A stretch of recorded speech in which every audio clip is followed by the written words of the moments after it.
3 years ago, I was living with my then boyfriend in a one-bedroom apartment in a little mountain town. It was a half-basement unit. The bottom of all our windows were level with the ground outside. It was an older apartment, and not all the windows could fully lock. One day, my boyfriend comes home from work while I'm laying on the sofa and immediately runs to the window near me and looks out frantically. He then looks out every other window in the apartment, then walks around outside looking in the windows. When he comes back in, I ask him what the hell was going on and why he was being a spaz. I think I just walked up on a dude looking in the window at you. He took off as I walked up. This was naturally very unsettling, but after discussing it and considering the time of day, which was 2 p.m., and the number of people out and about around the complex at the time, we came to the conclusion that it was just a curious neighbor or something passing by that happened to glance in. With that, we forgot about it.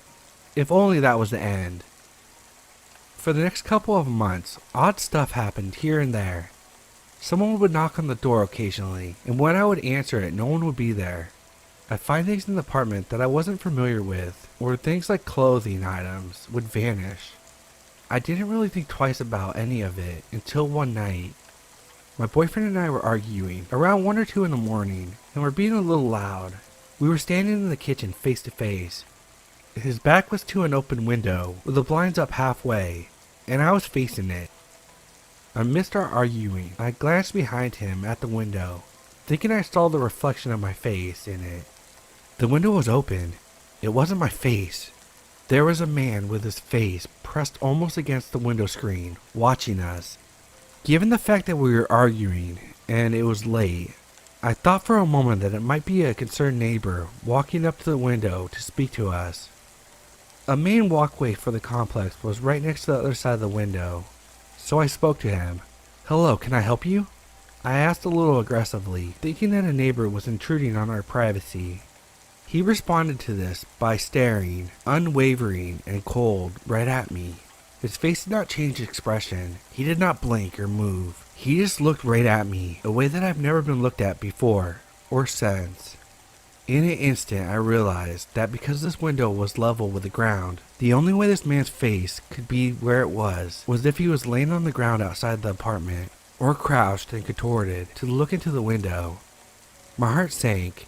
I buried my face into my boyfriend's chest and closed my eyes in fear. My boyfriend, up to this point, thought I was just messing with him. When I buried my face into his chest, only then did he say, "Is there really someone out the window?" I whispered yes to him. He felt my fear and took a moment before he turned around. By the time that he did, the man was gone. It was at this point that I started to think about the little odd occurrences that I had been experiencing, and I assumed the worst. I filed a police report with his description, and my brother loaded up my apartment with weapons to protect myself, or at least to inform this peeping Tom that I was armed. After that night, my boyfriend and my brother were on high alert. There were a couple of times when my brother came over that he saw a sketchy dude hanging around, and even one time he saw him at my window. He tried to follow him discreetly, but the guy took off running as soon as my brother stepped in his direction. The last night that I had an experience with this man, I was sitting home alone on my sofa. My boyfriend was at work at a restaurant about 2 blocks away. He had picked me up from work an hour earlier, and we had sat on the sofa together for a little while when we got home. Then he kissed me and left for work, locking the door behind him. After he left, I continued to sit on the couch on Reddit for a while in silence. After about an hour of me sitting there in silence, I hear the door creak open. It's a small apartment, so to see the bedroom and bathroom doors from the couch, all I had to do was lean over a little bit to the left. I assumed it was one of my cats coming out of the bedroom. So as you can imagine the shock when I lean over and see that the door that's opening is a door to the water heater closet, small storage space. I look to the right and see both my cats sleeping soundly at the other end of the couch. I look back at the door and it's still creaking open very slowly. It opens enough for me to see it. A set of fingers wrapped around the door, easing the door ever so gently to open it as quietly as possible.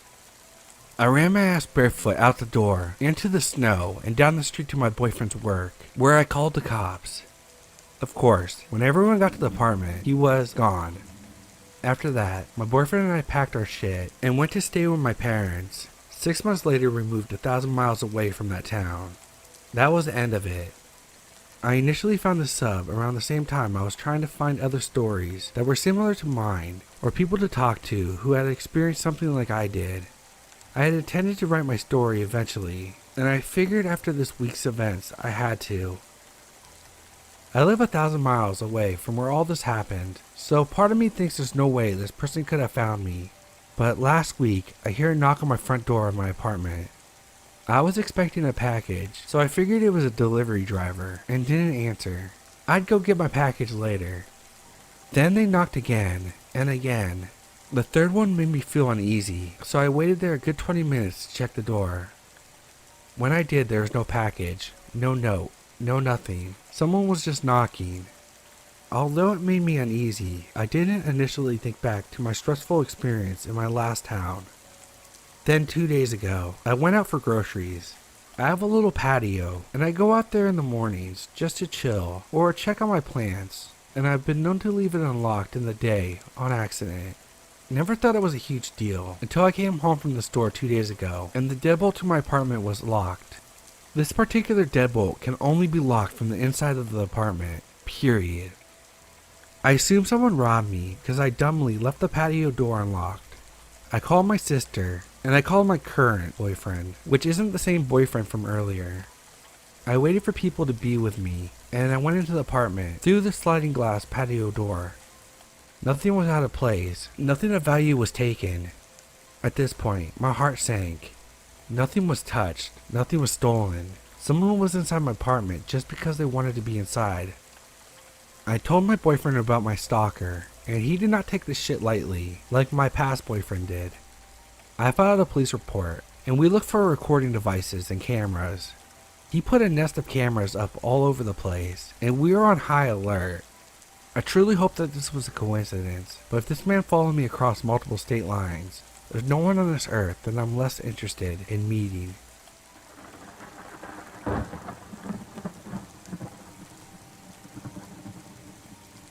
So this has been happening for 1.5 years now, and tonight something happened that finally made me and my boyfriend realize that I wasn't imagining things. About 1.5 years ago, after living in my apartment for over 5 years, I suddenly started noticing that things would be out of place when I got home from work. Things that almost seemed out of place on purpose to mess with my OCD. Sometimes I would notice knives that were put back into the knife block the wrong way, or little ornaments that I have around the house being turned to face the wrong way. Sometimes my clothes were hung up in my closet the wrong way. Little things like that where I'd feel something was off, but there was no way to prove it, and in all honesty, could have just been me being absent-minded when putting things away. After a couple of months of things randomly being out of place, and always having that creeped out feeling, things suddenly stopped being out of place, and I put it to the back of my mind and stopped being so paranoid. Moved on with my life. That is, until about 2 weeks ago. My cat has seriously been trying to tell me something when I had gotten home from work. Any of you who have a cat will know that exact meow. It's not the I'm hungry, or I'm pissed because you have been at work all day meow, but more like a oh my god, you will never believe what happened meow, if that makes sense. I didn't really think anything of it, because cats can be jerks sometimes, and I just assumed he was bored and wanted to complain. The other day when I came home from work, I noticed a pair of balled up socks that did not belong to me sitting on my bedroom floor. My boyfriend came over the next night, and I told him he had left a pair of socks here when he had stayed over on the weekend. He looked at the socks and said that they were not his. My heart sunk, and so did his. We both knew at that moment that someone had been coming into my house again, and that I probably wasn't imagining it the first time. A few days later, I came home from work and found a bag from a lingerie store on the top of my couch. It was empty.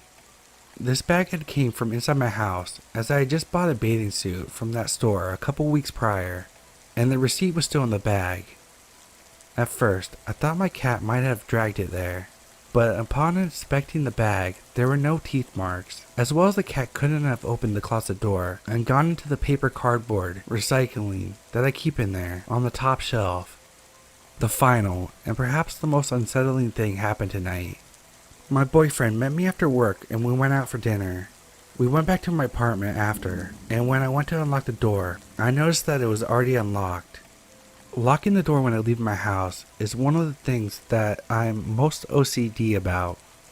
I don't just double and triple check it, I quadruple check it. It is not just a habit I have, but something that is deeply ingrained into me. Everyone who knows me knows this about me, as I even do it to their doors. I have to check it 4 times or I get an icky feeling. Even my boyfriend was on red alert when he noticed the door was unlocked. We entered my house and I was checking to see if anything was out of place. He ran to the sliding glass door and tugged it. It opened right up. I never leave that door unlocked. He witnessed me locking it on Sunday when I closed the door because it was getting too cold. He saw me check it 4 times, and I have not opened it since. We are both convinced that someone has been in my house. Whoever has been coming in somehow has a key. The fact that they left the sliding door unlocked makes me think that they are planning to come back with ill intentions. But if they have a key, why would they need to unlock the sliding glass door? Unless they're trying to avoid the security cameras at the front door of my building. Either way, I've already ordered a security system, but unfortunately it's not going to arrive for a few days. Any suggestions on anything I could do in the meantime to keep safe? Also, what do you guys think? Am I just being paranoid, or should I go with my gut on this one? Update, changed my locks the other day and set up my security cameras. So far nothing else has happened. I haven't caught anything on the security cameras other than my cat doing his thing during the day when I'm gone. My landlord got back to me about the security footage from the front door and said that the only strangers he saw were buzzed into the building by residents, so no weirdos or previous tenants with a key. The police are still patrolling the neighborhood quite often, which definitely makes me feel more secure. I called the police this morning and talked to an officer who basically told me that, as for now, there's nothing that they can really do unless this escalates. But he did say it was right to call it in so they are aware that something might be happening. He also said getting security cameras is a good idea, as well as getting my landlord to change the locks. He also said that they will send a patrol car down my street every once in a while, just to make sure no one's lurking about.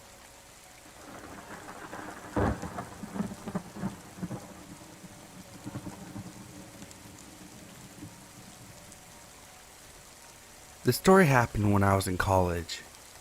There was something about my early years in college that just seemed to bring on a slew of experiences that ranged from creepy to terrifying. I don't know what it was about that time in my life. This experience was somewhere in the middle of that spectrum. Anyway, one night at the beginning of summer, following my freshman year of college, some of my high school friends and I were at a party. We hadn't seen a ton of each other in the preceding year because of us all being away at college. Mostly just during school breaks and a few random weekends here and there. So we were all feeling kinda giddy about having the whole summer together.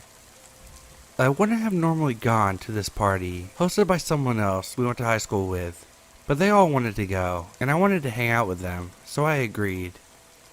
This is not the mistake I made in the story. That would come later on that night. We got to the party, and we realized it was almost exclusively people from high school, which was kinda nice actually. It was like a big reunion. Soon my prior inhibitions were gone, and that was only partially because I started throwing back screwdrivers the moment I got there. A couple hours later, I was more than a little tipsy.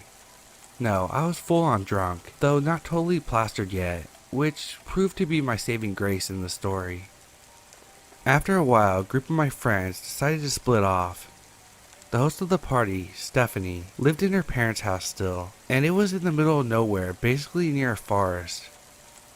Forests at night both scare and enthrall me, so drunk me suggests that we go exploring.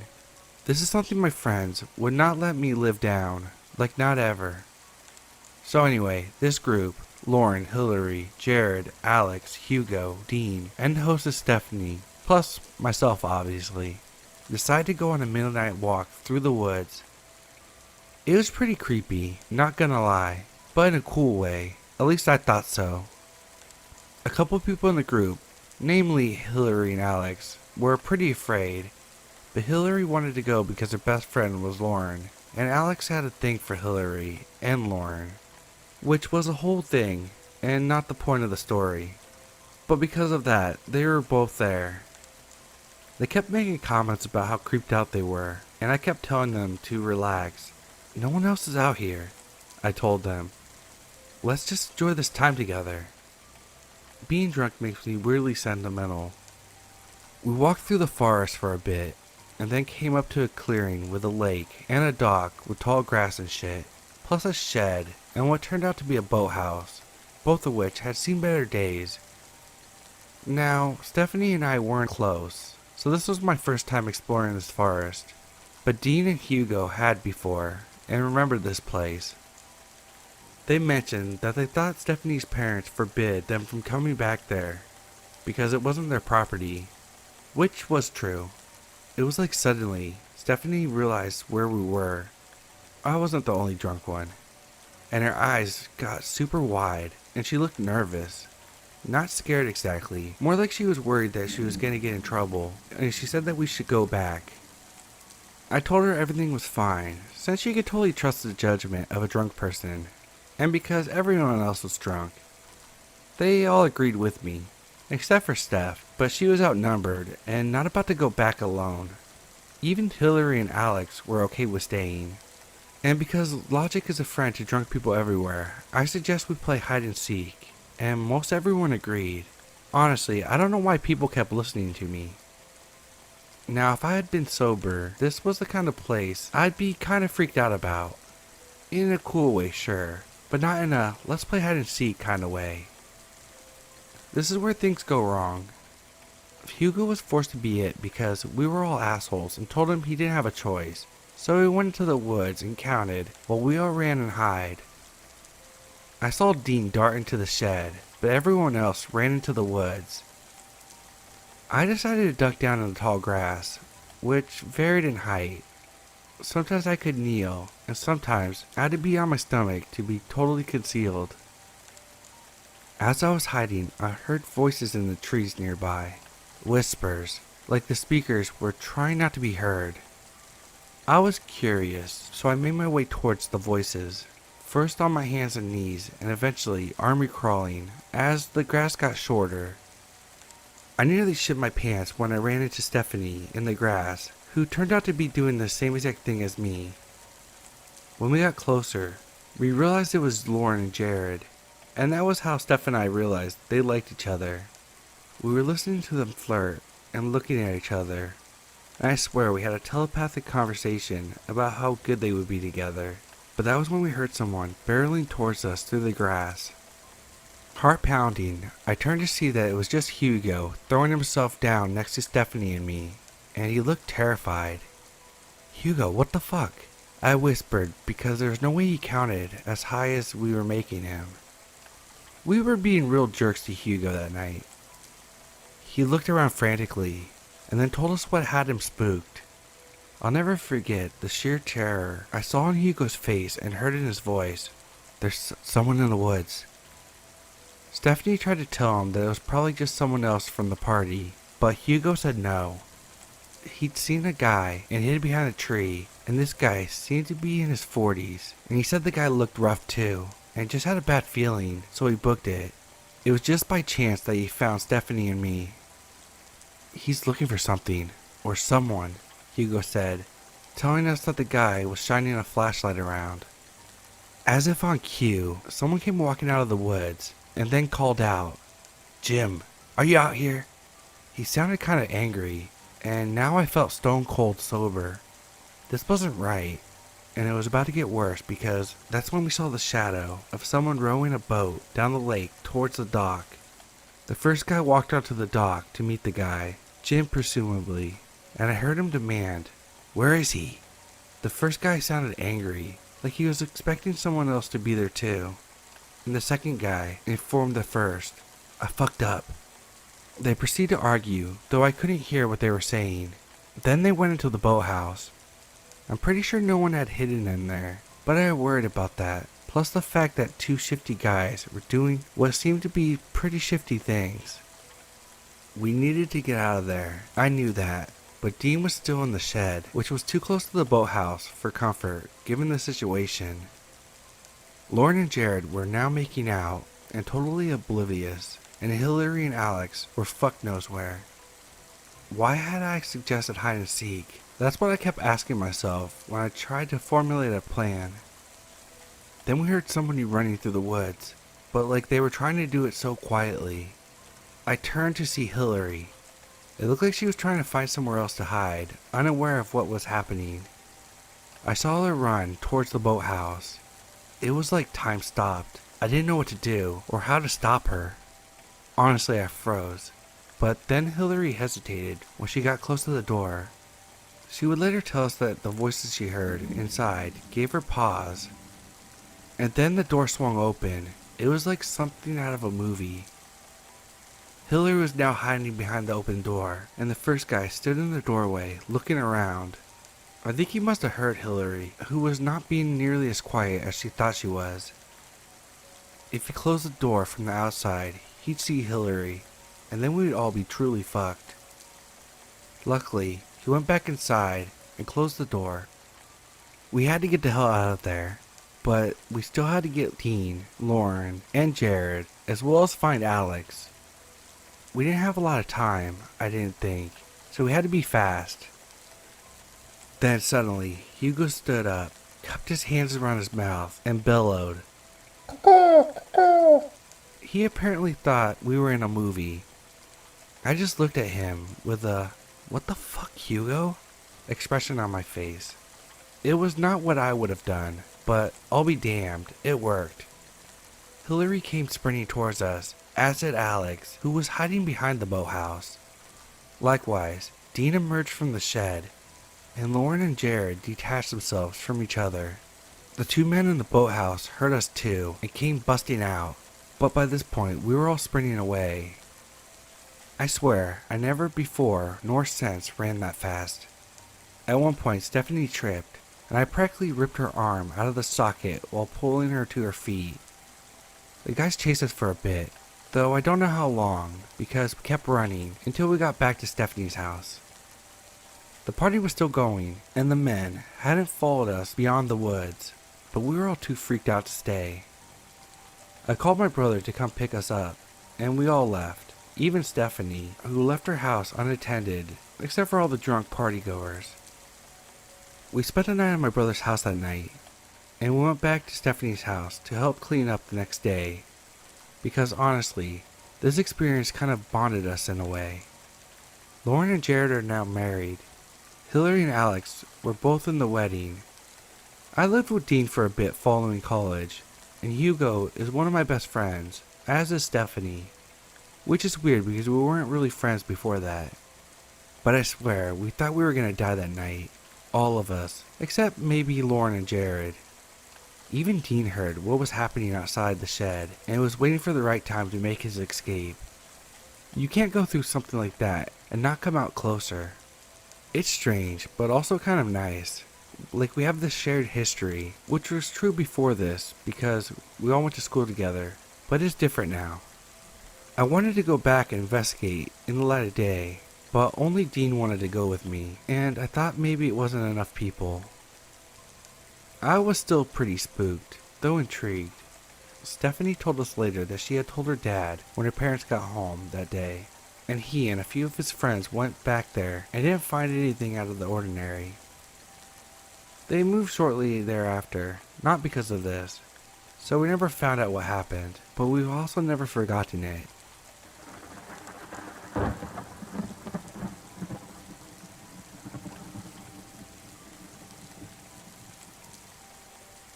So this happened a couple years ago when I was 13 and my brother was 11. My parents had to go out and thought it would be better to leave me and my brother home alone, so that's what they did. They left taking my little sister, who was 6, with them. My brother and I were all the way down in our basement, which is where we had our video games set up. So the two of us were just downstairs playing Mario Kart on the Wii. We had the home phone in between us, just in case our parents called. About an hour goes by, and the phone starts to ring. We look down at the caller ID, and it's our uncle. We decided to just let it ring, and how our phone worked, it would ring 5 times, then stop. 1 ring, 2 ring, 3, the phone stops ringing. And my brother doesn't pay any attention to it, but I do realize that the only reason to stop that early is if someone picked up, but we were home alone. I get really suspicious, and my paranoia gets the better of me. I take my brother and we go upstairs to see the phone is still there, but there's still a phone on the 3rd floor in my parents' room. We go towards the stairs, and what we saw chilled us to the bone. A man in his early 40s or 50s is all I can really tell you, because the second I saw him, my brother and I scream and run out the front door straight to our neighbor's house. We tell them what happened and they proceed to call the cops, then our parents. They come home fast and I don't know what's wrong with the man, but he never left the house. He just stood there. The police arrested him, and from what I heard, he was placed in a mental hospital, but that's just what I heard. The story might not be as crazy compared to others, but I just think of what could have happened to me and my brother if my uncle didn't decide to call.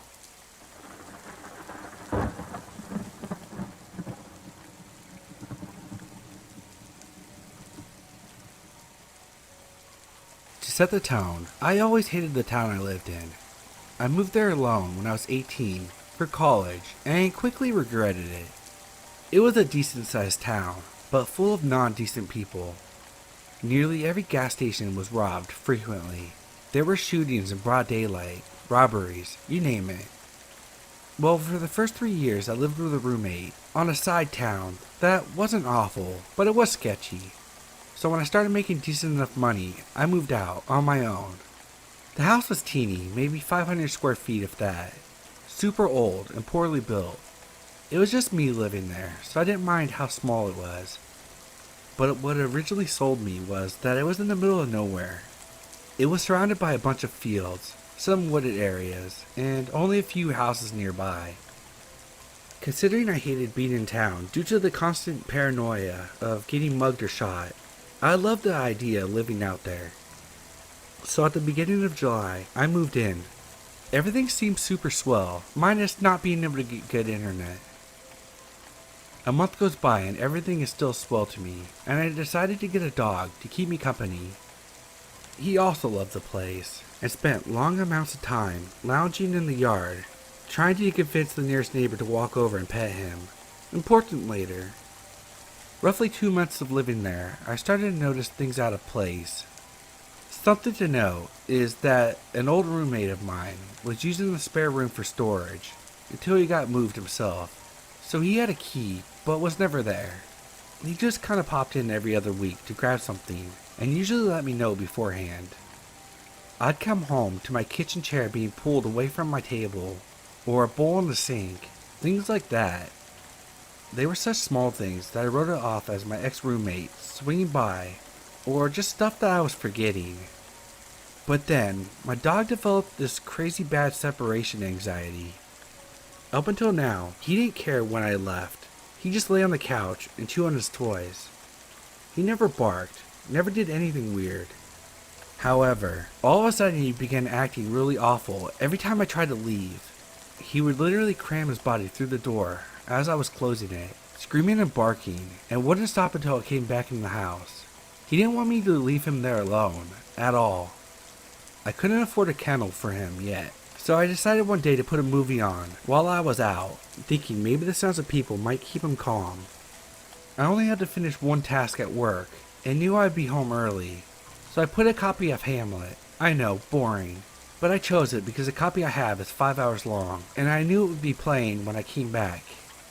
Fast forward 3 hours, long before Hamlet should have been over. But when I walked into the door, not only was the movie not playing, but the Xbox and TV were completely off. I immediately called my roommate and asked if he had been over, and he wasn't even in town. I explained the TV situation to him, and he shrugged it off, as the TV powering sometimes shuts off when it idles for a while.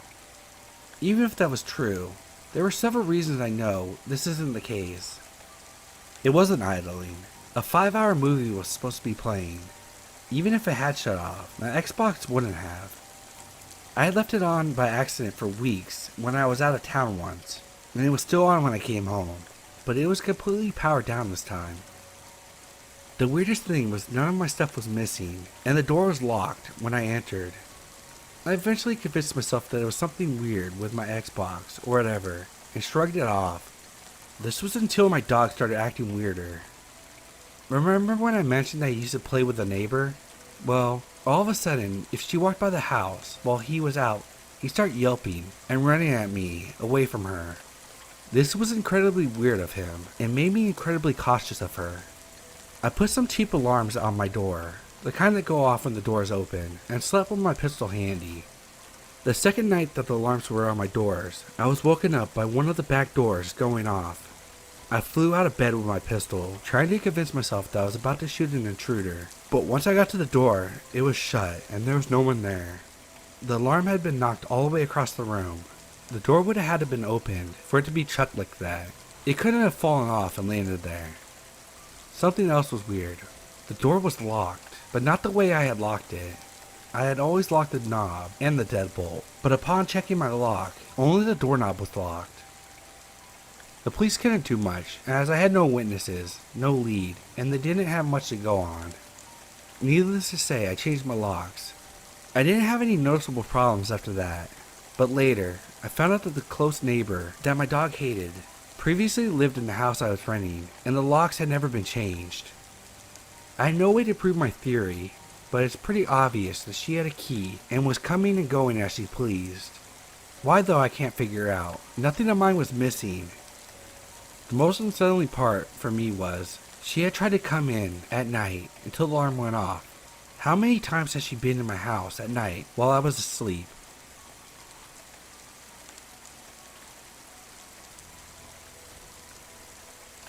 This happened a few years ago, while me and my brother were still both living at home. There had been a rash of break-ins in my area in the weeks leading up to it, and several of my neighbors had been broken into. My mom had been at work all day. It was around 8:30, the time she normally arrived back. I was in the kitchen, my brother was in the living room, on an exercise machine. I heard the familiar sound of the front door opening, then closing, and assumed my mom was back. I waited in the kitchen for the door from the hall to open, and for her to call out. Neither happened. There were no familiar sounds. When a minute went by, I went out to check and found that no one was there and her car was not in the driveway. I assumed that my mom had arrived home and then immediately gone back out for some reason. This had happened before. My brother, who also heard the sound, thought the same thing. Over the next half hour, I found myself thinking, imagine if it turns out that it wasn't her and an intruder had literally been meters away from me on the other side of the hall door. Fast forward to 9 p.m. My mom arrives home, and of course, it hadn't been her the first time. All three of us collectively freaked out when we realized that while my brother and I had heard the door open and closed, indicating that someone had entered the house, we hadn't heard them leave. A search of the house revealed that we were panicking over nothing. No one was there. Our theory is that the intruder opened the door and maybe stepped in halfway, heard my brother on the exercise machine, and left once he realized that the house wasn't empty. We filed a police report and got a locksmith in, who told us that the front door had been installed back in my grandparents' day and was hilariously ineffective, and anyone with the slightest burglary experience could waltz into the house whenever they wanted. Apparently, you could almost open this thing without tools. That's how easy it was. Needless to say, we got all of the exterior doors, locks changed, bought an alarm system, and basically sealed it up like Fort Knox. The creepiest element of this became clear only in hindsight. See, the days immediately prior to the break-in, there had been a number of odd incidents. I thought I heard someone trying the back door handle late at night, and our dog freaked out for no apparent reason. We had also found a cigarette butt on our front doorstep, and none of us smoked. We think the house had been cased. Whoever did it might have missed me and my brother's presence, and concluded that the house's only occupant was a single woman who worked long hours. To this day, I'm glad I didn't open the hall door and meet them face to face.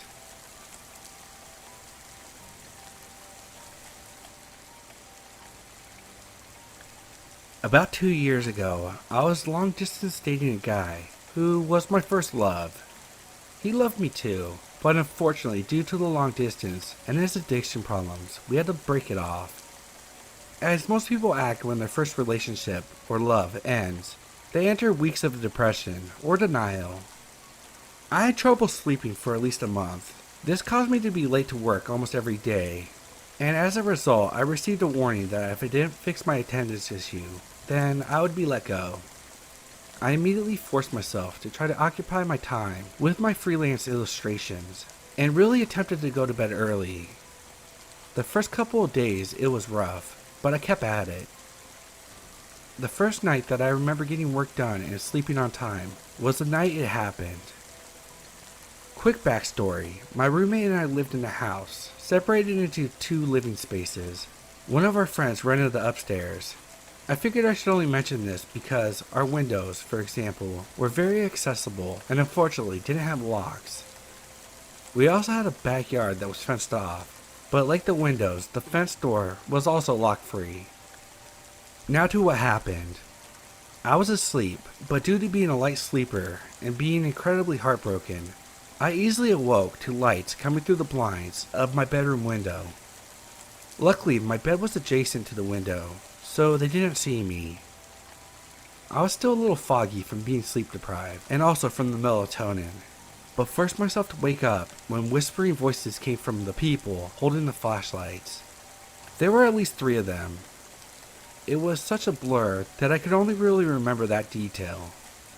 They were wearing black and began to move to the fence of our backyard. I immediately began to feel so emotional at being woken up, and my body went into autopilot. I grabbed my phone and box cutter. I worked at Trader Joe's, and we used one of those every day. I then woke up my roommate. I dialed 911 and handed him the phone, and told him to tell the operator that people were trying to break in. My amazing roommate seemed to understand immediately, despite being shaken awake. I pounded my way to the kitchen, where we had a huge window looking into our backyard. My adrenaline pumped as I saw a stranger make his way through the fence, their flashlights bobbing around. It was that moment that triggered me into a fit of tears. Not the cute one-drop tears on your cheeks, but the type where a river of tears come down your face, making it difficult to see. I mean, the boyfriend who I loved left me. I haven't been able to sleep. The job was threatening to fire me, and now these assholes woke me up and were trying to take what little I had. They began to look through the window of the back shed, which like an idiot we hadn't attached a padlock to. Inside was a bike that my dad had bought for me, and the bikes of my friends who lived upstairs, and an old TV. One of the intruders made their way to our back door, when in a fit of tears and anger, I beat him to it. I flicked our kitchen light on and swung the door open. The stranger was right in front of me and jumped backwards. I mean, to be fair, I was holding an incredibly sharp, extended box cutter, while crying really badly. I started yelling at them about being woken up and being depressed, and how dare they try to rob someone who was barely keeping it together. I was essentially yelling at no one after a couple of seconds, because they booked it as soon as I started to confront them. The police came, took our statements, and asked for a description, and said that they would look around. They never found anyone, probably because I never followed the strangers to see which way they had gotten to our place. If so, I could have got their license plate or something. It didn't occur to me afterwards that I should have told them that the police were coming, or worry that they might have hurt me, or more importantly, my roommate. Looking back, I feel really bad for risking our lives like that. I don't really know what came over me, but I was holding so much sadness and anger, and these people caused me to let it out. Anyway, that's what happened. I've learned a lot since then, like having our landlords install locks for our windows, and seeing a therapist. It may have worked out for me, but to anyone reading this, please don't be as stupid as me, especially when other lives are at stake. I should have just waited inside for the police, or yelled at them through the window, but I didn't. So yeah, if the people who tried to break into my home are reading this, I hope I never encounter you again, and I assume the feeling is mutual.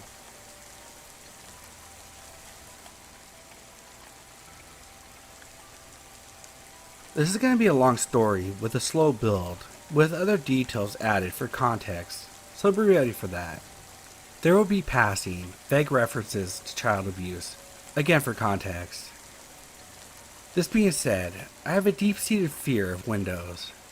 I've had thick curtains and blinds on all my windows which are closed completely, day or night.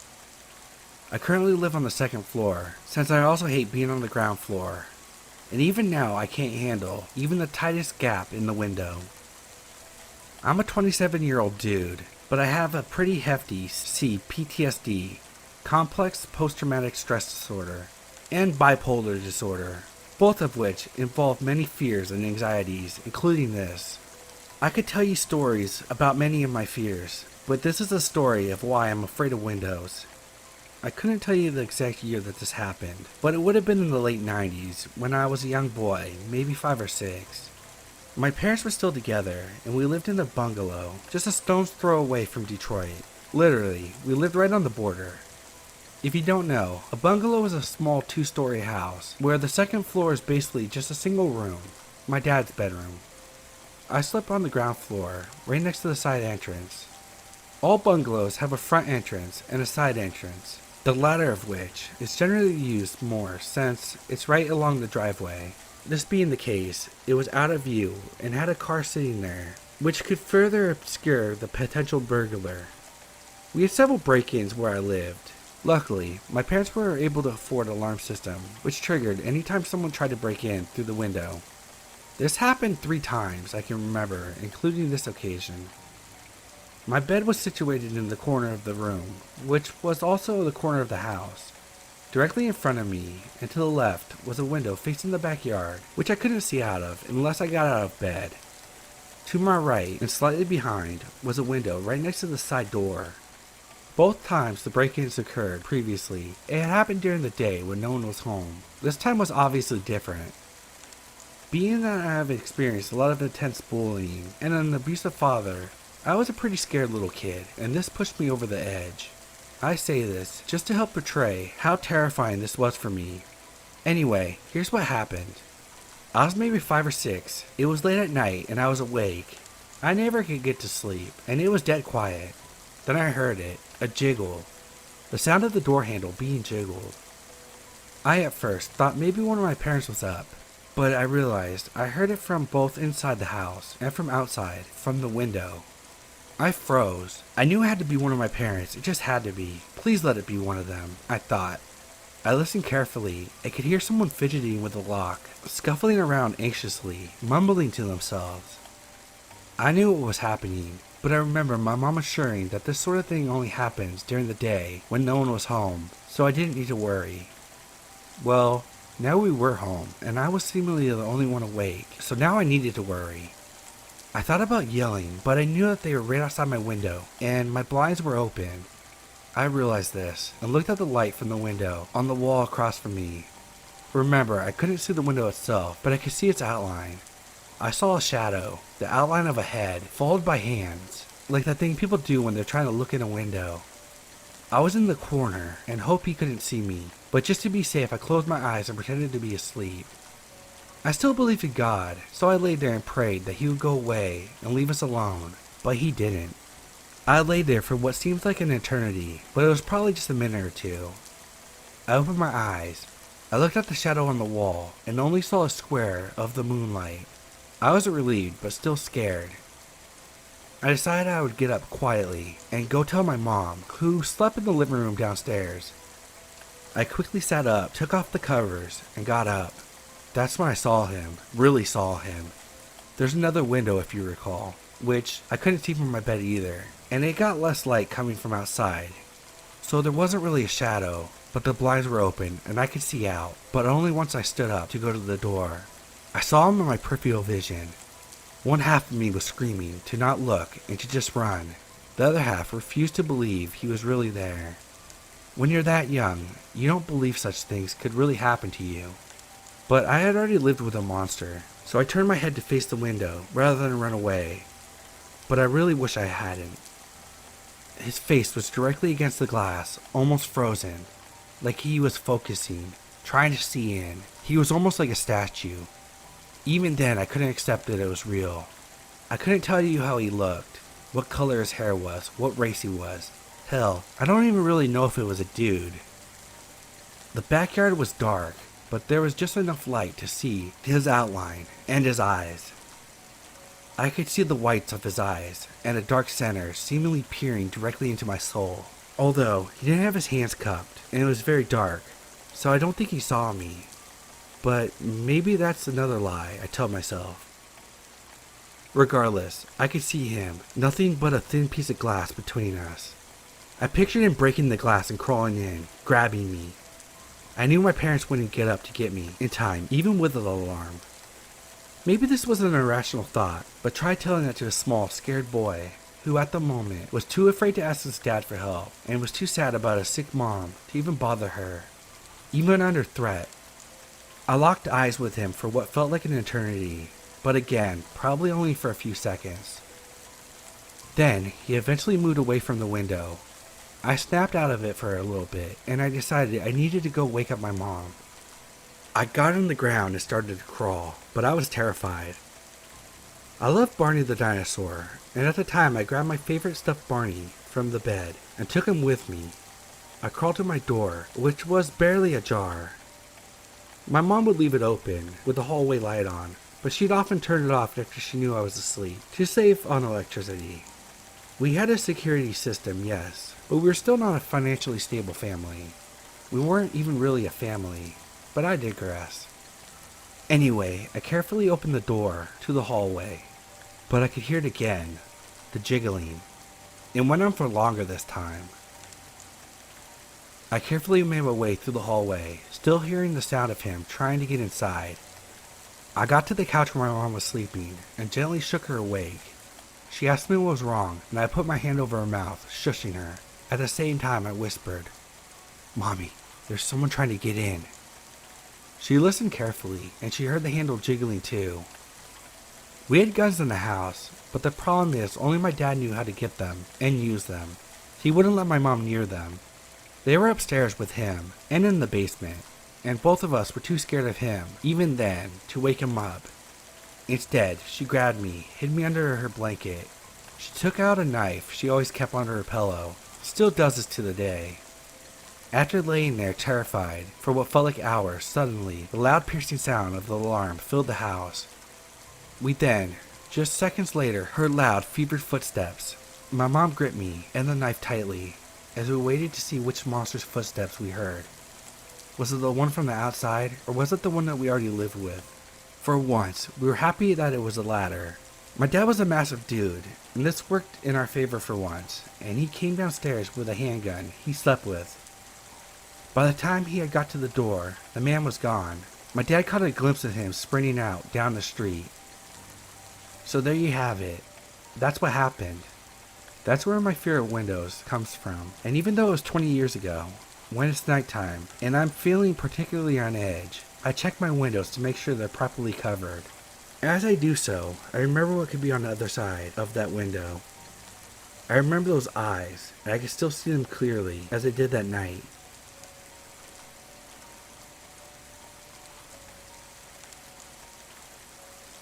I had been living on my own with my boyfriend, Ashton, for almost 2 years now. I recently had a break-in while I was home, about a week ago. It was early in the morning, about 3 a.m., nighttime for most of you. My boyfriend works a night shift, so he wasn't home at the time that this happened. I was on my phone when I thought I heard someone coming up the stairs from outside. I was just about to close my eyes to go to sleep when I heard my front door being opened. I thought it was my boyfriend, so I called out his name, Ashton, to realize that this was a big mistake. Now, my house is a one-bedroom apartment, so there isn't really anywhere to hide, especially when I'm stuck in my room.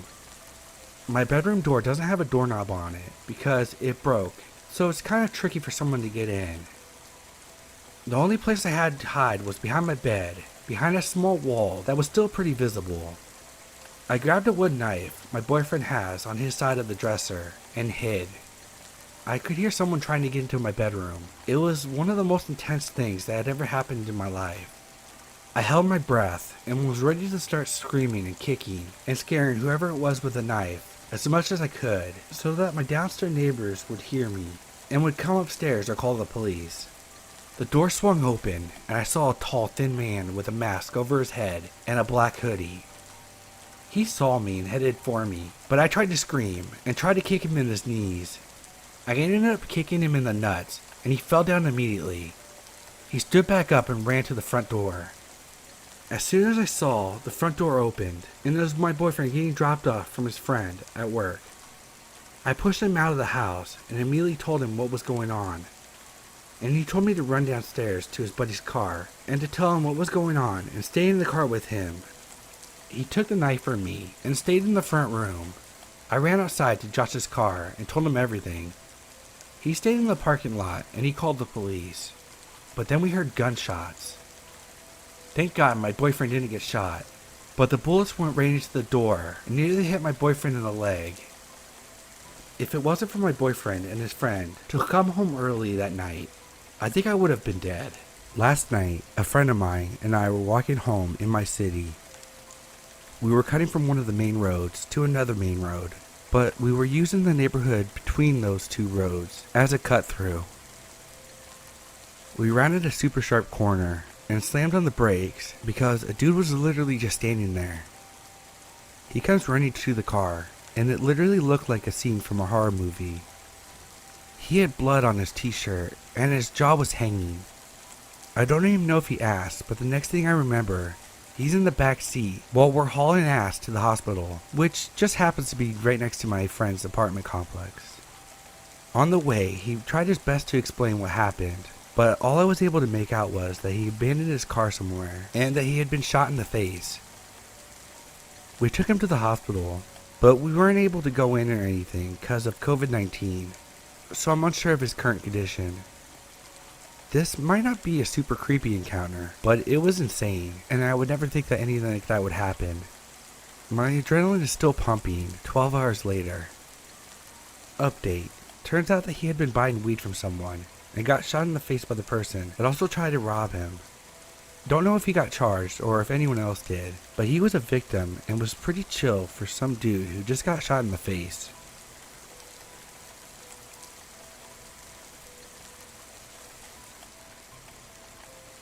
About 2 years ago, I used to work part-time at a popular pizza chain as a delivery driver.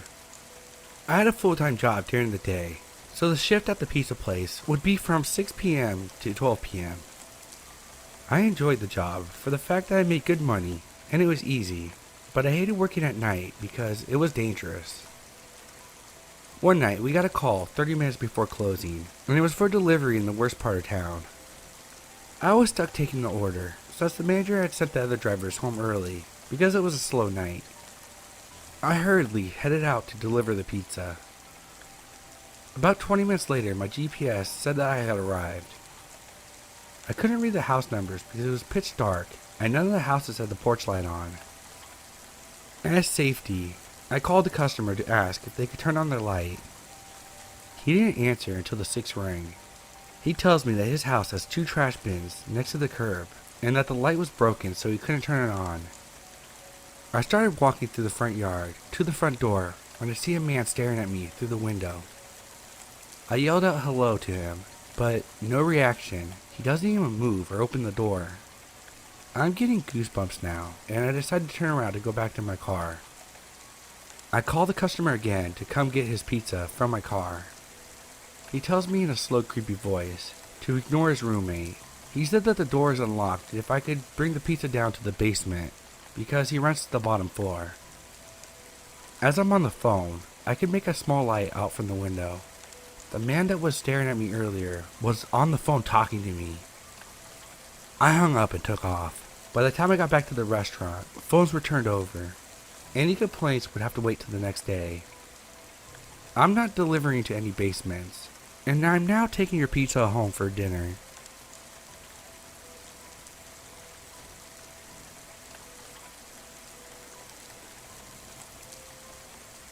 Okay, so this just happened this morning, and my housemates and I are still pretty freaked out, so I thought I would share.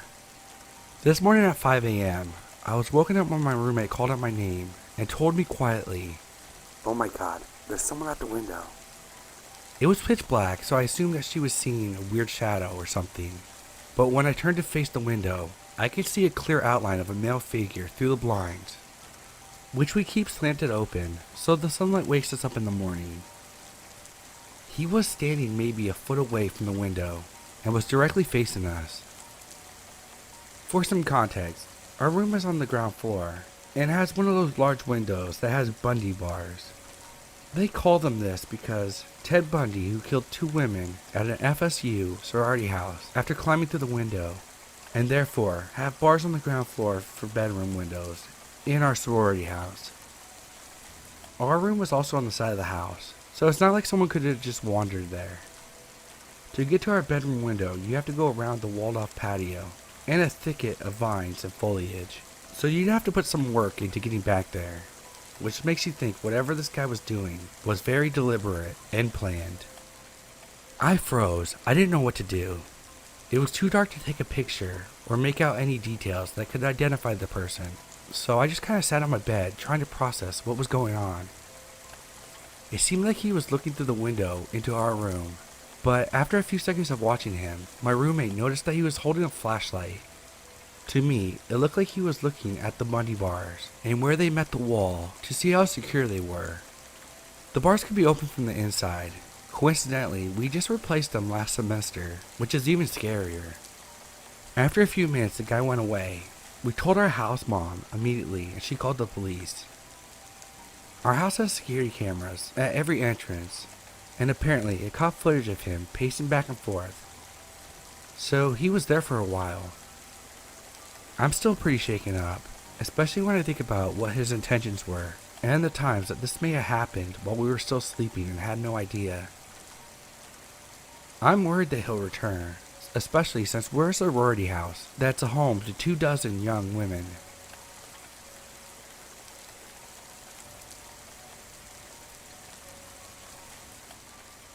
I just got back from a nighttime dog walk, and I'm a little sketched out.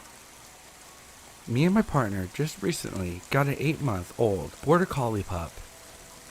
We lived in a really safe, pretty small European city in a nice, quiet suburb area. I have not lived here long, and I'm not from this country, but the most disturbing events I've witnessed in this area are a few 16-year-olds having a party on a Friday night. From what I've been told, crime rates are very, very low here. There's a gravel trail that runs between a bunch of backyards, which is lined by trees and is completely dark at night. My partner and I have walked down this path at night a couple of times, and we've only ever saw one other person, another dog walker, with a bright head torch. There are a couple of small trails that cut across the gravel paths, one which leads up a small hill to our street. Tonight I was out walking my dog on my own. I had a glass of wine with dinner, and I guess I was feeling pretty ballsy. I decided to walk down one of the small trails, which cuts across the gravel path. It was about 8:30 p.m., although by this point, it was pretty pitch black. Despite feeling fairly confident about my choices, I was wondering if it was really such a good idea to cut across the dark paths for the sake of saving 5 minutes. I definitely wouldn't risk it in my home city. I decided to keep going, in hopes that my dog would attack the shit out of any creepy weirdos hiding in the darkness. As we walk down the trail, I see something glinting in the ditch to the left. As we get closer, it appears to be a silver metallic gym ball. I thought about how out of place this looked. No one ever dumps rubbish here, but I shrug it off and keep walking. All of a sudden, my pup lays down on her belly and refuses to move while staring straight ahead at the main gravel trail. If you've ever spent time with a border collie, you'll know the crouch I'm talking about.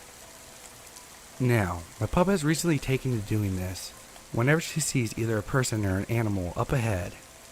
We've been trying to stop her from lunging at passers and other dogs by getting her to lay down and wait until they've passed. She has taken to do this automatically without us commanding her. When it's a dog, she'll generally lay on her belly and try to commando roll towards them because she wants to say hello. When it's a person, she usually just lays there and waits. For a second, I think she's having to lay down in the grass. Then I realize that she won't move, even when I give her a tug on the leash. She's just staring straight ahead, like she does when she sees someone in the distance. I stop for a while and try to scan the path ahead. It's too dark to make out anything. We sometimes get deer wandering around here, but their eyes usually glint in the dark. I don't see anything or hear anything at all, just blackness and silence. I started to get a weird feeling in the pit of my stomach. Something told me to turn around and get the heck out of there as fast as I could. My dog quickly followed me, all the while looking back at whatever or whoever she was staring at. Usually she stops every few seconds to sniff something, but this time she hot-tailed it out of there. Was it just the wind? An animal? A creepy weirdo? I'm not 100% sure, but I can't help the feeling that my dog just saved me from a potentially sketchy situation. What do you think?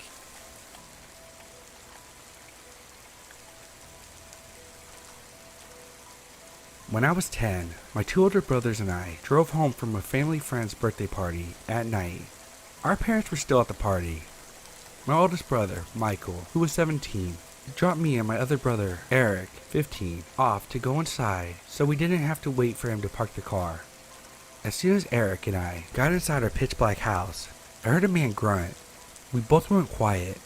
I was confused at how our dad got home before us since we had left him at the party. So I shouted out, "Dad?"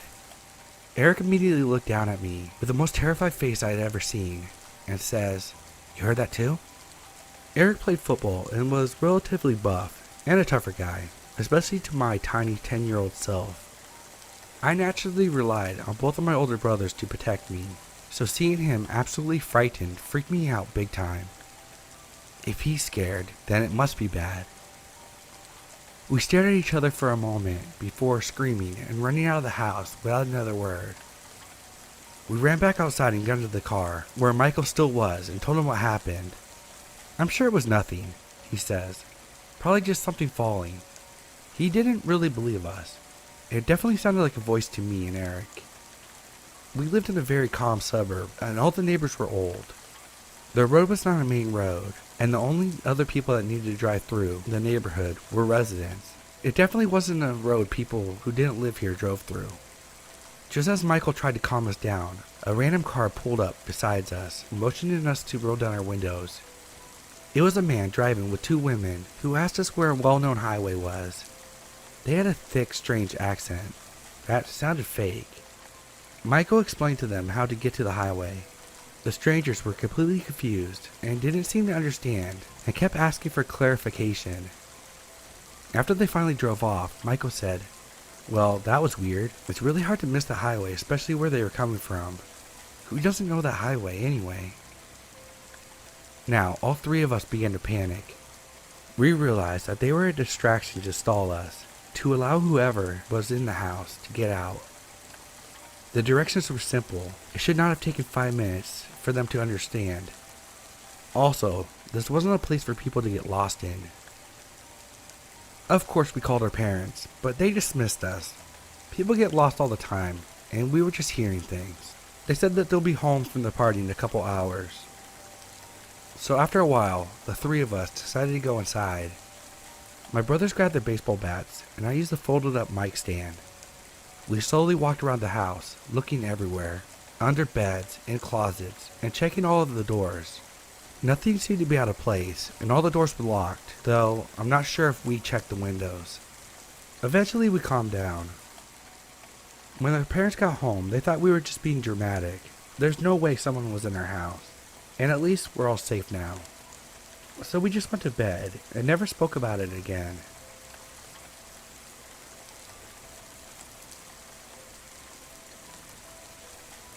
Okay, so this just happened. It's 12 a.m. Out in our backyard, we saw a few flashlights looking around our ponds. It was still for a while. Then they started moving towards our house. I went to message my sister about this, and when I looked up, the lights were gone. I don't think it could have been a normal person looking for their dog or something. They would have no reason to shut off their lights as soon as they got close to our house. My dad went out with a flashlight, and I hope he scared them off. In the morning we were going to try to see if we saw any footprints, but since it rained heavily today, the ground is very muddy. Update. Sorry for the delay. I've had my family coming up and was busy with them, but we checked around the backyard and the ponds and we found nothing. Not a single footprint, which is weird because I swear that's where the lights were, and it was somewhat muddy. We're pretty confused, but the following night we had no problems. Didn't see the light again. I guess whoever it was got scared off by my dad. Finding no footprints is disconcerting though, but I don't know. I'll post an update if we see any activity like this again. Update, later that night. I just saw the lights again. This time it was 10:30. It was a little fainter this time, but it was more erratic. After looking at it for a few minutes, it went out. At this point, I'm not really sure what to believe it is. It disappeared as soon as I was getting my phone out to video it. I'll try to be faster next time.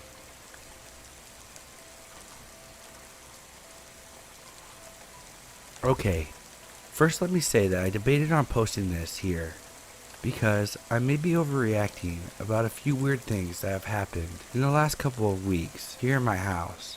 But then I decided to go ahead and post it anyways, and see what you all think about it.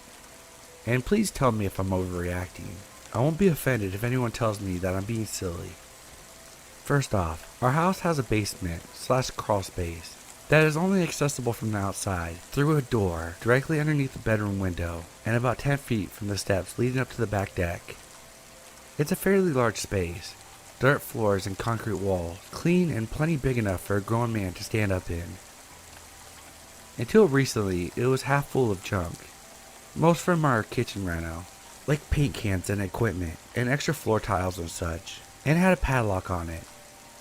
We asked our yard guy to do some extra work that included cleaning it completely out, and when it was finally empty, we didn't bother putting the lock back on it. It had a sliding bolt that kept it closed, in addition with a little loop thingy that you put the padlock on, so we just slid the bolt and called it good. There was absolutely nothing in it, so there wasn't really a point of locking it. A couple weeks ago, my boyfriend was out on the back deck, emptying the recycling bin when he noticed the door was open. Someone would have had to open it. The sliding bolt was a bit rusty and wouldn't easily come open, and certainly wouldn't have opened on its own. We went to go check it out. Nobody there, still completely empty. He thinks, well, okay, someone was poking around and he didn't find anything interesting, but he did tell me about it and reminded me to keep the doors locked when he wasn't home. A few days after that, I had the dog outside, and he ran straight to the door. He started sniffing and scratching at it, and I noticed that it was slightly open again. I opened it, went inside and walked around. Nobody was there. Let me add that we have a lot of trees and wildlife on our property, including raccoons and groundhogs, in addition of tons of squirrels. We had one huge oak tree that overhangs the roof, covering the massive bedroom, so it's nothing unusual to hear squirrels and other animals on the roof with their little pattering feet and scratching sounds. Yesterday I was home alone, laying in bed, reading a book. The house was completely silent.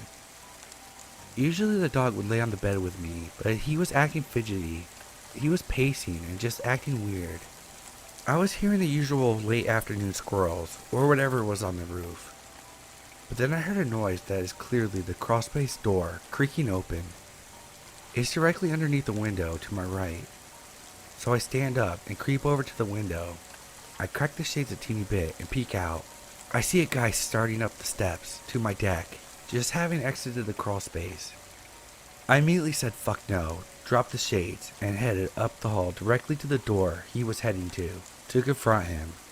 At the same moment, my dog was nuts, barking and beating me to the door, but he was nowhere in sight when I got there. I only saw him through the window for a second, and I only saw him from the back as he was heading up the steps. He was wearing a ball cap, so I couldn't even have said what color his hair was. I'm guessing my dog scared him away, but what the fuck was he doing on my porch in the broad daylight, with someone obviously home? If he hadn't planned on knocking on the door, and no one would knock on that door anyway. People come to the front and knock, not walk all the way around the back, in the trees in the backyard. I waited a few minutes, then got my pepper spray out of my purse and went to investigate. Sure enough, the crawlspace door was open again. No one was inside.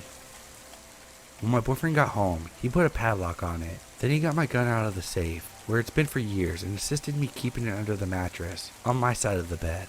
I agreed to that after he loaded it with a rat shot, because I don't think I could shoot a human being, not even in self-defense. And a rat shot won't do much more than scare someone away with the noise from the gunshot. He was highly pissed at me that I went by myself to check out the basement, but I'm more angry than frightened.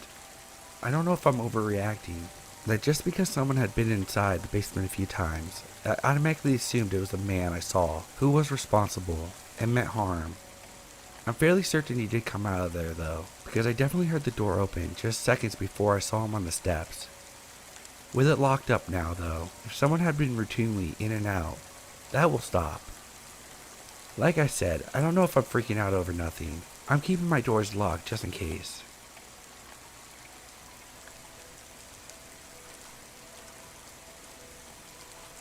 I think it's happening.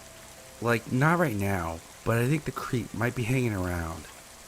It's little things, but it makes me sound crazy. I've ignored them a lot when I first moved in here, thinking that it was just because I'd been through a lot and I was living alone and pregnant, then with a baby. The nights I became sure was when I heard someone trying to get in the back gate. I called the police and they were literally there in 2 minutes. Whoever it was must have heard them because I heard them run off. I was so impressed with the police response and I felt good about that. But anyway, I was awake using my phone one night. Being it was the summer, the noisy heater wasn't running and I didn't need a fan at that point. I could hear what sounded like someone was there, but like they approached the side of the house and walked away because I wasn't in that particular room. I went into the lounge room, which is made of like 75% creaky floorboards, and I felt like someone was there. And I tried to make it sound like I walked away to bed, and I crawled really silent, like a cat, avoiding the creaky floorboards. I got to the window, which is covered by a curtain that's like a pull down, and I hadn't pulled it down fully. I approached it and looked out and saw a flash. I live on a pretty dark street, and the street lights a few doors down couldn't have emitted that at me, for lack of better words. I didn't call the police because I was a little inebriated and I was in absolute shock. But the thing is, there's been other things. I am sure I've heard someone tampering with my windows.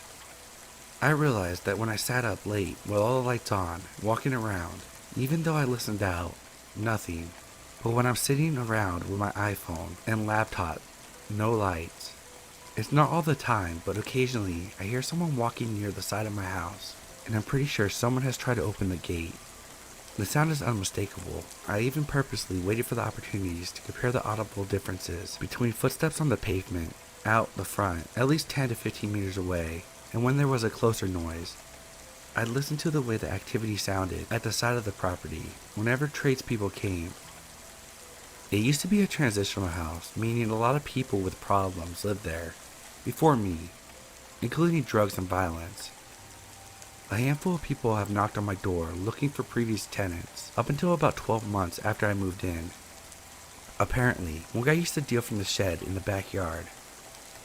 Maybe someone got out after being locked up for a while and thought maybe he was still there. One of the last tenant's exes tried to kill her and the kids in the house. It has a colorful history. I have no doubts that someone's hanging around, whether it's lost druggies, a weirdo, robber. While it's not in the worst area I've ever lived, fairly tame, it's still not the best street because of some of the other housing commissions. I've also got a feeling that I might know who it is, but until I get footage, I'm not going to say.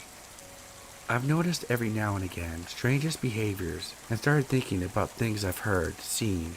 I don't know. It wouldn't be too far-fetched. And if I die, I don't think it's my kid's dad. I checked that already, by means he couldn't fabricate. I think about the things that I see. The late nights, the sounds of the gate, the smoke. Anyways, the plan is to get some surveillance, because writing the shit down ain't helpful. I've already got a room set up, so no one can get in. I'm gonna put something small inside that can just record the nights, so it's hard to see, and hopefully put an end to this. I've gotten to the point where I'm actually scared, but also scared to do the surveillance thing. and that's probably the main reason I haven't done anything about cameras. I'm scared to know what's behind the window. Thing is, I think I'm just typing because when I put my phone down, I'm gonna go to sleep. And I don't know, the world is a damn scary place for a lone woman and little boy.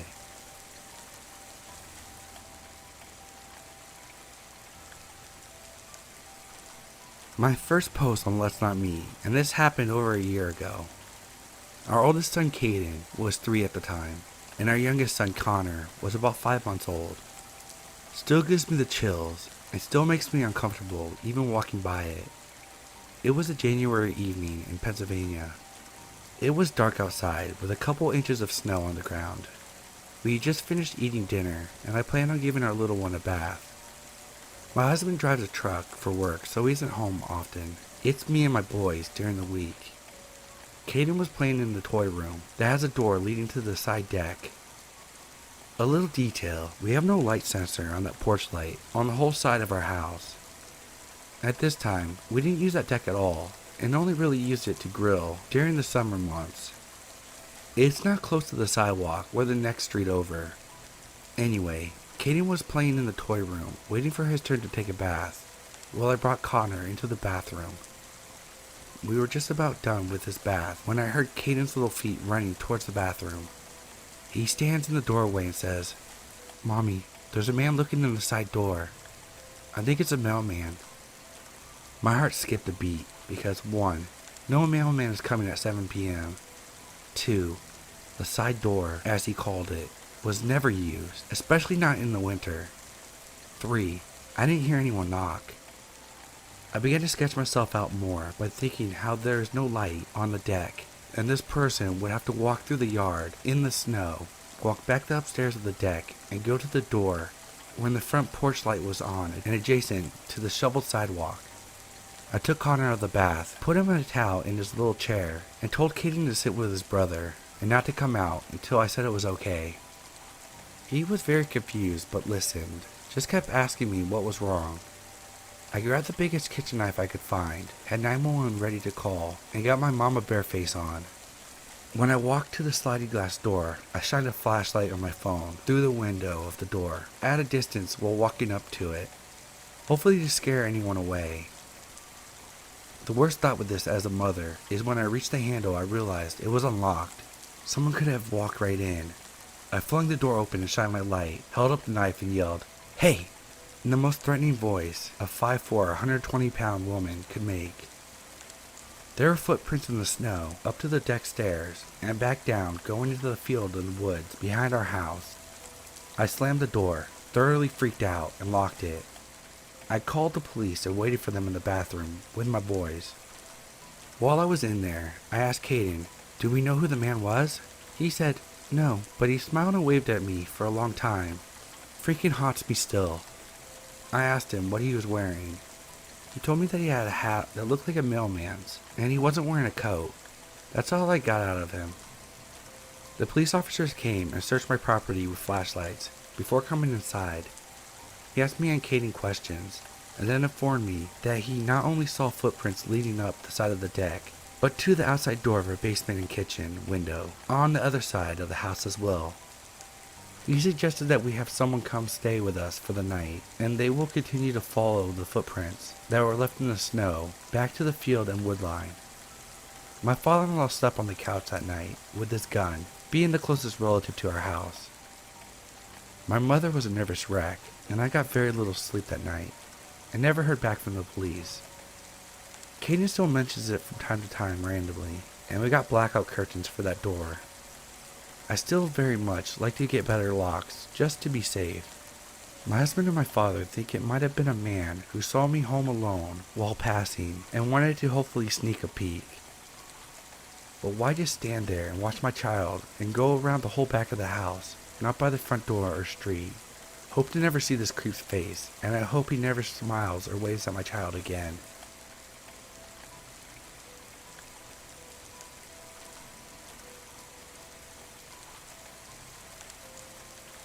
I posted this as a reply to another Creepy Encounters post, but figured I would also post it as a standalone because there were some really interested responses to that one. I had an experience maybe a decade ago that had me shook for years. I was on my way to work and stopped to get gas. I worked at night, and it was maybe 9 or 10 p.m. I walked into the gas station convenience store, and as I walked past the man, I had the most horrific sense of dread. As soon as I felt the fear-induced adrenaline rush began, he had turned and looked at me, and I swear, it was like time slowed down. He only looked straight at my face for a moment, never stopped turning his head, but I was so terrified that I turned and left immediately. I was so scared that I raced off and told everyone at work about this dude. When I tried to think back on what it was about him that terrified me, I have no idea. I didn't recognize him. He was a totally normal looking dude. Brown hair, brown eyes, white dude in jeans and a white t-shirt, but I was certain he was going to kill me in that instant. No idea why this happened, and I've read tons of shit online trying to figure it out. It's never happened again to me.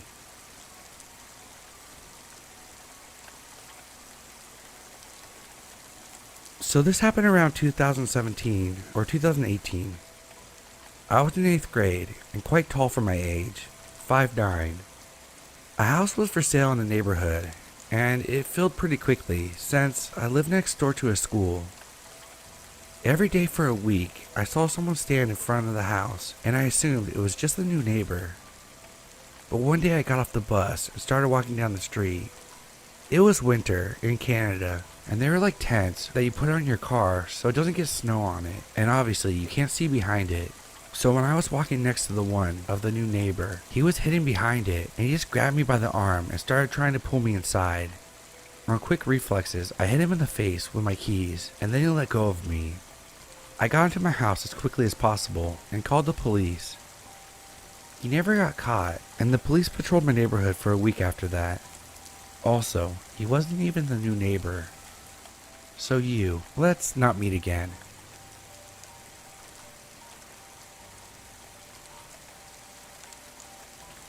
Okay, so this happened about 15 years ago, but to this day, I could not live on the ground floor of a building. When I was 15, I was staying home at my mom's house for the weekend. My parents are divorced, so it was just me and her. It was about 12:30 in the morning, and I was just chilling in the living room watching TV while my mom was asleep. The living room had 2 windows that faced the front yard, and I often left the curtains open as the house sat pretty far back on the road. My mom's house was not in the best part of the town, but I always felt relatively safe there. While I was watching TV in my pajamas, I saw movement out of the corner of my eye from the window that was closest to me. It was about 4 feet away. I turned and looked out the window. There, a man's face staring right back at me, smiling with the most hideous grin I had ever seen. I was frozen, and for about 20 seconds just sitting there with my eyes locked on his. Suddenly, my panic set in, and I leaped off the sofa and tried to run to my mom. I slammed my leg right above my knee into the wooden coffee table and fell on the ground. My leg felt like jelly. I scrambled up and shouted for my mom. My mom came running in, half asleep, wondering what was wrong.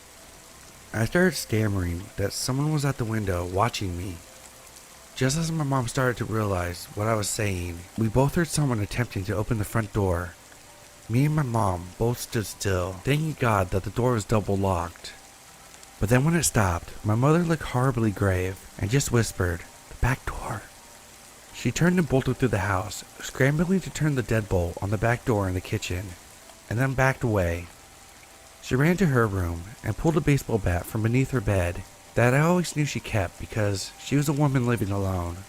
Frantically, she asked me to call the police, which I did.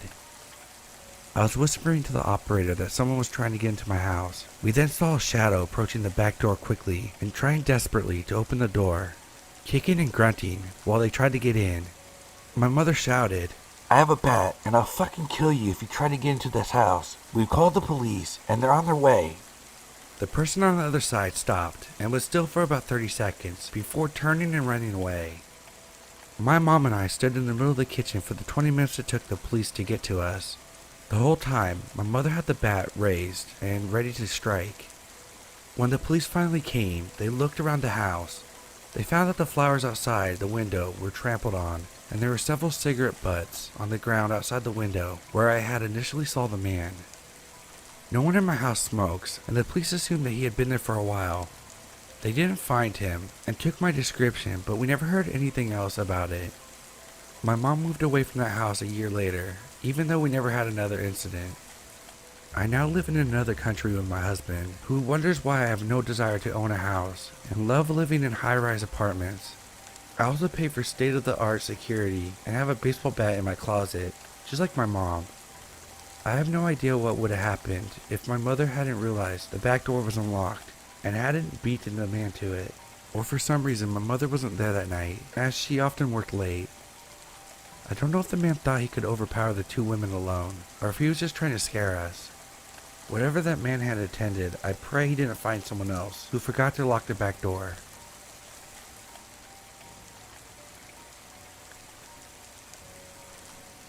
Allow me to set the stage for this. I was 19 at the time this took place. I was a Marine, and I was on my first deployment to Afghanistan.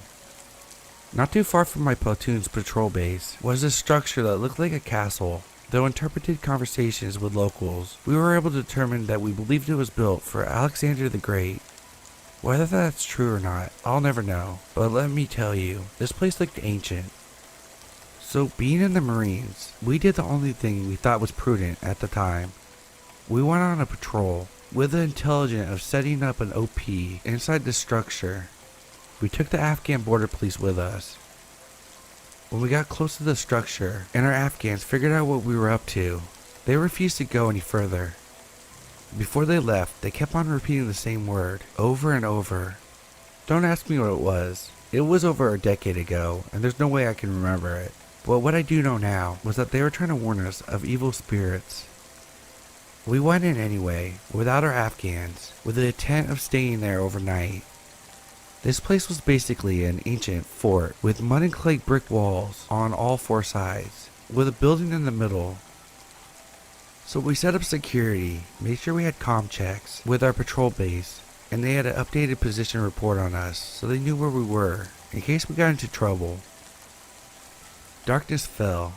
Not too long after, I went to take my turn on the wall with my friend to watch out for anyone that might be trying to sneak up on us and any other Taliban-related shenanigans. Not even 20 minutes into our shift, weird shit started going down. The entire time I was at the wall, I felt watched from all sides. I turned to see a figure walking along the wall, not far from where I was sitting. I saw it walking, but it was a robed figure that looked like it was almost floating. I turned to my friend to see if he saw it too, and he said he did, but when he got his night vision back on, the figure was gone. We didn't see anything else for the rest of our shift. We were uneasy and finished and went to rest, where I finally ended up dozing off at some point. I don't know what happened next, but I awoke to a completely black figure literally squatting on my chest.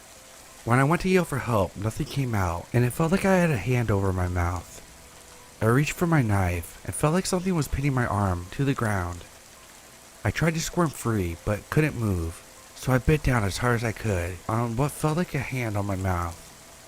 At this point, whatever weight was on me instantly disappeared and I could move and talk again. I was freaking out, and my brothers who were around saw me. My training kicked in, and I was trying my best to keep quiet and not pass out because I was hyperventilating. My squad mates calmed me down, and after telling them what happened, they all admitted to having creeps and feeling being watched the whole time they were there. None of us could sleep, and we all basically sat back to back for the rest of the night when we weren't on watch. We were pretty freaked out, so every noise or rustle of the wind made it even worse in the total silence of an ancient fort in that ancient desert. If you haven't experienced the silence of an open desert in a part of the world that there's absolutely zero light and zero noise pollution, then I suppose it would be hard to appreciate any noise in a place in the middle of the night in total darkness when you're already alert to sounds of the enemy, and now even more alert from something you can't understand. It's just about the scariest thing that anyone could ever experience. I will never experience that kind of fear again in my life, ever. To finish quickly, as soon as the sun came up, we left. Everyone was scared shitless, and none of us spoke about it again to each other. We never went back to that area again, and I still suffer from nightmares and sleep paralysis because of my personal experience that night. The scariest part of this whole thing is, I know it's probably just in my head. That's my, I guess, ghost story. If you stuck it out, thank you. I hope you enjoyed.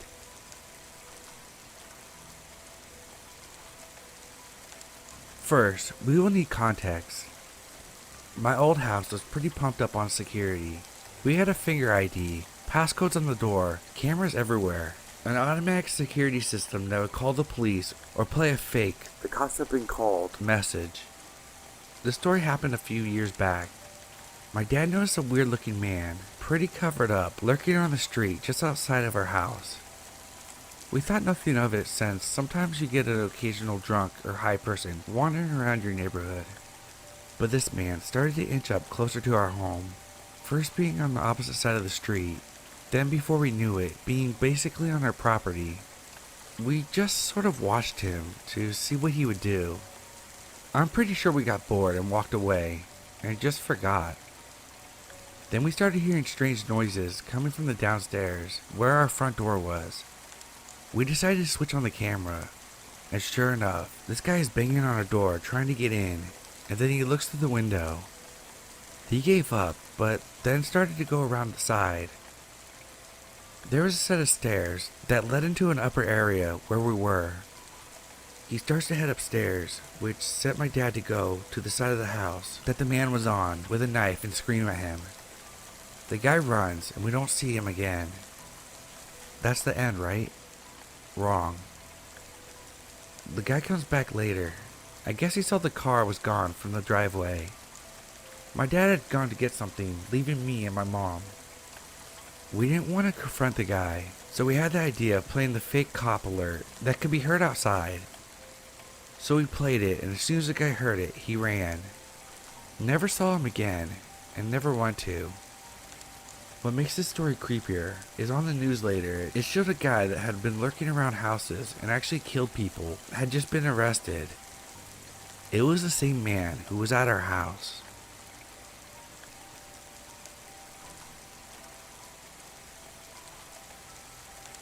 I'm going to share something that happened to me last night. So for a bit of background, I'm a 13-year-old male in the UK, and I have a Doberman that I normally take out in the back garden so she can do her business before bed. But this time was a lot different. I had opened the back door and she darted off into darkness, so nothing out of the ordinary, but when I called her back, she didn't show. I sat there for about 15 minutes waiting when I see something move in the distance. I brush it off, and that's when my dog just walks into the flat. When I walked in and shut the door, my blood ran cold as I heard the door handle jiggle. It had to be a person. It wasn't windy or anything. I flung myself against the door, and my dog started growling with her back hair standing straight up, breathing heavily. It was terrifying. I took off my slippers and held them in my hand so I wouldn't make a noise as I walked away from the door, and practically flung myself up the stairs. I must have fell asleep because later that night I woke up to the sound of faint cackles from outside, and I just laid there horrified. To whoever was on the outside of that door, let's never meet again.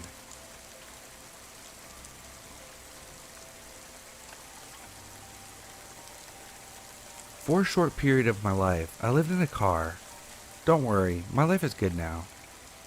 When you live in a car, you pick up systems, ways to keep your car clean, places to shower for cheap, and most importantly, where to sleep. I'm mostly bounced from different Walmarts in the area. I live in the south, where there's tons to pick from. It's good to pick different parking lots, so you don't attract any attention for going to the same one every night. I always made a rule to sleep under the light in the parking lot. One night, the Walmart I picked didn't really have good spots in the light, so I figured I'd just sleep in whichever spot in the back and go to bed after a long day at work. As I woke up to the sun rising, I saw 2 handprints left by a stranger outside my window. This convinced me to always park under the light no matter what, and maybe avoid that specific Walmart. Honestly, I'm just happy whoever it was just looked at me and left me alone. all I had on me was pepper spray, and it wouldn't have worked out if I would have used it while I was in the car.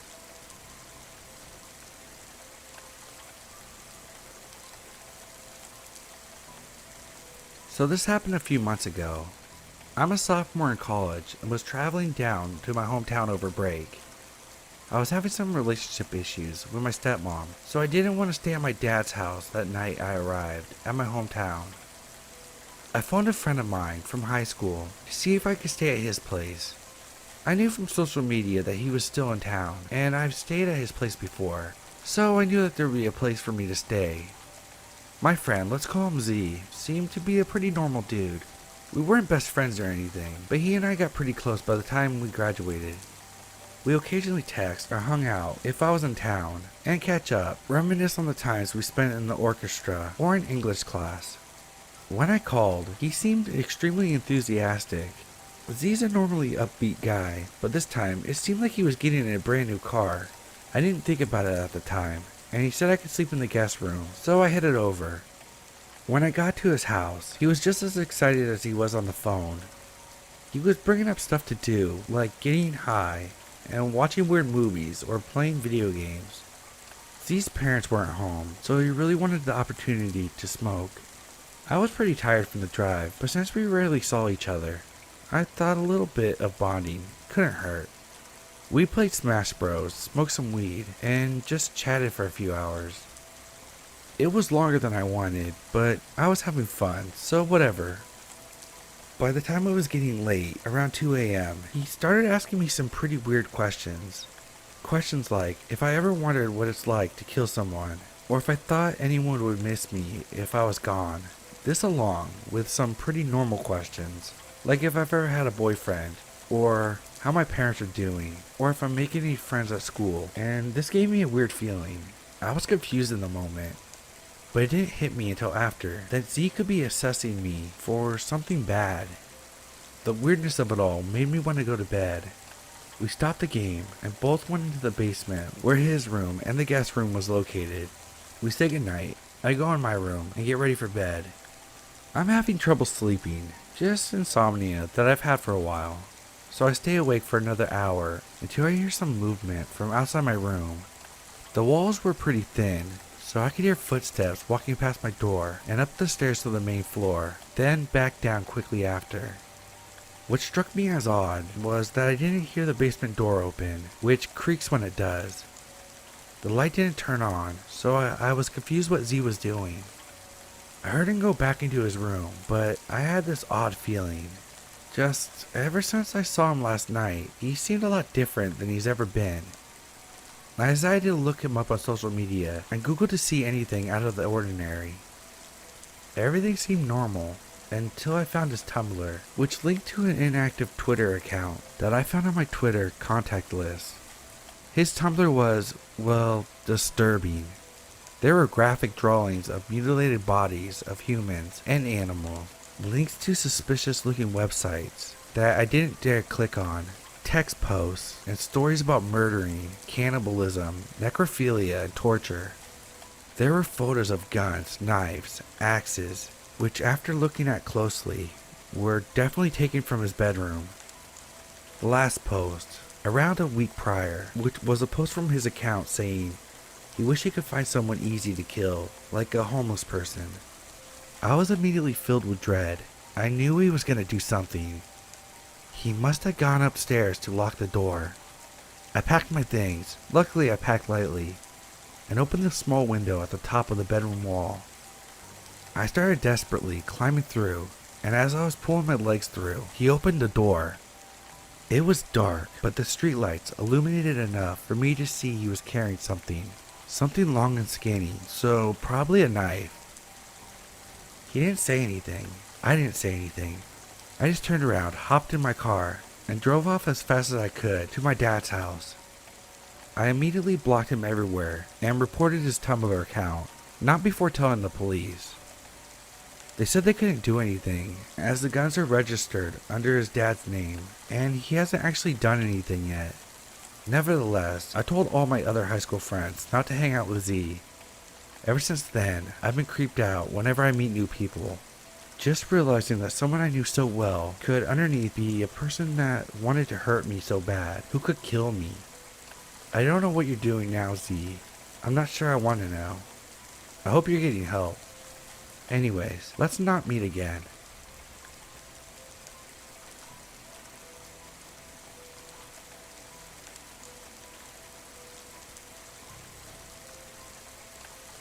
I was born and brought up in Delhi, but my family originally belongs to Bihar. All these experiences started when I first went to visit my grandparents, and because I was 2 or 3 years old, I don't remember the incident at all, but my parents and other villagers have told me about it many times.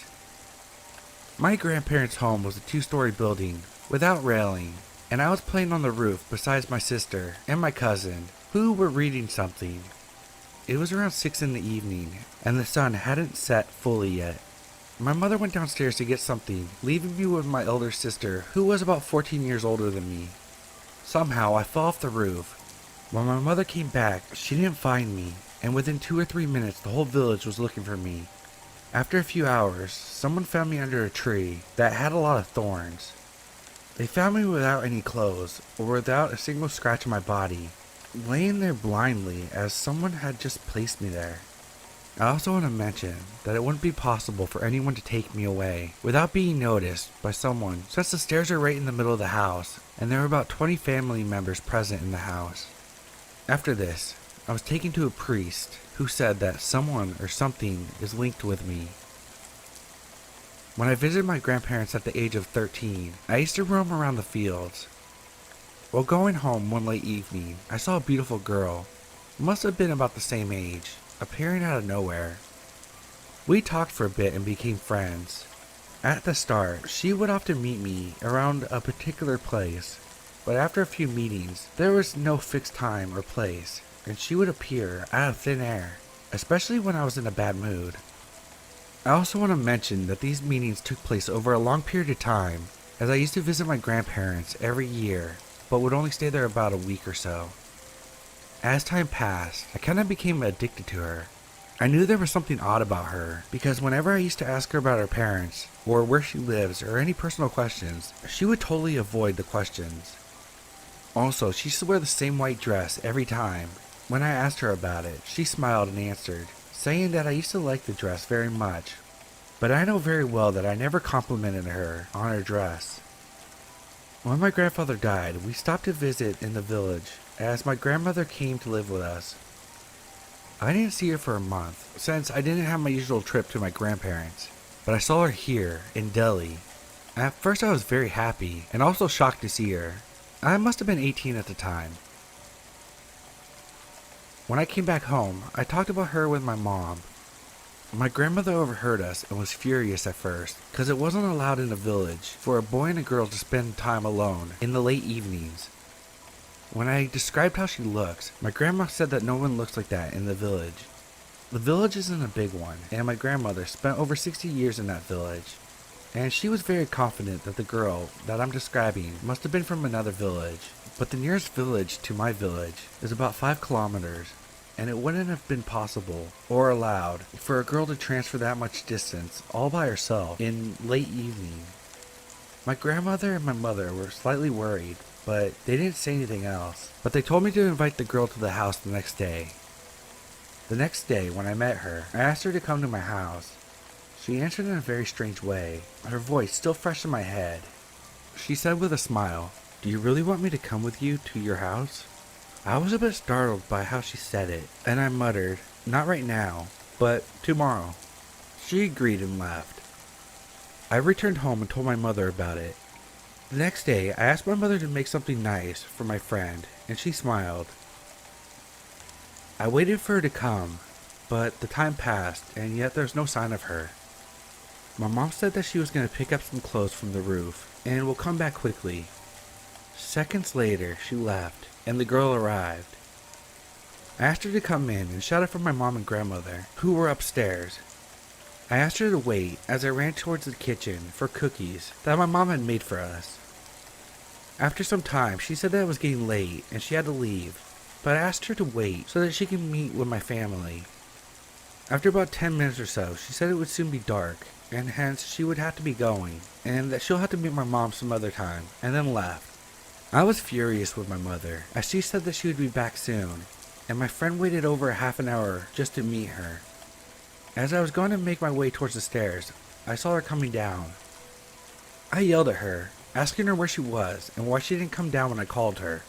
Looking confused, she said she didn't hear anything, and why did the girl leave so early?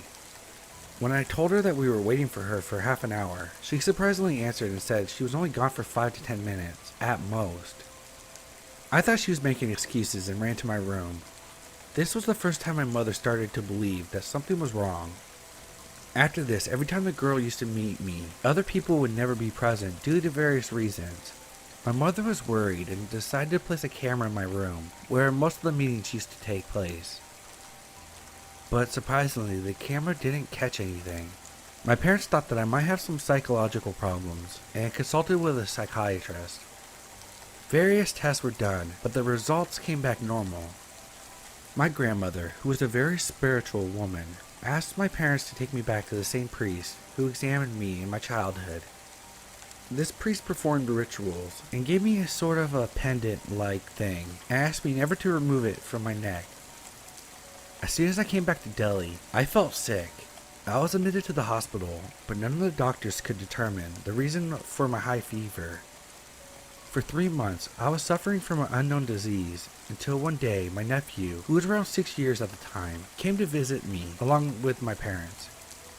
My brother-in-law said that the nephew was asking to see me, hence why he had to bring him. My brother-in-law and my mother went outside for some time. Meanwhile, my nephew came near me and snatched away the pendant and threw it out the window.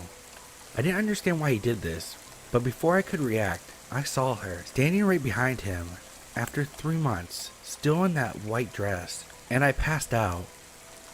After some time, I woke up and found the doctors examining me. As the doctor left, my mother, nephew, and brother-in-law came into the room. My nephew was crying. He must have been scolded by his father for what he did. They were asking him why he threw the pendant away. Surprisingly, he said that an older girl than himself asked him to do it.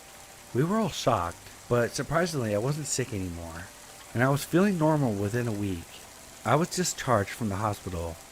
This incident freaked me out to an extent, but still whenever she used to meet me, I couldn't resist her. These meetings increased significantly when I went to Kota for studies with my cousin.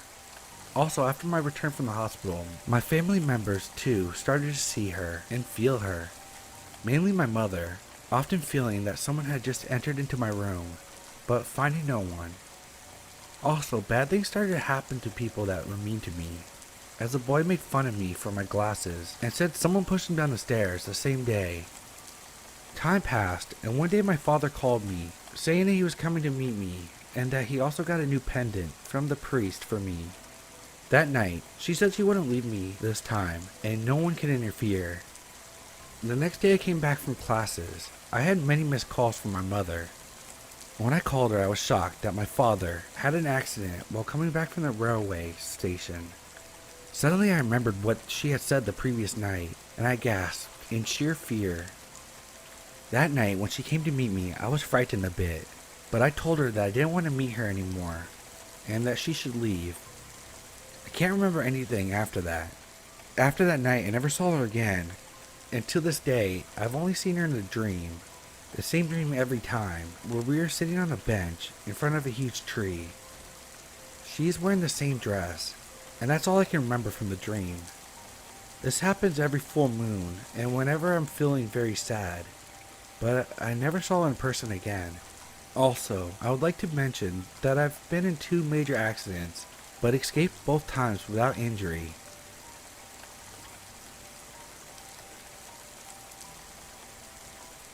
I have a story of something that terrified me as a young kid, and until today, I hadn't told anyone. When I was a kid, around 7 or 8, I picked up the habit of getting on the phone and listening in on phone calls of other people. My parents had just got one of those new cordless phones, and my sister and I were allowed to each have one in our rooms. I would occasionally listen to my sister's calls of gossip or my mom talking to her friends. Normally, I'd pick up right after the call was answered and would immediately mute the phone. Most of the time, I became bored and would get right back to playing Nintendo 64.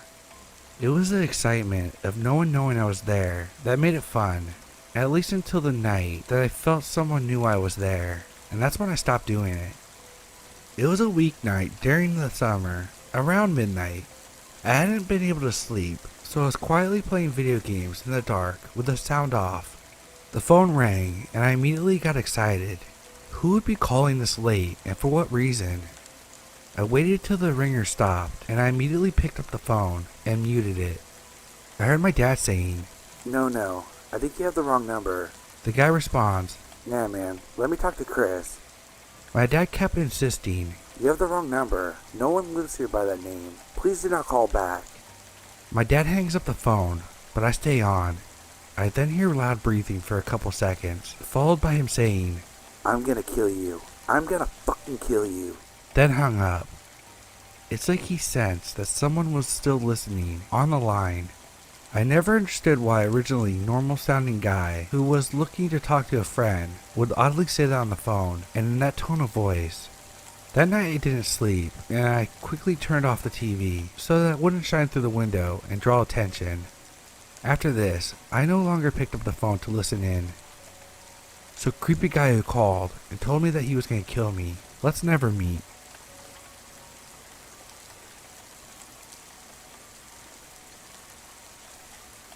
Well, this isn't nearly as creepy as other stories on here, but it still freaks me out to this day.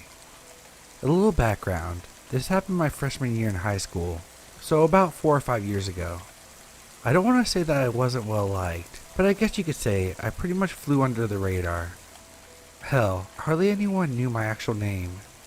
It pretty much goes without saying that I hardly had any friends, so it couldn't have been one of them trying to play a prank on me. Anyway, it was probably around midnight when my phone started to ring. It was from a blocked number, which is creepy in its own right, so I let it ring and go to voicemail.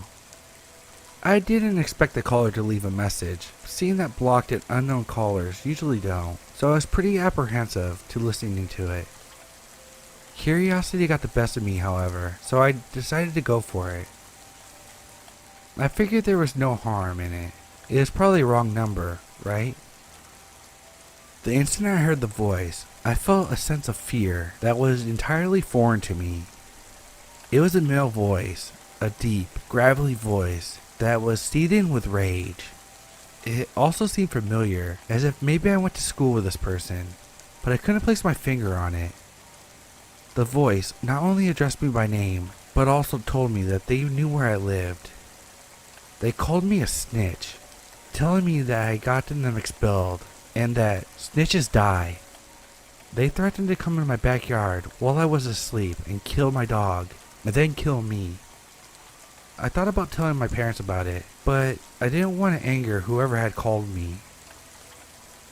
I never got another call like that again, and nothing ever happened. But damn, that scared the shit out of me.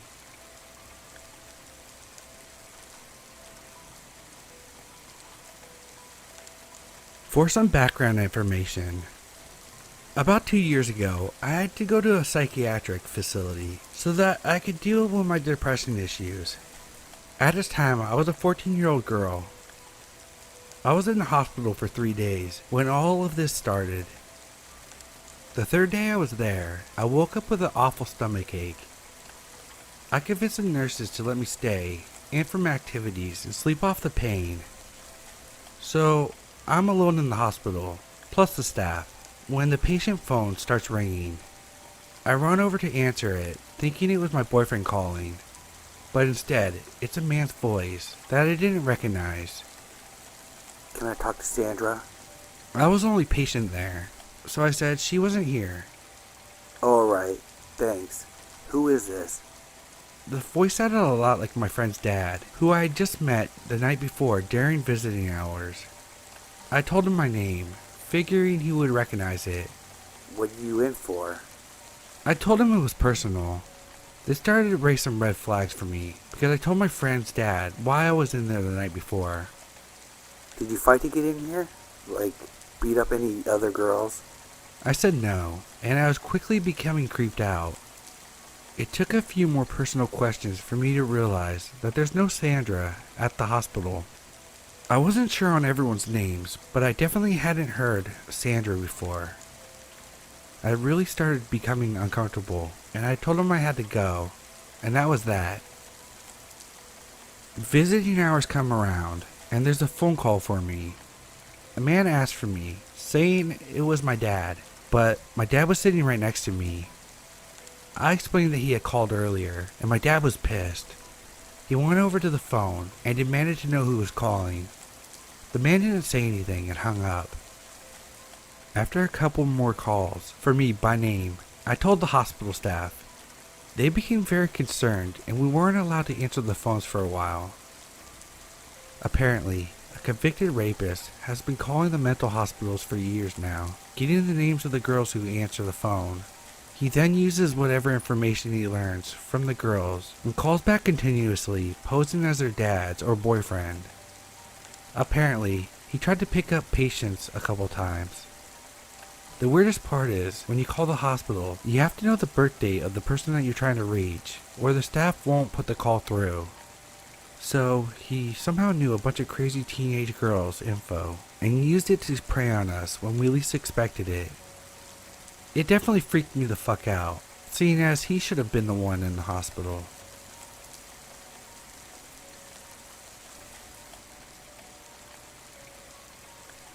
Several years ago, I was off school for summer break. I was about 16 at the time. My younger siblings were both at sleepaway camp. My parents both worked full time, and most of my friends were away. I ended up spending about a month alone at the house. Our phone system has always been a bit strange, since one of the phones has never worked. I didn't realize it, but my dad had replaced the faulty phone. I spent my time eating and reading, lazing around the house. I started to notice something a bit strange happening with the phones. The phone would ring, and I would pick up. Shortly after, the person on the other end would hang up.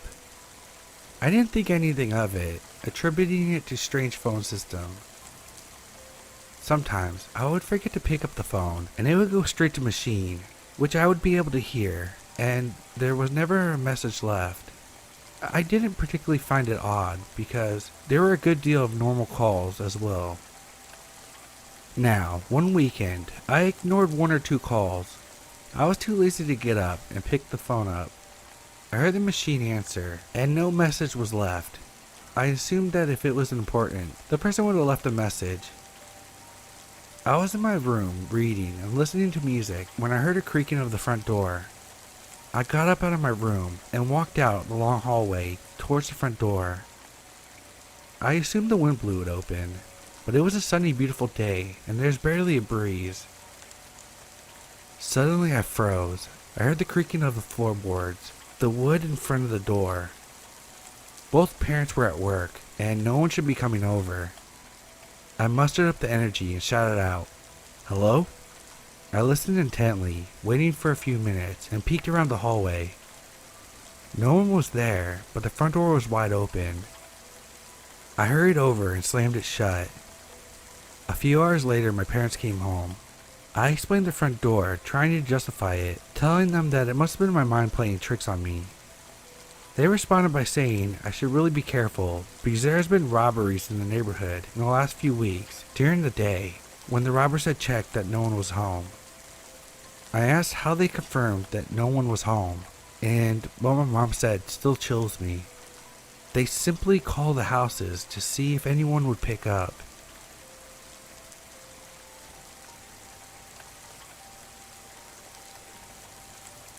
This story takes place in 2005, if I'm not mistaken. At the time, I was still in college, but my hometown was just a short drive away, so I ended up working at my local library.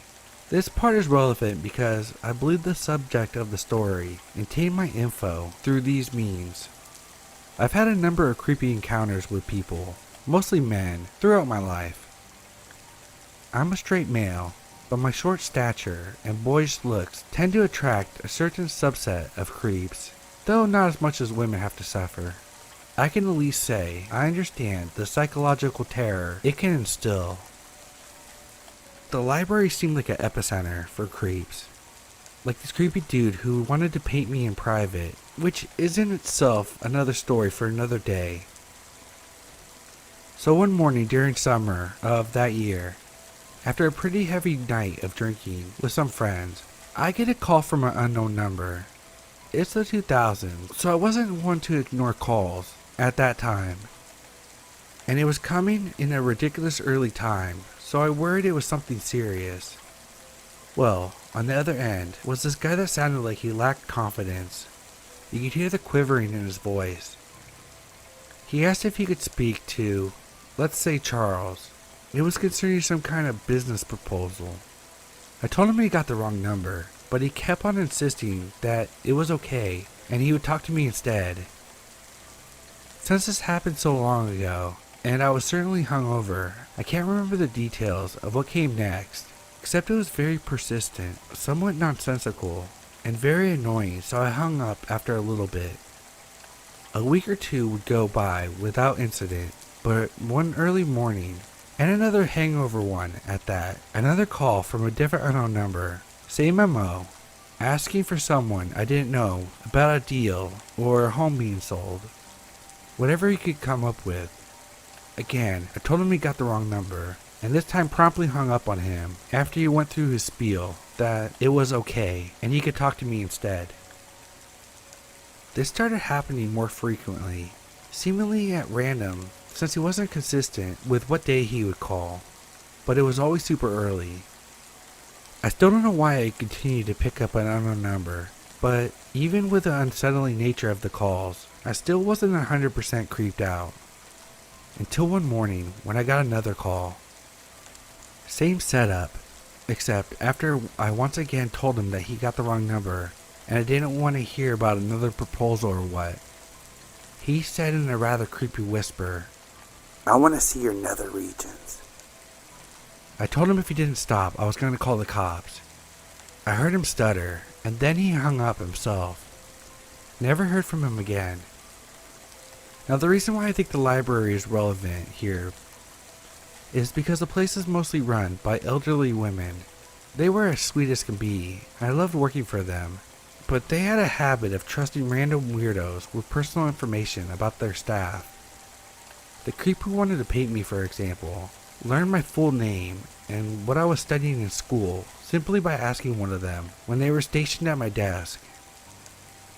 I know it doesn't seem totally weird, but I felt like it was a breach of privacy. Especially after that same creep, knowing that I was immediately uncomfortable in his presence, began to come in and linger around me when I would be stationed at the checkout counter, including leaning in real close and breathing heavily onto me. Gross stuff like that. I wouldn't be surprised if the phone creep got my info the same way. If he and the painter weren't one and the same. So creepy morning phone call guy, let's not meet, and I'm very glad that we never have.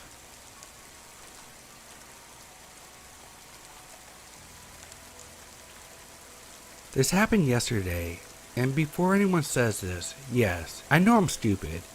I had just gotten home from work around 9 p.m. and I barely had time to take off my shoes when I get a phone call from some number I didn't recognize. I'm searching for new jobs, and I thought it might be one of those places that I was applying to, calling me back.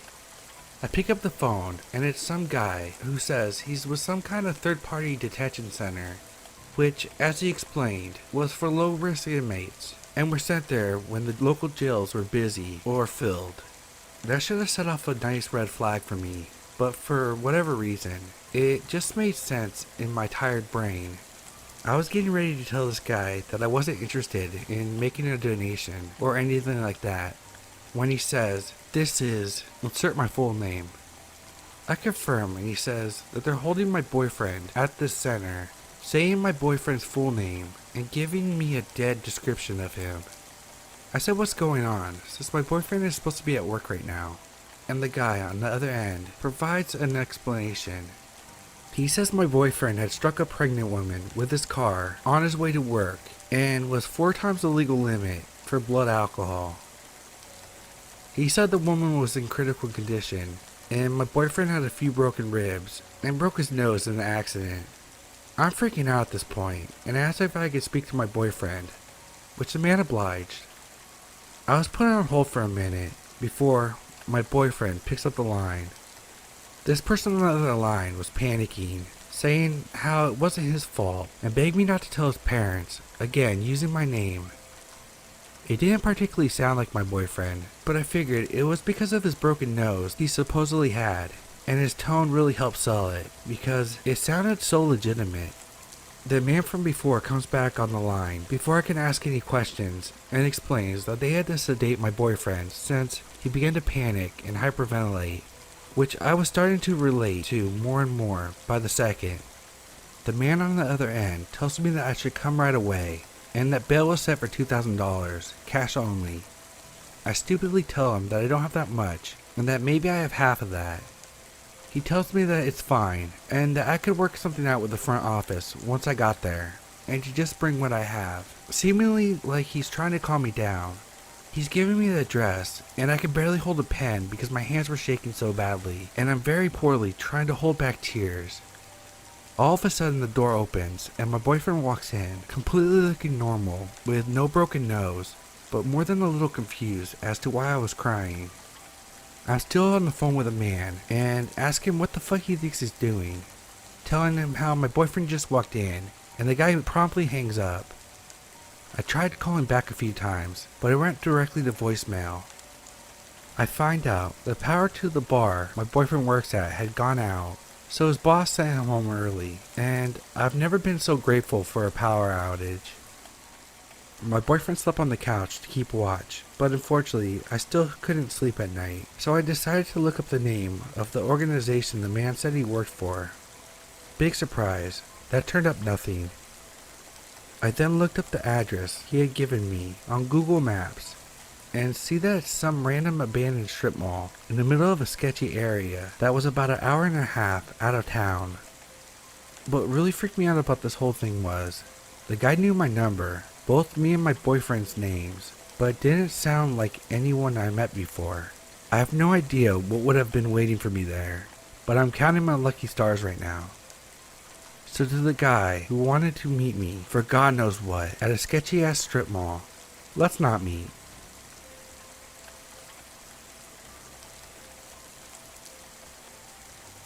This is my first post here, and I'd like to share something that happened to me when I was a kid. I was around 7 years old, and very close to my aunt and uncle that lived a few towns over. We had a house phone, and I was allowed to make calls to people that were in the address book. I would call them once a week just to know how they were doing and ask silly questions like how was your day, how are your dogs, or when are you coming to visit. One day, I accidentally pressed the wrong number while dialing and called someone else. A lady answered the phone, and I started talking as if I was talking to my aunt. I guess as a kid I didn't find much different in females' voices. I asked her how she was. She said she was okay, but asked what my name was because apparently my number appeared as unknown. I told her, Tia, this is Pineapple Yard. I'm using Mom's phone. Her voice changed, and she started talking to me like she knew me. Asked me questions about school, which I found odd because she knew I was homeschooled, which I corrected her and reminded her that I was homeschooled. This went for 3 days. Around the same time of day, she would call. I would run to the phone and answer. We would talk for around a half an hour. My mom would only allow me to make calls for less than 10 minutes because it was expensive, so I told my aunt to call back when she wanted to talk because we couldn't pay the calls. We got close, talking about her day, how she was a teacher. I told her about stuff I liked and never felt closer to her. Then one day, she asked me for my address. She said she had forgotten where I lived and wanted to take a visit. And that was a big red flag for me, as my uncle and aunt knew exactly where I lived. I got a bit scared and hung up. I started overthinking about weird stuff she had said to me, like if I had a boyfriend, or what was my favorite place to visit. Questions my aunt probably would not ask. Next time she called, I told her that she wasn't my Tia, and that we couldn't keep talking anymore. which she responded saying, "You're too friendly. It's sad we can't be friends anymore, but I know where to find you. We will see each other soon." and then hung up. I got scared. I went looking for my mom and told her I called the wrong number and that I hoped she didn't ground me. She checked the number in the caller ID and then the address book. The phone number was different from my aunt's by one number. It was a private phone, so it didn't appear in the big regional phone book. She called back, but no one picked up. I never told my mom what happened, just that I called the wrong number once, which was true. So creepy lady from my childhood, let's not meet, ever.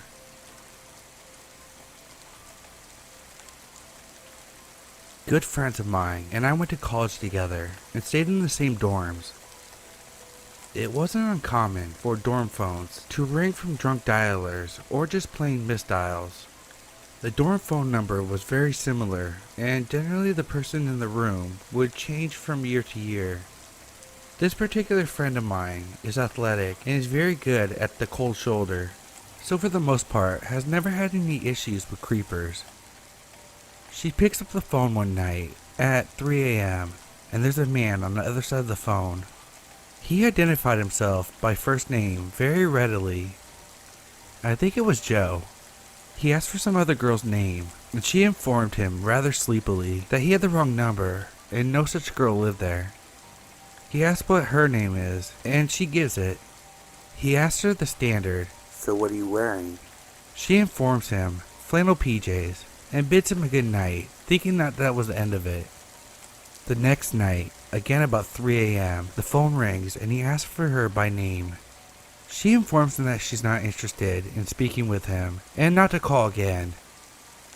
However, he didn't stop. He keeps calling her night after night. This is particularly worrisome because the dorm phone numbers are formatted such that you have a good idea where the room is by the number, and vice versa.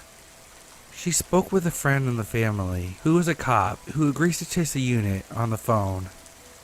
Her relationship with her roommate isn't above cordial, so the roommate doesn't understand that the trace item needs to stay plugged in because this is a legitimate issue. Fast forward to winter break.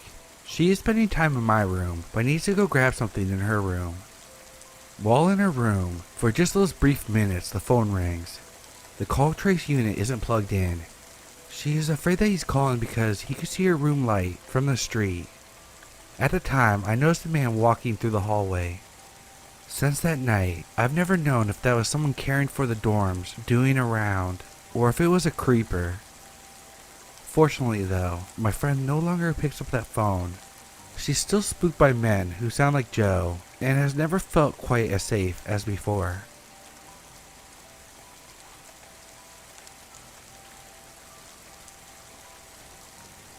So this happened about 5 years ago, while I was 9 months pregnant. I was Christmas shopping at the mall with my then 7 and 15-year-old daughters one Saturday night in a very safe city with very low crime rate. There was an Applebee's connected to the mall, and we ended our shopping pretty late, and the mall stores were starting to close. I took my kids to the connected Applebee's for a late dinner. We finished up eating about 10 p.m. and leave out the Applebee's entrance into the practically deserted parking lot with shopping bags in tow. As we got to the car, I was in the middle of maneuvering the shopping bags on my arms to find my keys, when a 50-ish-year-old crusty-looking guy starts walking up from somewhere in the parking lot with shaggy gray hair and a faded flannel shirt and old jeans. I noticed him briskly approaching when he was about 40 feet away, and he said, "This is a stick-up. Give me all your money." My blood ran cold, and I stared at him and shakily said, "What?" He then said he was just kidding and came and stood right next to my daughters, who were standing on the other side of the car waiting for me to unlock the car to let them in. He starts to make small talk with me and my girls. He's asking things like if we were being good for Santa, how old they were, if we got all our Christmas shopping done, what kind of things did we get. He didn't seem drunk, high, slow, or mentally challenged at all. He was very coherent and seemed sound of mind. Mind you, I was a heavily pregnant woman, alone with my 2 daughters in a mostly deserted parking lot at 10 o'clock at night, who was being approached by a stranger who came and stood right next to my kids, on the other side of the car just shooting the breeze, talking to me and my kids, with his hands in his pockets and occasionally looking over his shoulder. I didn't want to aggravate him, so I was politely conversing with him and trying to look calm and nonchalant, while trying to disguise my frantic hands digging inside my giant purse for my car keys. This exchange went on for a couple of minutes while he periodically kept looking over his shoulder. I was slightly panicking and trying to be polite to keep the situation from escalating. I felt like at any moment he could pull a knife or gun, rob me, and my kids were right next to him, away from their mother on the other side of the car, and I couldn't find my fucking car keys to get my kids into the car safely. He kept trying to engage them in conversation, and I could see my oldest daughter was a little weirded out. She kept glancing at me to gauge my assessment and reaction to the situation. Kids often tend to not recognize potential danger when they are with their parents, since they see us as their protectors. And being that he was only talking and acting friendly, I was doing my best to stay calm. They were oblivious to the alarming situation that we were all in, and being 9 months pregnant, and that I was no match for a grown man, especially if he was hiding a weapon on him. While still desperately digging for my keys, I tried politely to give him hints that the conversation was over by saying things like, "It was nice chatting with you, I gotta get these kids to bed, and it was nice meeting you, and tell my girls to say it was nice meeting him too." My polite attempts to get this guy to leave wasn't working because he kept sidestepping my attempts and asking them what their favorite subjects in school was and how nice young ladies they were. My outgoing 7-year-old was completely oblivious to how not okay the situation was, because he was being friendly and because the whole time she was with her mommy, so I'm safe, child mentality. So she started to talk about what she picked out for daddy for Christmas, talking about kid stuff and asking if he knew what Minecraft was, and keeping this creep from leaving us by keeping him engaged in conversation. They didn't realize that I was becoming desperate to get them the hell out of there. Then, I suddenly felt the sinking feeling of dread when I realized I may have lost my keys in the mall and that we were stuck outside with a strange man who kept looking over his shoulder and was showing no signs of walking away. I was thinking that he was waiting for the perfect moment to pounce. All he had to do was grab one of my girls and threaten their life, knowing that it would make me do whatever he wanted as long as he wouldn't hurt them. I started to feel my adrenaline spike, and my heart and stomach were doing flip-flops, and I felt like at any moment shit was gonna go down, as the gravity of realizing that there's no other people or witnesses around, and that we were totally alone with him at that moment. Odds were stacked against us, and that he has his chance. Then, he was all of a sudden like, "Okay, it was nice talking with you, see you later," and walked off in the same direction as to which he came from. It wasn't until then I found the car keys and unlocked my car. I told my kids to get in fast, and I got in too and locked the doors, started the car, and drove the hell out of there. My 15-year-old lightheartedly and jokingly said, "Okay, that was weird," and laughed. I was overwhelmed with relief, and then I was confused over what just happened. I thought to myself, why the hell would a guy of seemingly sound mind think it is totally acceptable to go out of his way and just approach a woman and her kids in a deserted parking lot late at night just to chit-chat? But being that nothing happened, I brushed it off and joked about it too. When we got home, my husband greeted us and asked how shopping went. I said it went well, and my 15-year-old told him what happened in the parking lot and how weird it was, and was kind of just joking about it. I started joking too, saying how I was mentally having a panic attack while trying to look calm, and I started making fun of myself, telling my husband how I was attempting to inconspicuously rummage through my purse to find my keys. My husband went completely white, and I acknowledged his horrified look of alarm and assured him that, albeit creepy, the guy just talked and eventually left on his own. Now, my father-in-law is a retired sheriff deputy, and my husband went through police academy training after graduating high school. He decided to go to business school instead of becoming a cop.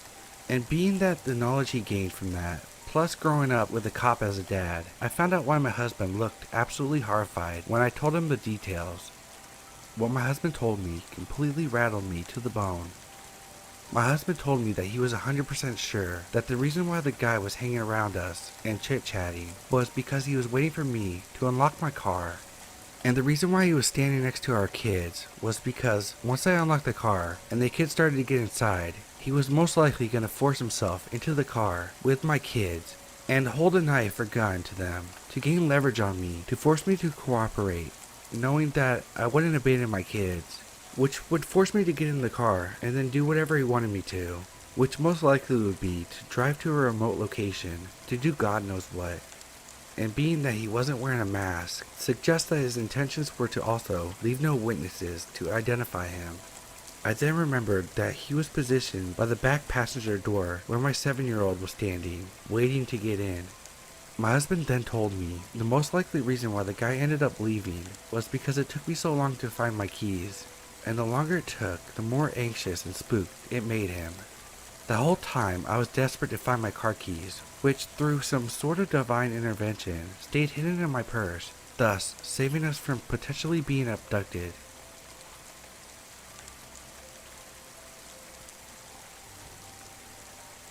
Where I live, it was about 11 p.m. when this happened. I live in an apartment complex where all of the apartment entrances are outside, not in an indoor hallway. My living room couch is about 20 feet away from the front door. I was laying down on my couch, doing some studying when I hear the front door knob turn. It's super squeaky. The knob jiggles a few times. I thought it was my roommate, so I yelled towards the door to hold on so I could put my German Shepherd up so she wouldn't jump all over my roommate. I put the dog in my bedroom and then I went to the front door. I looked through the peephole, no one was there. I called my roommate, who I haven't seen in a couple months, which is because she was staying with her family out of state because of the pandemic. She said she's still out of state, so it wasn't her. My sister is across the country on vacation, so it wasn't her either. I called the night management to my apartment, and they said that they'll call security to have them come out just to scope things out, but security didn't answer their phone. The past few weeks I felt like someone has been watching me. My car was broken into, and they took everything, camping and photography gear, and my violin. Yes, I was stupid for leaving it in my car. There's also a bunch of people who sit out on their balconies and do nothing but stare. So it could be anyone, seeing that I live alone because my roommate is gone. I also have an assigned parking spot, so they know which car I drive. Not as creepy as some other stories on the subreddit, but it definitely spooked me out for a few months.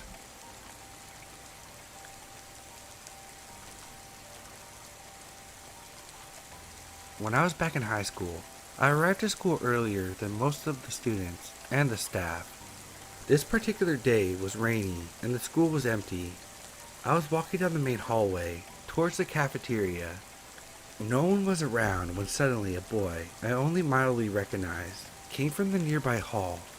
This boy always sort of gave me the creeps, so I tried walking on the opposite side of the hall from him, but he walked straight towards me, smiling. That smile, it gave me chills. I knew if I could just get past him, I would be in the cafeteria where there would be other students, and I would be in the clear. He stopped a foot in front of me, way too close for comfort, and said hello. He could have reached out and touched me, but he didn't. I said hello and tried sidestepping him. He stepped in front of me again. We did this a couple times. I would try to step in one direction and he would block my path, and he was aware that I was trying to get past him. I glanced towards the balcony, then risked looking over my shoulder. No one was in sight. His words chilled me. No one is coming to save you. My brain went into panic mode and I froze up. What did I need saving from? What was he gonna do? He stepped towards me and I couldn't move. Finally, I hear a door close behind me. Steps down the hall as an administrator was walking towards us. As quickly as it started, it was over. I walked towards the adult, towards safety, and I was free. I did report him, but nothing ever came of it. Since he didn't touch me, the report acted more as a log in case he did something similar in the future.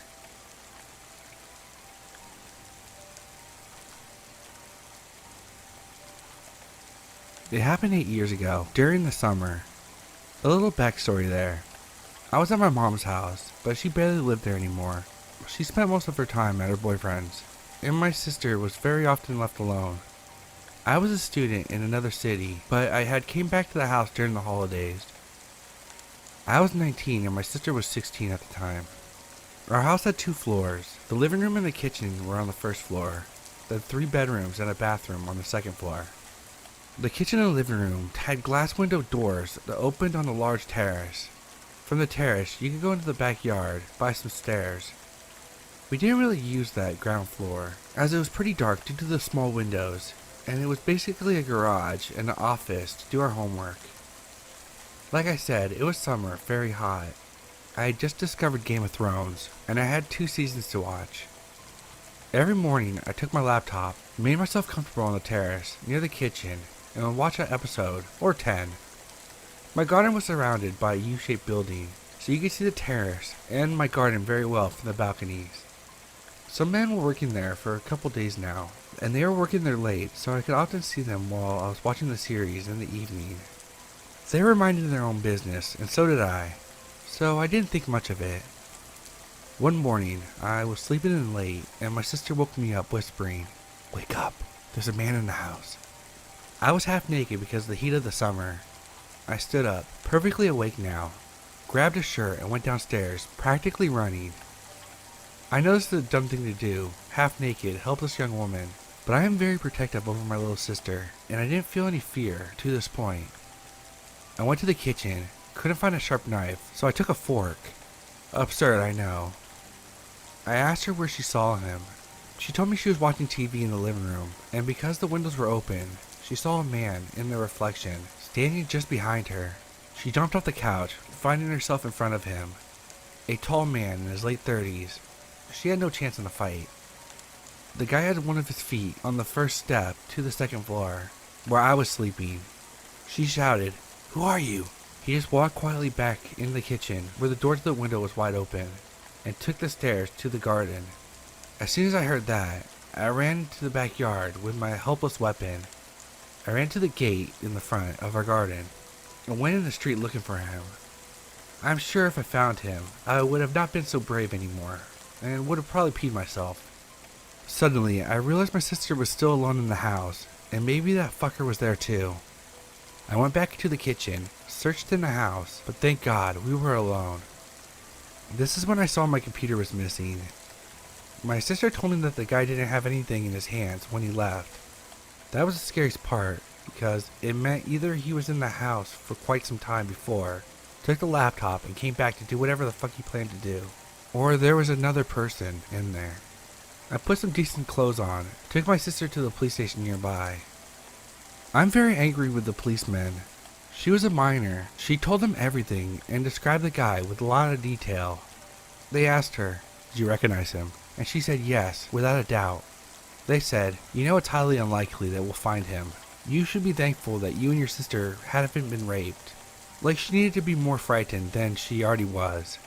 They wrote up a report, and she was too shaken up, but couldn't recognize the man, even though she said the contrary multiple times. We never heard back from the police. We came back into the house. She was very scared, and I was very angry with the loss of my very expensive laptop. I needed it for school and had tons of photos on it, and I was also angry at the attitude of the police officer. We both sat down on the terrace and talked about what happened, and how lucky we were that she had saw the man before he came upstairs. This is when I noticed the working men weren't working there anymore. From the streets, no one can ever know we have a backyard and another entry into the house. My sister told me that he was acting like he knew the house a bit. Maybe it was his first time and we didn't notice. I'm certain one of the men working on the neighbor's balcony, who has been watching me, was the person that broke in that morning. From that day on, we double locked our doors and slept in the same bedroom for weeks.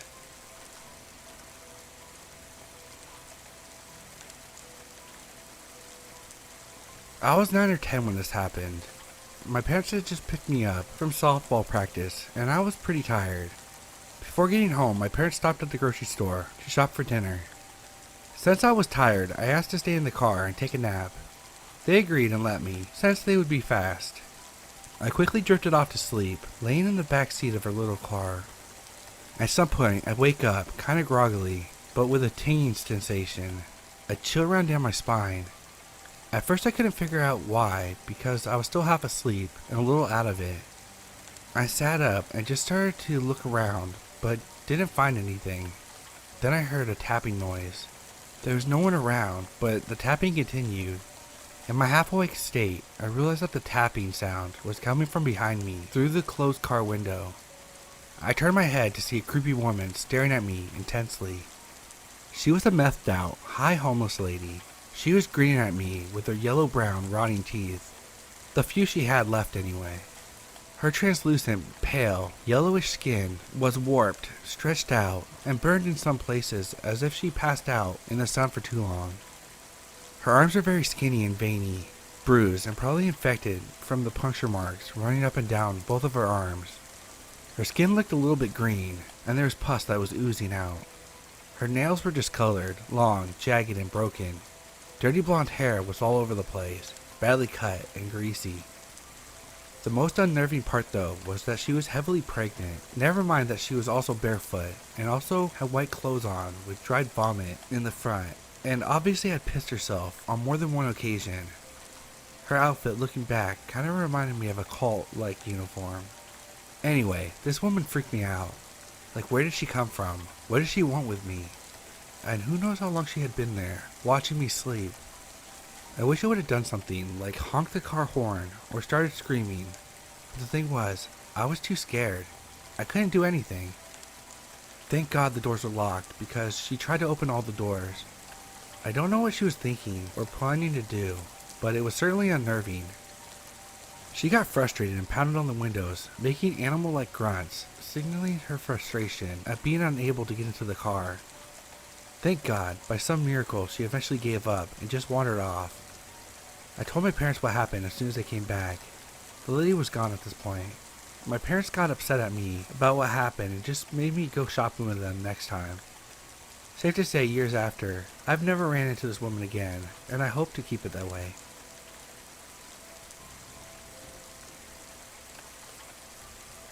It was Christmas time. My wife and I were staying at our childhood home, where our mother now lived, all alone. Well, not if you include her cats. The house was on a quiet cul-de-sac in the suburbs. If you're picturing freshly mowed yards, American flags, and empty sidewalks, you're picturing it right. It was a single-story home that was attached to a garage out front. The garage had two doorways, apart from the electric garage door, of course. One that leads to the garden and backyard. This one had an old doggy door, from the days with dear old Max, that they covered with a piece of nailed wood. That had always made me slightly uncomfortable before, but I figured it had been that way for years, so what's the worst that could happen? The second door led into the kitchen. It could stop a mouse, but not much else. Definitely not something that wanted in, or someone. We were asleep in my wife's childhood bedroom. At the front of the house. It was 3 a.m. I was in that deep, dark recess of sleep. Then I heard it. The scream. "What are you doing?" It was my mother-in-law's voice echoing down the hallway. To me, lost in the sea of sleep, it sounded like a jet engine roaring past my eardrum. I bolted up. What happened next happened in a matter of seconds. But about that scream, even though I was dead asleep, I heard enough of it to sense the urgency behind it. It wasn't a, "oh, you scared me" type scream. This was different, and I knew it. I watch and read a fair amount of true crime, and this scream awakened that horrible fear. That one that says, this can't be really happening to me, can it? Honestly, in that second of the night, it sounded like someone was being murdered. You ever wonder if you're a fight or flight type of individual? I always have, and I came to know something about myself this night. I'm a fighter. I leaped out of bed, growled in the manliest voice I could muster. "I'm gonna kill you, motherfucker." I tore the bedroom door open and ran down the hallway.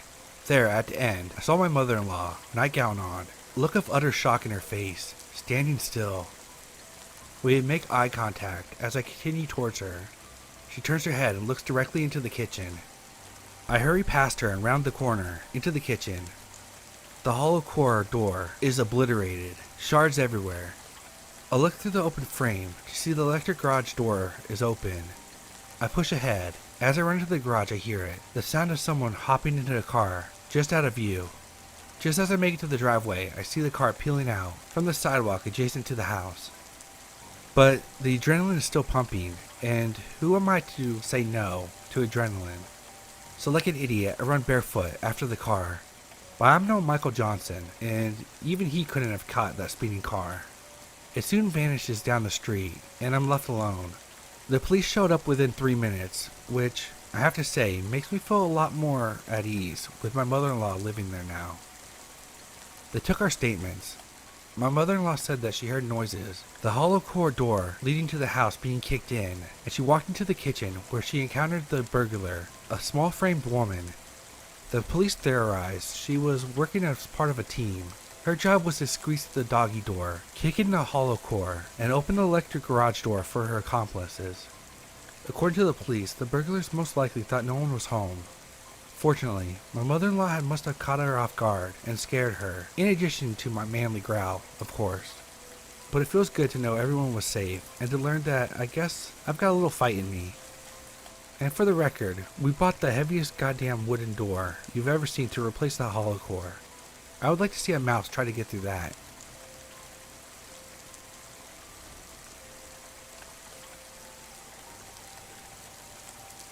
We moved into a new house right after my 10th birthday. I'm the second oldest of 7, but at the time there was only 6 of us.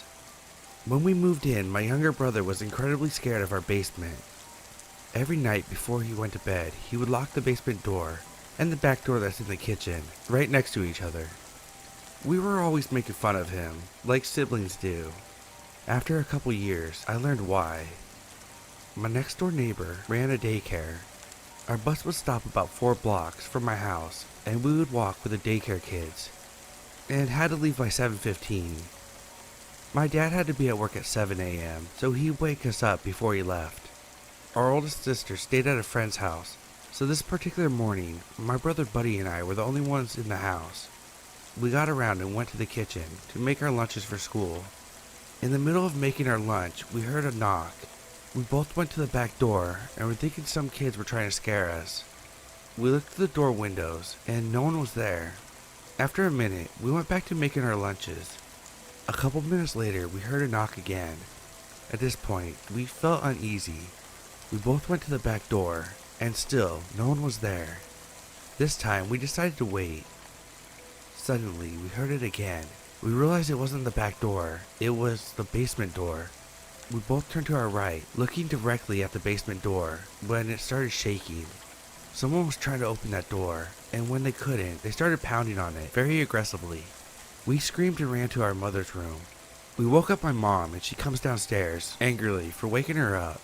We waited at the top of the stairs for her to check out the basement.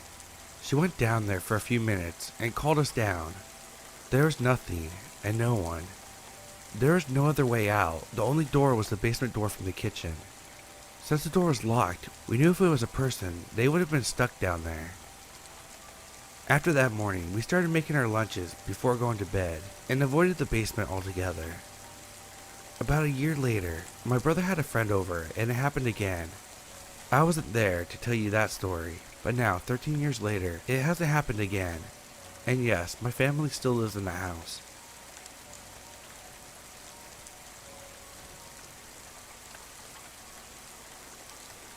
This encounter is a little mild, but still creeped me out nonetheless. This happened to me around 11 or 12 years ago, when I was about 13 or 14. It was a weekend, and I had just finished babysitting for my aunt. My cell phone rang, and on the line was a man who sounded to be about in his mid-30s or early 40s. Right away he called me by my name. Is this? I said yes, and he keeps on going on and on about how he's known me for a very long time, and he's an old friend and wanted to catch up. This guy was obviously looking for someone else with the same name, so I kindly let him know that he had got the wrong number. He responded with, No, you just don't remember me.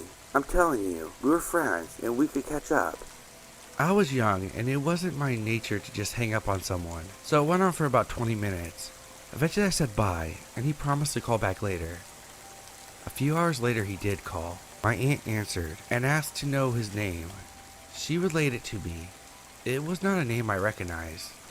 She hung up and I thought it was weird, but it was over. Maybe a year or so later, the man called me back.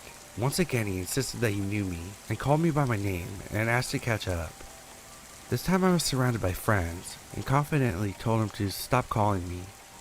I never heard from him again. It still gives me shivers when I think about it.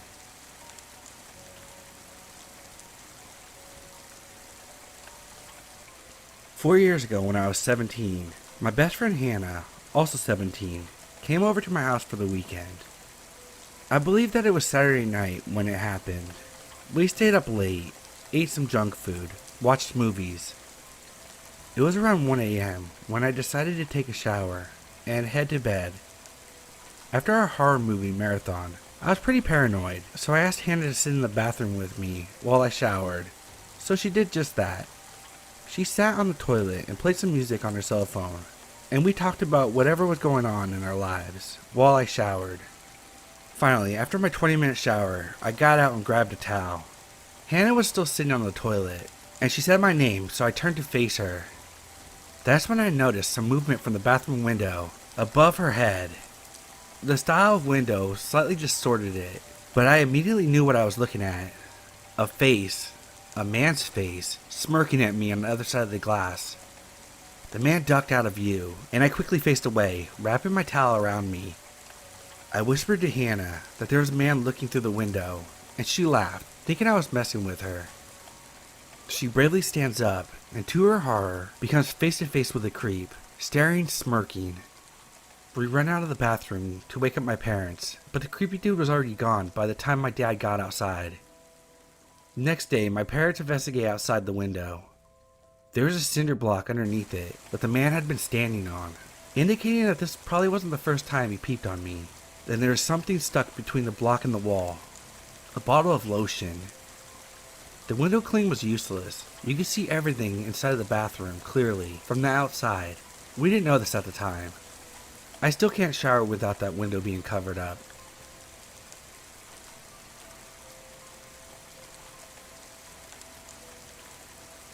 When I was around 7 years old, my parents rented out our basement to a young couple, a man and a woman. Things went smoothly for the first couple of months, for the most part, other than the occasional loud partying here and there.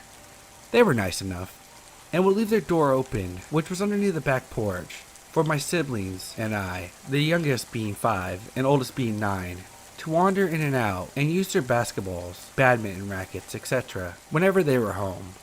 They would let us come and go as we pleased, although we didn't do it that often, as our parents weren't very comfortable with the idea, of course.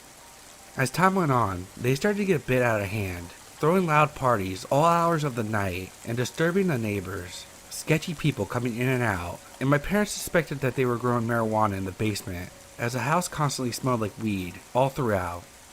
My parents did end up finding a plant being grown in the closet, under a lamp, and evicted them immediately. Marijuana was illegal at the time. A few years went by until a family member who works in corrections came over one day. They began talking to my mom about the former tenants and asked if they knew where they had ended up, and she said she didn't know. The family member told us that the man was brought into the facility that they worked at, who looked and sounded familiar, but they weren't able to place him. They suspected that the man may be our ex-tenant, who was actually being held on charges of sexual assault and murder, but they weren't sure if it was him or not. Eventually, my mom was able to confirm the identity of the man as being our ex-tenant. He was arrested for raping and murdering his ex-girlfriend with his father.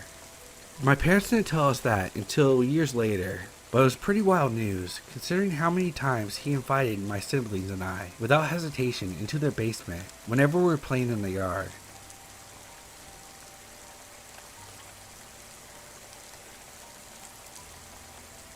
I was home alone in my previous apartment. It was a not so great neighborhood. My apartment was on ground level, and my bedroom window faced the back alley. A dumpster sat less than 2 car lengths away, where homeless people often rummaged. Just before dawn one morning, I heard a tapping on my window. My back was to the window, and my eyes were now wide open. It was still dark outside. I sleep with my lamp on, and my worn-out vertical blinds were missing a few slats, causing a 6-inch gap. So I knew whoever, or whatever the source of the tapping, could see me laying in bed, plain as day. The tapping was brief, maybe 5 or 6 taps, so I spent the next 5 or 6 seconds frozen, bizarrely trying to convince myself that it was something, anything else than a person watching me and tapping on my window, maybe an animal. Then came more tapping. Now I was faced with a terrible reality that someone had been watching me through the window in the dark for God knows how long, and he decided to tap on the window. Had one of the homeless people become aggressive during the dumpster dive? Something told me that nothing good could come from me turning around and looking at the window. If he got me to look at him, what then? Remember, my back was to the guy, so I slowly, rubbing my eyes and pretending that I was too groggy to hear him, I stood up and hazily made my way out of the bedroom, as though I was going to the restroom or something. Once I was out of sight, I ran to the phone to dial 911. Considering whether to forget any embarrassment of being in my t-shirt and underwear and bowled out of my front door, which was out of sight of the intruder. I wasn't sure if I could outrun whoever was there, or whether anyone would help me if I couldn't. Before I could make that decision, I heard a loud pop of my window being pried open. I thought my heart would jump out of my chest. At the same time, I could hear my upstairs neighbor Mike descending his stairs. I opened my door a few inches and peek out and ask him for his help. Mike was a big guy, and I heard he was trained in martial arts of some sort. He didn't hesitate to respond, hustling to the back of the apartment to see what was going on. Within a few seconds, I heard rumbling and someone being thrown against the wall and into the bushes. A few minutes later, Mike came around to the front door, telling me not to worry about seeing this guy ever again. He had beaten him up pretty badly. I wanted to believe Mike that that would-be intruder was maybe dumpster diving, but that he would hopefully never venture this way again. But according to Mike, it wasn't a homeless person. When the guy escaped, he ran to the front of the building, hopped into a red sports car, and sped off. My neighborhood wasn't a red sports car kind of place. The police later told me that the intruder was likely someone who'd seen me out somewhere and followed me home to find out where I lived. So Mr. Window Tapper, I still wonder what you would have done if you had gotten inside before Mike caught you. I wonder if you still follow me, and because of that, I often find myself wishing that Mike had put an end to you. If you found out where I now live, let's never meet.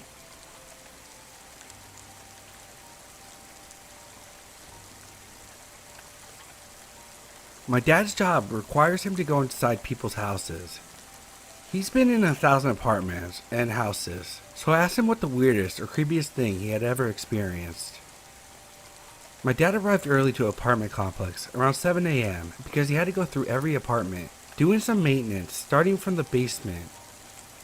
He entered a laundry room located in the basement, where a man, around 50-ish, wearing a nice white shirt with a tie, suit pants, but no shoes, green tarp in his hands. He thought it was kind of weird, but just ignored it, since it was none of his business. Later that day, he left to take a break at a local coffee shop, and when he came back to work, there were police cars surrounding the area. Out of curiosity, he asked one of the officers what was going on, and it turns out a homicide was committed. My dad then asked if what he saw was related to the crime, and oh, it was. After the police interrogation, they told him that the man without the shoes stabbed his mother to death in his bathtub, wrapped her in a tarp, and drug her outside. The police caught him dragging his mother into the backyard. Of course, they didn't let my dad do his job in the murderer's apartment until after a proper investigation. A while goes by and my dad gets to go and finish what he was doing. He felt really uncomfortable doing plumbing and other maintenance in that house where someone had just got brutally murdered, especially in the bathroom where the bathtub was full of dry blood.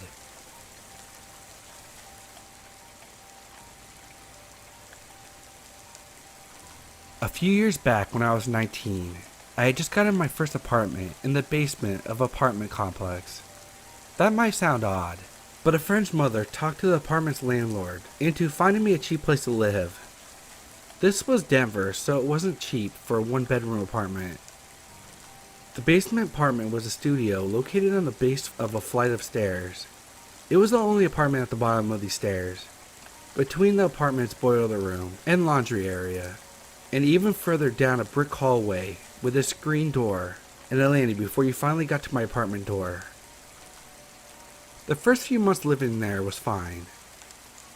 There was a smoking area up the flight of stairs that led to my apartment.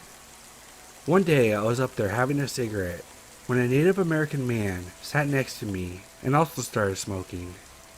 He was a resident in the apartment. His name was John.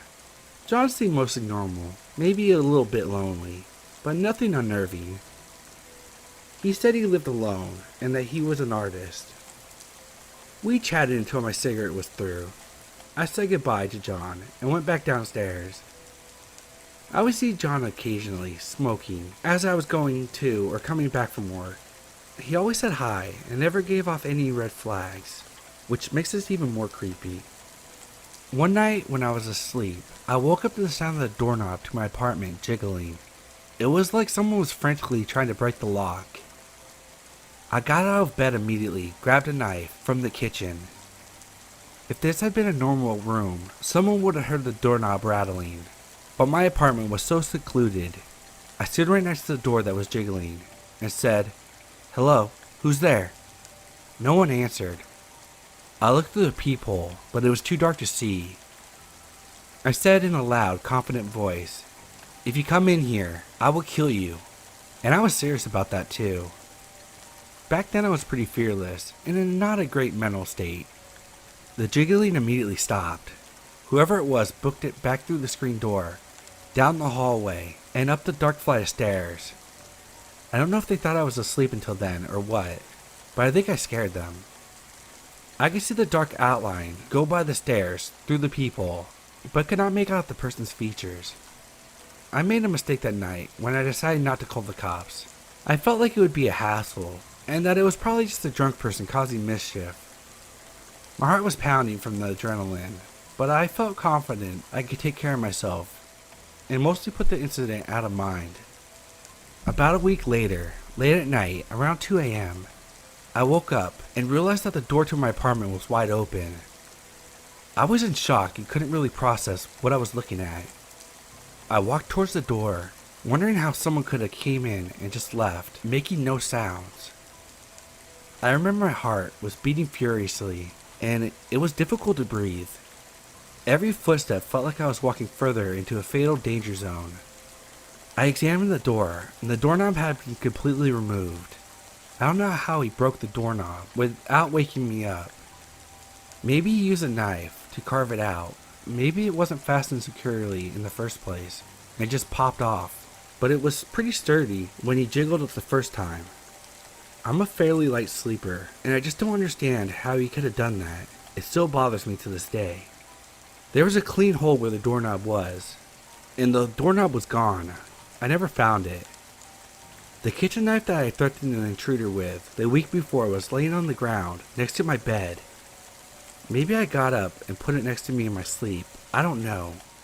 It's a mystery to me, and that's one of the reasons why this occurrence still bothers me so much. I just can't figure it out. This person had been in my room, possibly watching me sleep, and they just left without doing anything. I'm lucky, I guess, but I'll never really know why. I bought a deadbolt for the door, and the doorknob was replaced.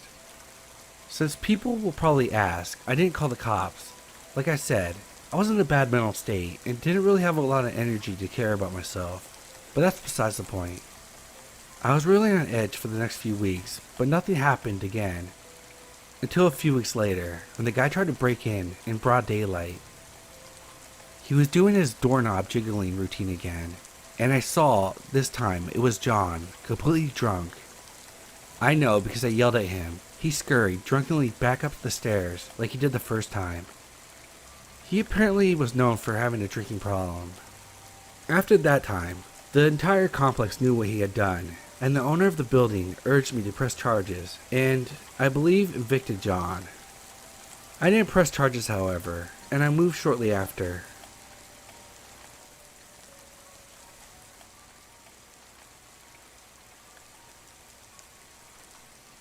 This took place when I was 12. My dad owned a motorhome, and we often went camping. This particular time, my dad and I went camping, and I took one of my best friends, Violet. For some background on how this place is set up, there was a road where on one side, there was a large campground where we were staying, and on the other side, there was a forest area. In the forest area, there was a hiking trail that was about a half-mile long, and in the middle of the trail, there was a creek and a long concrete tunnel. On the night that we were going to be staying there, I had finally convinced Violet to go walk the hiking trail with me, since she refused to go the other times. And I asked my dad, and he wouldn't let me go alone. I wanted to go when it was dark because I thought it would be fun. Violet, on the other hand, did not think it was going to be so much fun. But I brushed it off and called her a pussy. My dad didn't want us to go out when it was too dark, so we waited until dusk. We got some flashlights and headed out. We entered the forest, and I had a headlamp, and Violet had a large flashlight. I was walking in front since the trail was only big enough for one person to walk at a time. As she was very paranoid, she wanted me to go first. We walked until we got to the creek, and there was a large square-shaped concrete tunnel at the beginning of it. Because I wasn't really afraid of much, I wanted to go inside. I tried to convince Violet to go with me, but she refused multiple times. "Come on, it's just a tunnel. What's the worst that could happen?" I asked her. But she was really paranoid about the whole thing and said, "No way. You can go if you want, but I'm staying out here." I eventually gave up and went in by myself. I was about 5'8" at the time, so when I got inside the tunnel I had to crouch down quite a bit to avoid hitting my head. There was water on the floor that ran into the creek, but it wasn't even enough to get into my shoes. There was a lot of graffiti all over the walls. I shined my headlight all over and did my best to read it. At this point, I was about 15 feet down the tunnel from the entrance, and while I was distracted reading all the stuff on the walls, I didn't really pay attention to anything else. Suddenly, Violet began screaming at me. She was yelling stuff like, "Get out of there! Hurry, let's go!" I knew she was paranoid, but I didn't know she was that scared. So I was going back, but before I did, I took one last look around the tunnel and looked down to the far end. There, at the end, was a 40-year-old man. He looked homeless. He's very skinny and his skin was almost grayish color. I looked at him as he was walking slowly towards me. I was absolutely scared shitless. I ran out of the tunnel as fast as I could, and because my curiosity always gets the best of me, once I got out of the tunnel, I looked back, and he was just standing at the entrance looking at me. I wasn't sure how he got there so fast, but he did. When I first saw him, he was at least 20 feet down from where I was, and would have had to move about 35 feet down as fast as I moved 15 feet. And I didn't even hear him run, because the water would have made a sound if he did. Seeing him just 5 feet away from me was enough to make me run, and I ran faster than I've ever ran in my life. I was absolutely terrified. I can say with confidence, neither me nor Violet slept that night. To this day, I never told my dad about what happened that night. Violet also asked me never to bring it up again, and I still have no idea how he got there so fast. I really wish I would have listened to my friend. I will never know for sure, but I believe the man had been living in that tunnel for God knows how long. To this day, I'm still curious, what was at the end of that tunnel?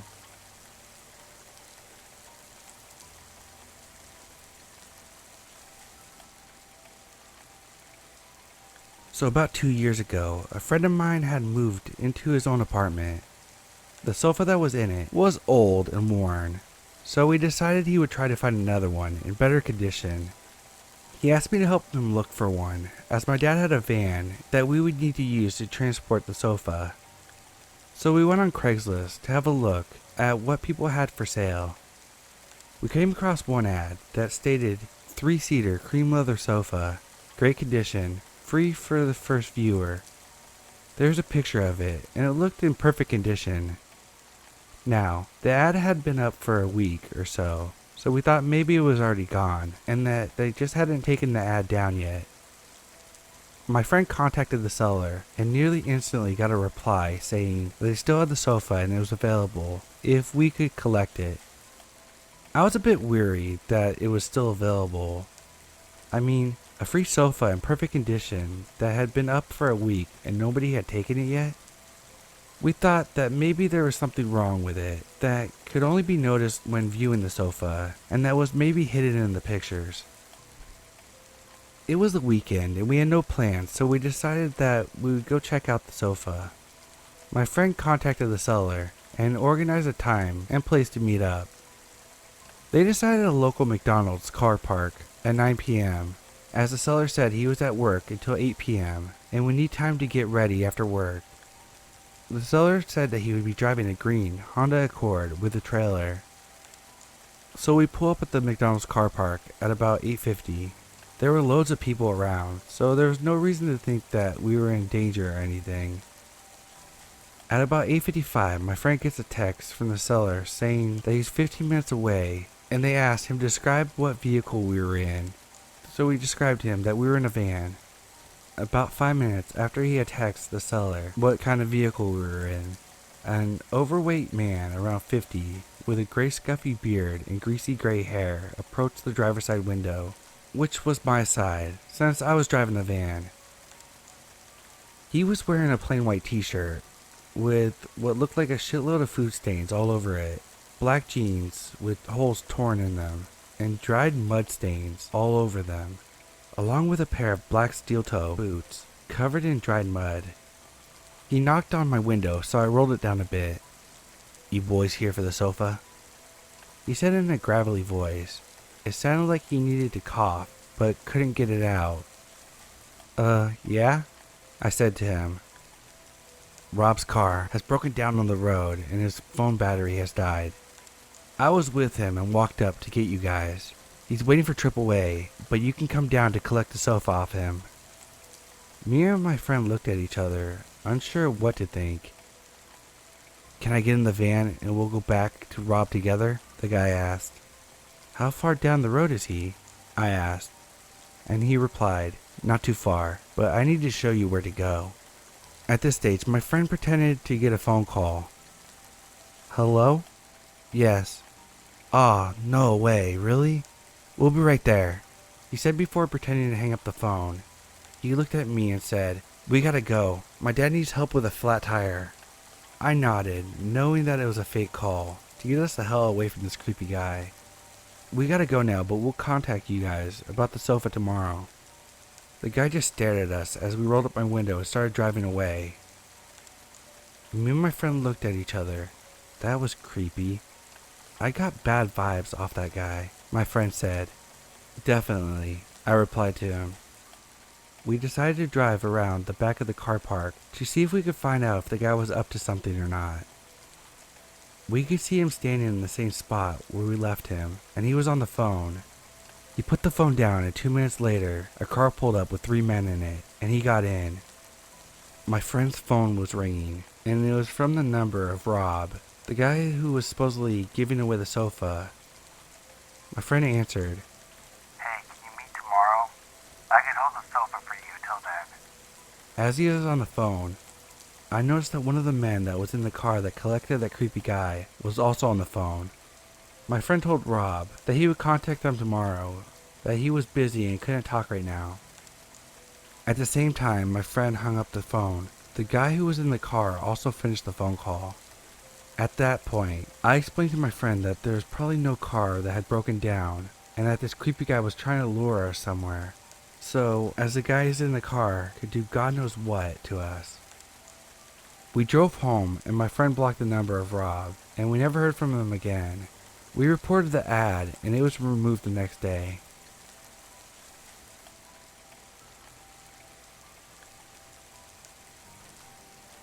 So this is a fairly short story, but it still freaks me out that it even happened. It was around 11 at night, and that's when my dad usually gets home from work. We always go around the back with some algae cleaning fluid to put in our pool overnight. We would also turn the pump on. That night, I remember we stayed out for a few minutes after because we could see a pretty neat looking view of a thunderstorm in the distance. And that's when I saw him. Right next to a huge tree, about 30 or 40 feet away from me, there was this dude standing there, staring in our direction. He walked forward a bit, but stepped on a stick and ducked behind the tree. I assumed he also saw me staring back at him, so he made sure to stay clear of sight after that.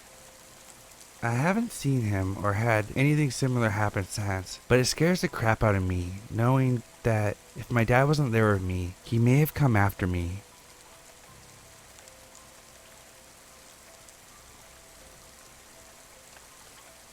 I have been posting my experiences in hospitality in a different subreddit, but felt like this one fits here.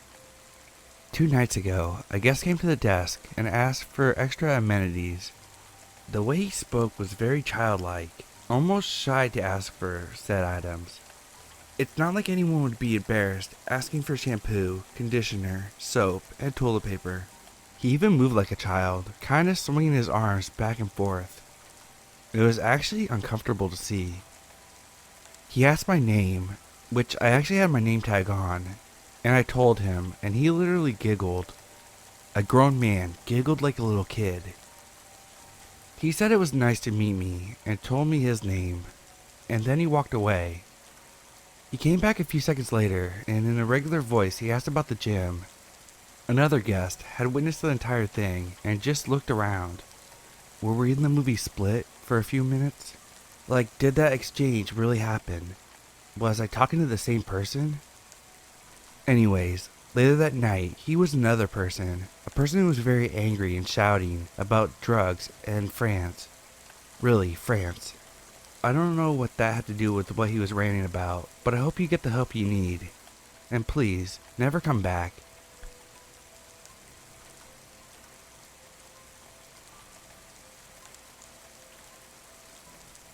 This happened when my brother was 8 or so, and he's 27 now, so it's been a while. We were at my grandma's shore house, and my brother and his friends were playing on the beach after dinner.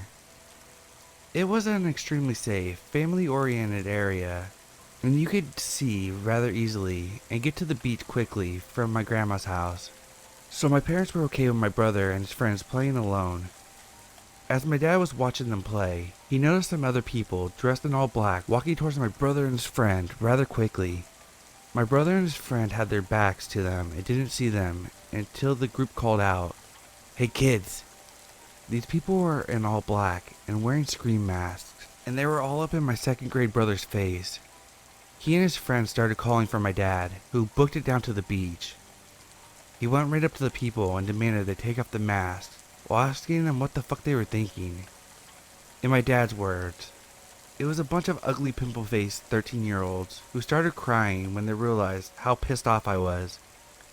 My dad made these blumbling punks say sorry to my brother and his friend.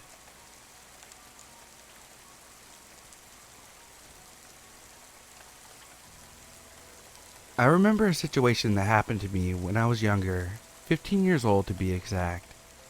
It was a hot summer, and I was at home bored. I had a boyfriend at the time, and I asked my mom if she could take me to his house. He lived about 10 minutes away by car. She said no. I got angry, so I took it upon myself to walk in the hot summer heat to his house. Mind you, the walk is about 20 to 30 minutes from my home. I was a dumb youngling, I'll tell you that. I didn't think anything bad could happen since it was during the day. I started walking and walked the roads close to the expressway. A car, blue early 2000 Mustang, pulled over next to me, and a man in his 30s puts his window down and asks me if I need a ride. It's important to note that I was wearing a romper, which consisted of a spaghetti strap top and shorts. I stupidly walked like that through town.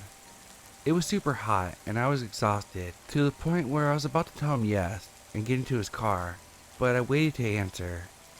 I got a very quick look at his eyes. He tried not to be obvious, but I don't know how I was able to see that he had looked me up and down and kept staring at my legs. That in itself told me that I couldn't trust him, and told him, "No thanks." He then asked again, "Are you sure?" I said, "Yeah, no thanks." Then he got angry, rolled up his window, and sped off. I'm grateful that I got a small glimpse of his intentions, and my 15-year-old dumb self stayed away from danger.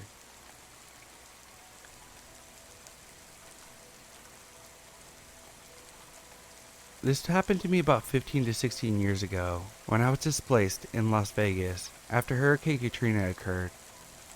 I was 9 years old at the time, and lived in this cul-de-sac of townhomes. Without sharing all the details, this was the first time I ever had a friend who lived in the same neighborhood, so he would often hang out from early mornings to 11 p.m. or so.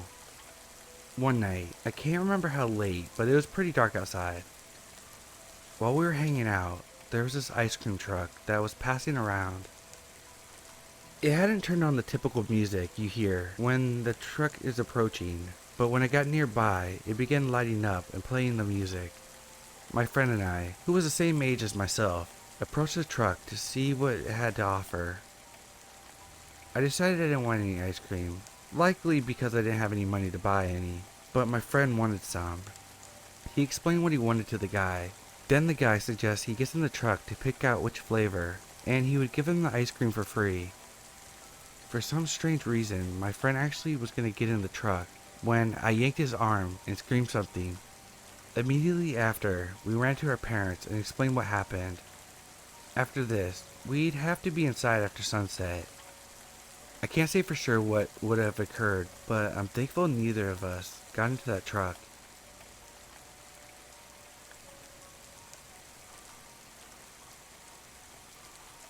This happened to me around 3 years ago when I was in the first year of university, and I was living with 2 other roommates. I was walking home from the station only 15 minutes from our house, and it was only 9 p.m., so not super late. But the area was pretty suburban and didn't have a lot of street lights. There were a couple of people that came out of the station with me, but as I walked, I noticed that it was only this one guy who was jogging. Didn't think anything of it, as I was used to walking this road. But then he starts acting kinda weird, like instead of crossing the road on the stoplights, he would jump on the rails, even though there was cars passing, and he would have to change his pace a lot. This whole time he was in front of me, so I was kinda keeping an eye on him already.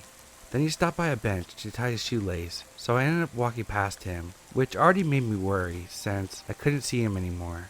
Then, all of a sudden he runs up behind me, hits me in the head, and takes my hat. He already had a hat of his own, not that it matters. He continues jogging, and I guess I was so shocked, I just stood frozen. Then all of a sudden he turns around and starts jogging towards me again, so I ran for it to the nearest gas station, where I told the guy behind the counter, and he offered to get me an Uber home. I of course told my roommates, so they would be careful and vigilant. Then, not even a week later, I was walking home, during daylight this time, and I noticed another man looking at me and following me in the same area. So I ran to the gas station again, but before calling an Uber, I saw him waiting outside, and under his hood, it was the same guy. I called an Uber, and had it take me to school instead, in case he found out where I lived. I was way too paranoid and got me and my roommates to get the hell out of that house. A few months later, I found out from a friend that there was actually a series of murders that were happening in the same area at the same time to Asian girls.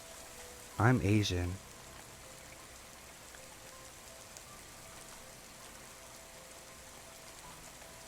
I am a 15-year-old female and live in a smallish neighborhood. My room is on the second floor of the house. It is the only main room up here. The other rooms are a closet with access to the attic and a small spare space opposite the closet door. All doors are on one end of the room, and the windows are on the other. Near the windows, I have a large chair. It's red and soft, so I sit here often. When in the chair, my right side is to the window. Story time. For the past few weeks, on and off, I have been hearing what sounded like tapping or walking on the roof near my window. It's kinda soft, so when watching Netflix or having a fan on, it can be hard to hear, but it's happened a handful of times that I know about. Just a few minutes ago, it sounded sort of like a ladder being rested nearby and a few taps of steps. I got up and turned off the light so it wouldn't reflect off the window and block my view from outside, but I still couldn't see much because of the darkness. One significant thing that I think happened a few months ago, I do believe in the paranormal, and there have been a few things like that around the house, but I'm wondering if it wasn't paranormal at all. A few months ago, the lights in my room were off, and I had been kind of drowsy. It was around 11 o'clock at night. I was laying down, but sat back up in my bed, which at the time was positioned so I had a slight view of the window. I completely woke up when I saw what appeared to be kind of a messed up face. It was sort of droopy, and the eyes were positioned so that one was lower than the other. I jumped up and turned on the lights. By the time I turned back, whoever or whatever it was gone. At the time, I thought it must have been something paranormal. Nothing ever happens where I live. It looks too creepy and off to be a person. Currently, because of what I've been hearing on the roof outside my window, I think what I saw that night was a person. I'm not sure what to do. I have dogs, but they sleep downstairs in the master bedroom behind closed doors. Please share your take on this and any advice you might have for me. I appreciate it.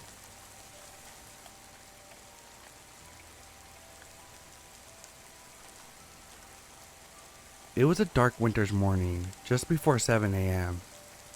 I often walk to college by myself, or take the bus. Backstory.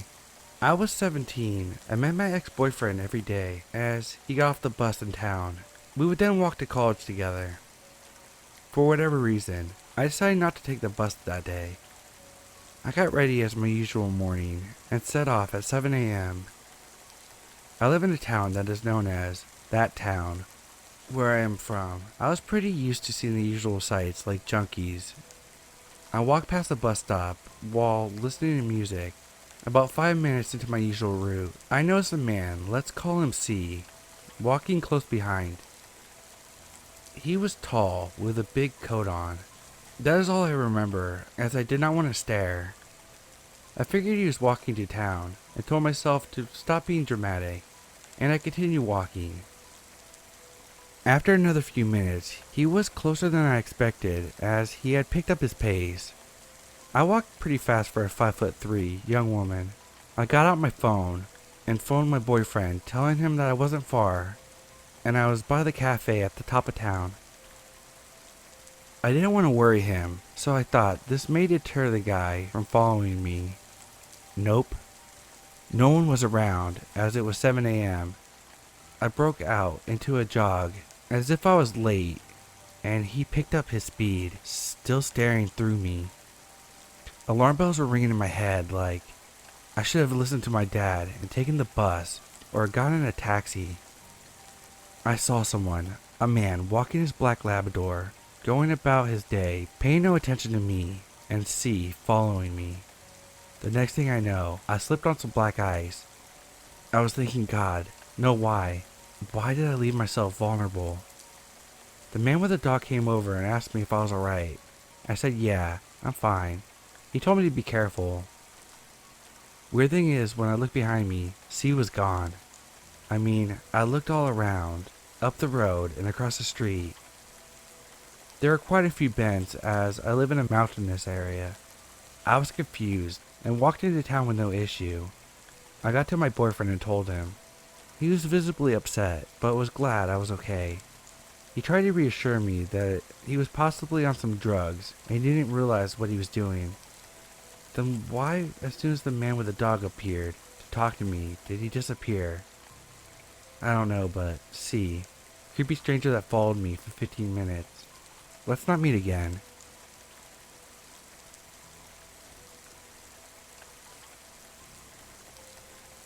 I would like to start this off by saying this actually took place a few years ago, but it seemed relevant to post since a lot of people are doing online dating right now.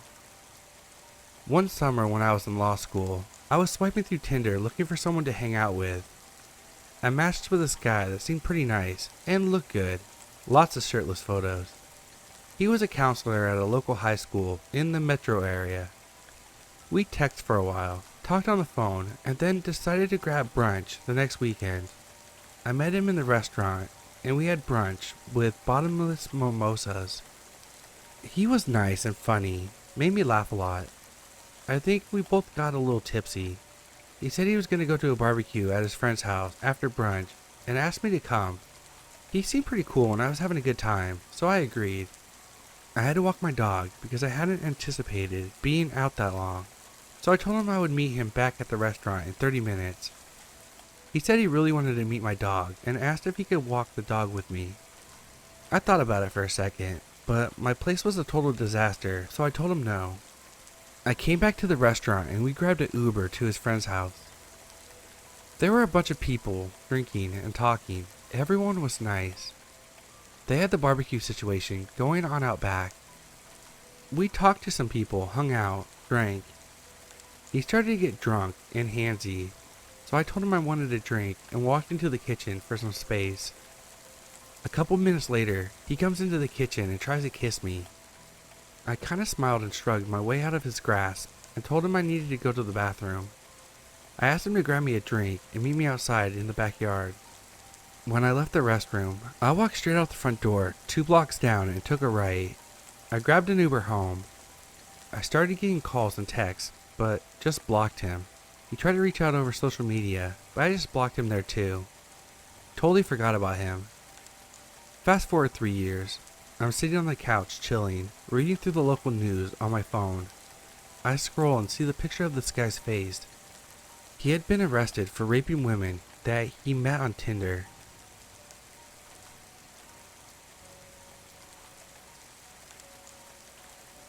This happened to me a few years ago in an old one-person flat. I had a strange feeling that something wasn't right for a few days. Like I was sure that food in the fridge was less than when I had put it back the last time. I found pillows from my couch on the floor, stuff like that. I lived alone back then, so there wasn't anyone else that had access to my flat, or so I thought. Well, one night I woke up around 1 a.m., sweating, and even though I didn't remember, was sure I woke up from a nightmare. Since I was drenched in sweat, I decided to take a shower. So I put my phone up in the bathroom for music, turned on the water, and enjoyed my shower. A few moments in, I heard the door move. I never close it, but it still never moves. I took a look at the shower curtain and saw a shadow against it, and a look at my phone confirmed someone was there, since I could clearly see the reflection in my screen that showed someone standing next to the shower curtain. It took me a lot not to scream and keep acting like I didn't notice anything, while silently taking the shower head off the holding and turning the water all the way hot. I'm still kind of impressed of my quick thinking. Our water got really hot when he cranked it all the way, and a few seconds later, the steam was rising and the water was hurting my feet, flowing to the drain. I turned around, ripped the shower curtain open, and held the shower head right at the person. It was a woman. She screamed in pain. I whacked her in the face with the shower head and jumped out of the shower, running to the door, taking the key out of the lock and locking it closed behind me. A little while later, she starts to bang on the door, but the door didn't give. Thank God for German quality work. I called the cops and went to the kitchen to get a big kitchen knife, just for safety. I felt like my throat was closing up when I saw it missing, and realized there's only one place where it could possibly be right now. The police arrested the woman, who turns out to be the former person living in the flat, and was evicted for not paying rent. Seems she made a copy of the key, and came to the flat when I was at work, and sometimes at night. It's possible that what woke me up in the first place was her, and honestly, I don't even want to think about it. Ever since then, I always insist that the locks are changed when I move into a new place. Edit. Since a lot of people ask, I found the kitchen knife in the bathroom, so she definitely brought it in with her, and either the police disarmed her, or she dropped it herself at any point.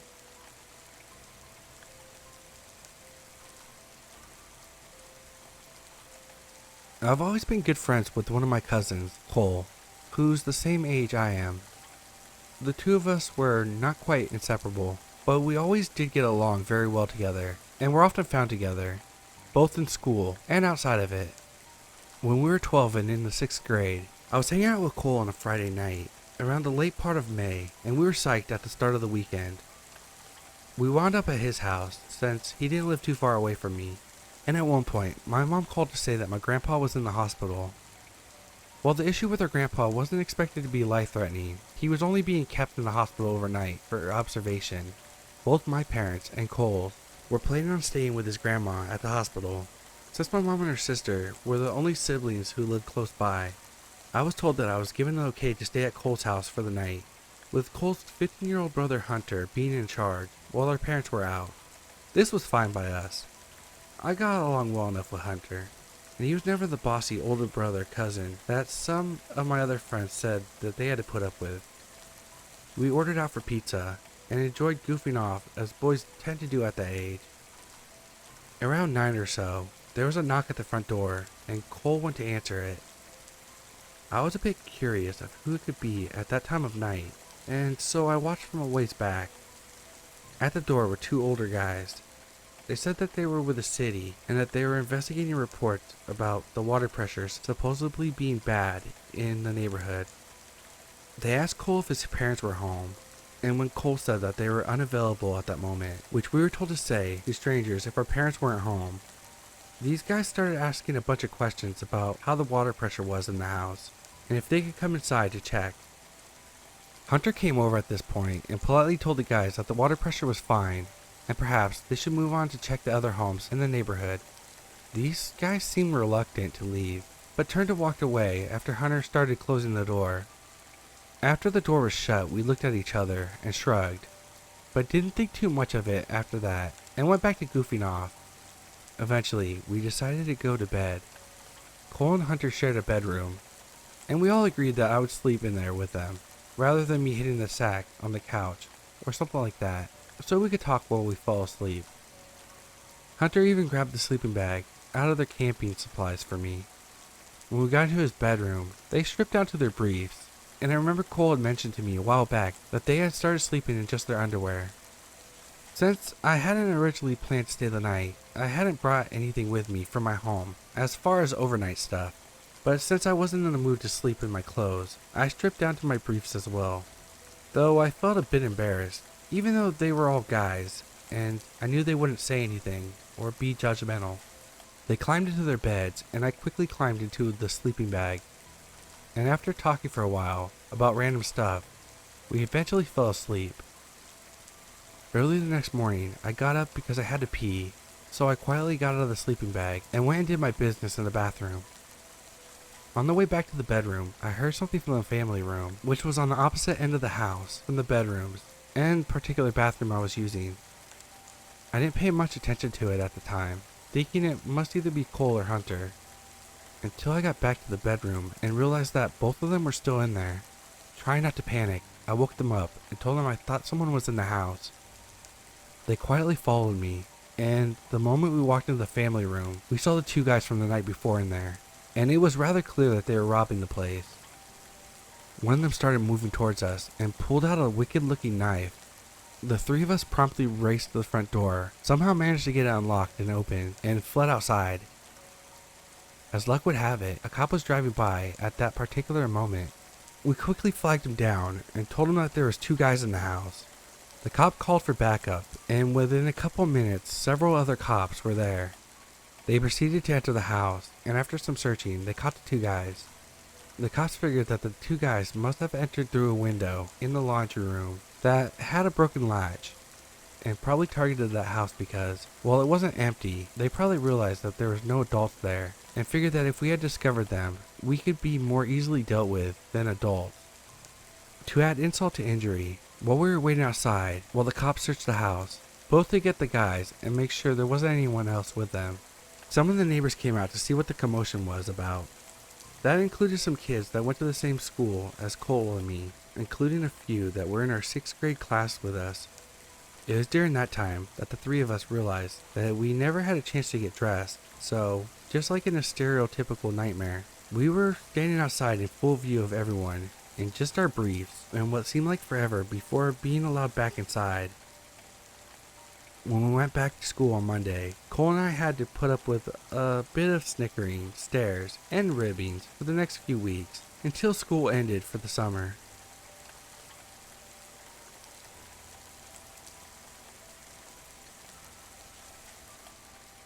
Just got back home.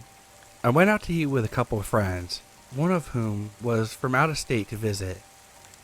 We turned off the highway onto an exit, and right around the corner, just out of sight after the turn, a white car was parked mostly in the road with the door open, no hazards on. A guy just sitting there in the car. I got a horrible, instant realization that it was intentional and not a problem with his car. I yelled at her to reverse immediately. The guy gets out of the car, fists clenched, stumbling and taking very strange, jerky steps directly towards us. She froze and started shaking. I had to scream at her to reverse again, even though cars were piling up behind us. I told her to let the cars go in front of us and keep backing up slowly, and he just ignores the other vehicles, still staring at the two girls in the front seat, just beelining right for us. We managed to pull up as the other vehicles were also trying to figure out what the fuck was going on, and he seemed to get confused at the amount of cars passing him now, and started heading back to his vehicle. I am positive it was to grab some sort of weapon or gun.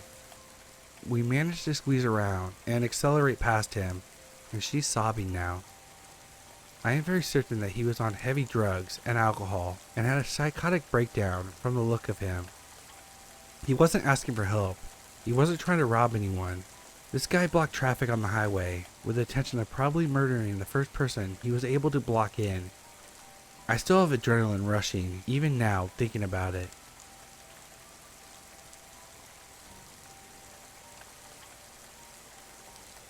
In April of last year, my boyfriend and I were walking home from our friend's house. I had just finished my first year at college and we wanted to go out and celebrate and have some fun. I live in a rural town, and our friend lived on the far side of it. Our walk was about a half hour or so. I had a drink or two, and smoked some of the joint they had rolled. Smoking makes me paranoid, and this night was no different. Anyway, we left at maybe 10 or 11, and everything was perfectly normal until we got to the end of the long street that would eventually lead to my house. This street always feels so long to walk. Like hours can pass by and you barely made a dent in the amount of steps made. The street we turned onto, this road, was maybe 10 blocks away from my house. A few minutes after we turned onto the road, I felt like something was off, but my boyfriend said that I was stoned and reminded me that I'm a pretty paranoid person to begin with. I really am. This white truck that was parked in front of some houses turns on and begins to drive slowly away, and would then park. I watched it to see if I was just being paranoid or not, and it proceeds to stop a couple houses down and sat there with the car still on. As we got closer, it would drive away, parking a little farther away. This continued until we got to the end of my street. At this point, I kept telling my boyfriend that I'm not paranoid and this truck was fucking with us, and he had gone quiet. A couple houses down from mine, this truck drives to the end of the street. My house is on the corner. There's a dead end right by my house because we live near a river. It stops for a moment at the dead end and then proceeds to turn, and then turn on its high beams and begins slowly driving towards us. My boyfriend sticks his arm out in front of me, stopping me from walking any further as his truck continues to approach. My house was so close, yet so far. This truck slowly drives by us. The windows are tinted, but we can see two silhouettes, and because they had blinded us, we didn't think to look at the license plate, or even the model of the truck. I swear, I felt like this night I was gonna die, or worse. My thoughts whirled around in my mind, and I could see my boyfriend was in the same mindset. My boyfriend, being pretty quick on his feet, waited until the truck disappeared from sight, and took my hand before racing to my house and locking the door. He had thought about turning down one of the streets so we could lose them, but figured we would wait until they were out of sight and book it to my house so they wouldn't see which house we went in. We looked out one of the front windows very carefully and saw the truck come back into view and begin to drive around the block. presumably looking for us. This went on for 10 minutes. I called the police to inform them that we had been followed, but without a license plate or model, they could really only keep their eyes open for a suspicious white truck. I was adamant that people had to know one of us, if not me, because they drove until they were beside my house. Whether they actually knew it was my house or not, I don't know. My boyfriend tries to insist that it was probably a bunch of kids trying to mess with us, but I don't believe that. A few days later, we heard that someone was picked up and was last seen in a white truck. Since this night, there have been stories in the paper and online that people have been grabbing people, and these people were trafficked in the area. I still see reports even today, which prompted this unsettling memory. It makes me wonder if they were some of these people, and if they were they after both of us or just one of us? Or were they truly a bunch of assholes trying to mess with us? Either way, I don't care to know. Whenever I see a white truck, I become on edge. It may be silly, but the events that night are still fresh in my mind. To the people in the white truck, let's never meet.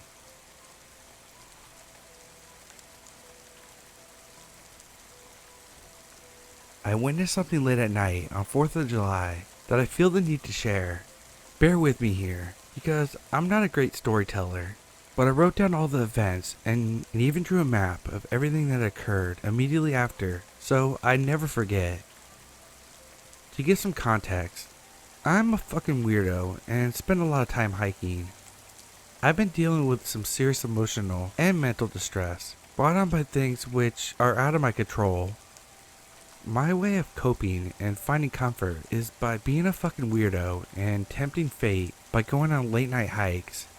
Turns out, I made the right decision by going out to the countryside to enjoy the view of the full moon, see the fireflies shine deep in the woods.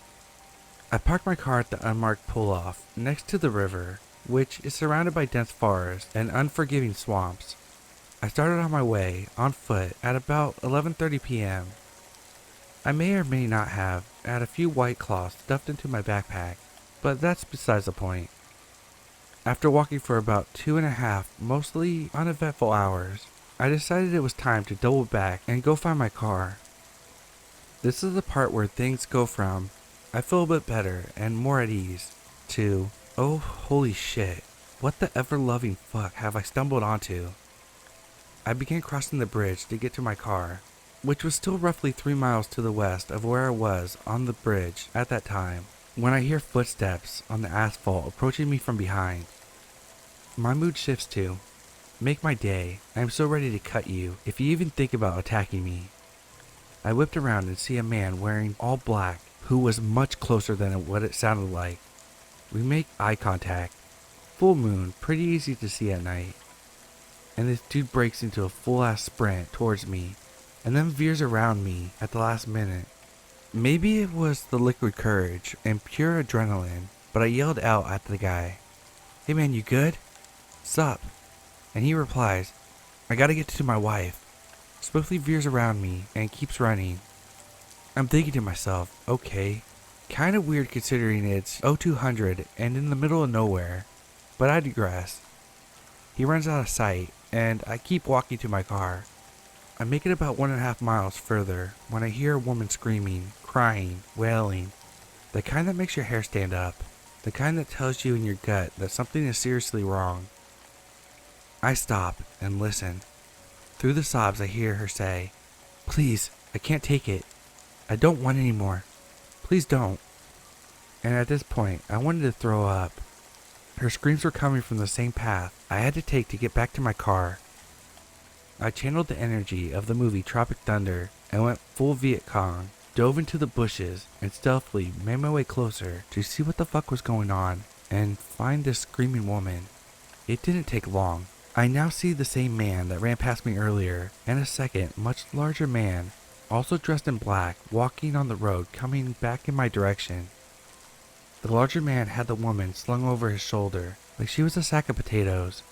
She wasn't screaming anymore, but she was crying and completely incoherent. She looked like she was maybe 19 to 21 at most, blonde hair, and was very small. I'd say 110 pounds at most. I popped out of the tree line and asked man 1, "Is that your wife?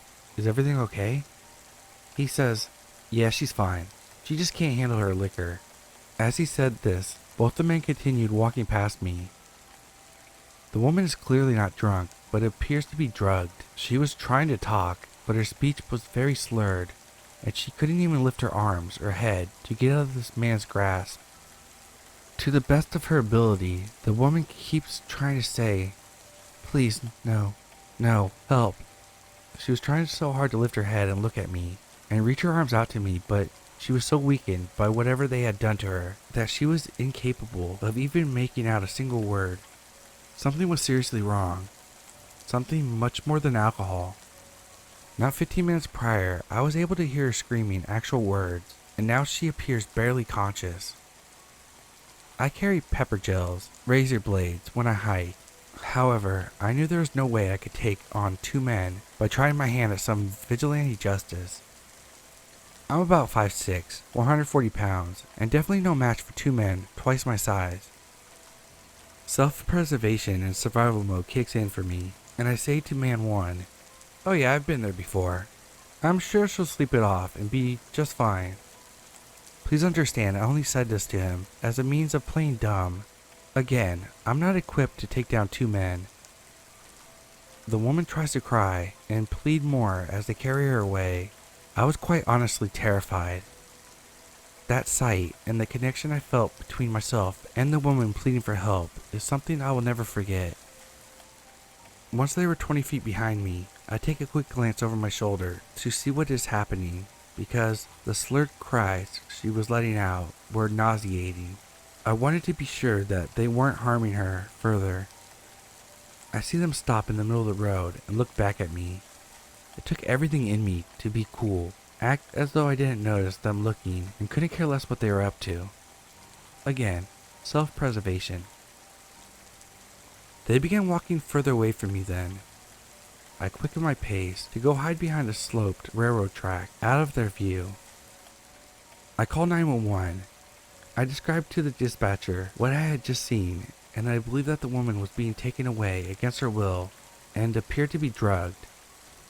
The dispatcher on the line says, Yeah, we've got 2 other calls earlier tonight. We'll go ahead and work on sending someone out. "Great police work, my dudes." Keep in mind, this is one of those out in the boonies, and most people seem to think that sort of thing don't happen around here, even though we have an extensive amount of cold case of women and children here in this area. I'm only a mile away from my car now. Obviously the police gave approximately 2 fucks about this woman's safety, but I was so disturbed by what I saw that I knew it was time to go find these guys myself, since it seemed no one else was going to. Side note, the amount of cigarettes I smoke in a day is roughly equivalent to the amount of toilet paper sold during the pandemic. I was huffing a cigarette, crying slightly, praying for her safety, praying that they wouldn't disappear to God knows where, to God knows what. What I'm saying is, I ran like never before to get to my car and track down these men again before they could drop out of sight with her. I don't personally know this woman, but I'll be damned if I don't do everything I can to help her when she's clearly in danger and unable to help herself. I floored it to where I saw them last. Maybe 15 to 20 minutes had passed from the last time we crossed paths, and when I got to my car. As much to my relief, as I rounded the corner, I see multiple police units on the scene up the road. I drove up closer just to be sure they found the right guys, and they did. They had the men up against their cruisers with their hands up and were being frisked. Paramedics were at the scene, and this poor woman was laying on the ground as they were working to place her onto the stretcher and get her to the hospital. The sense of relief I felt was unreal, but probably not even a fraction of the relief that this woman felt when the police finally intervened.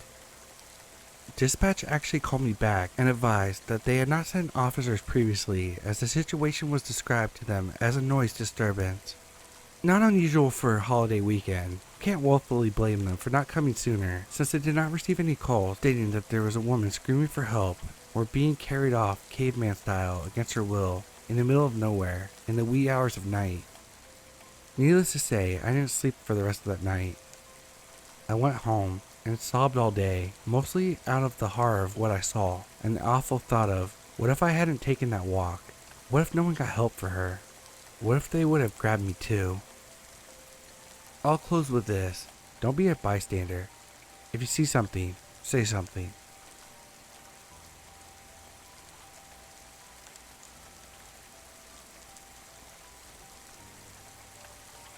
My best friend died on June 6th. We were inseparable since we were children. It was sudden and tragic, and she was only 23 years old. She was my everything and my very best friend in the world. We knew when each other were sick, because we'd start to feel sick. We had the same dreams while sleeping. We usually joked about being platonic soulmates.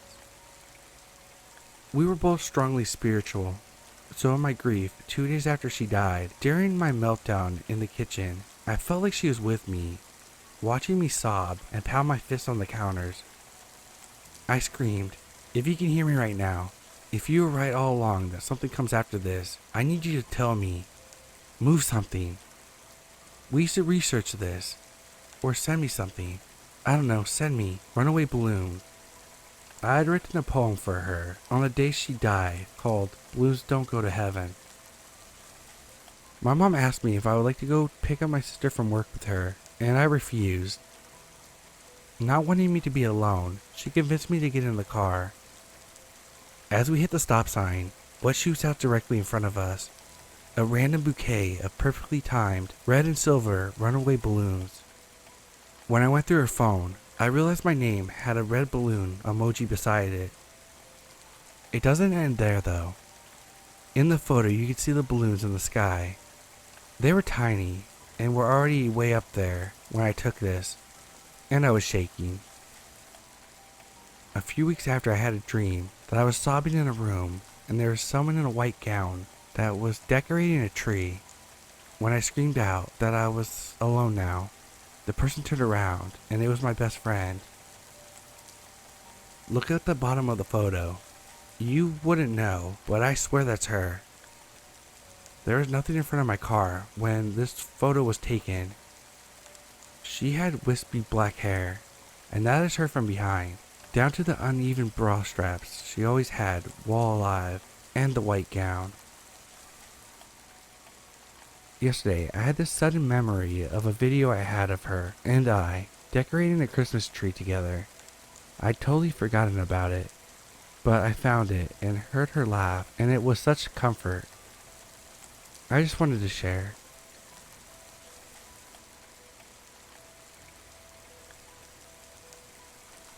After reading through some of the human trafficking stories on here, I can't help but feel incredibly uneasy. My heart is racing at the thought of what I may have avoided.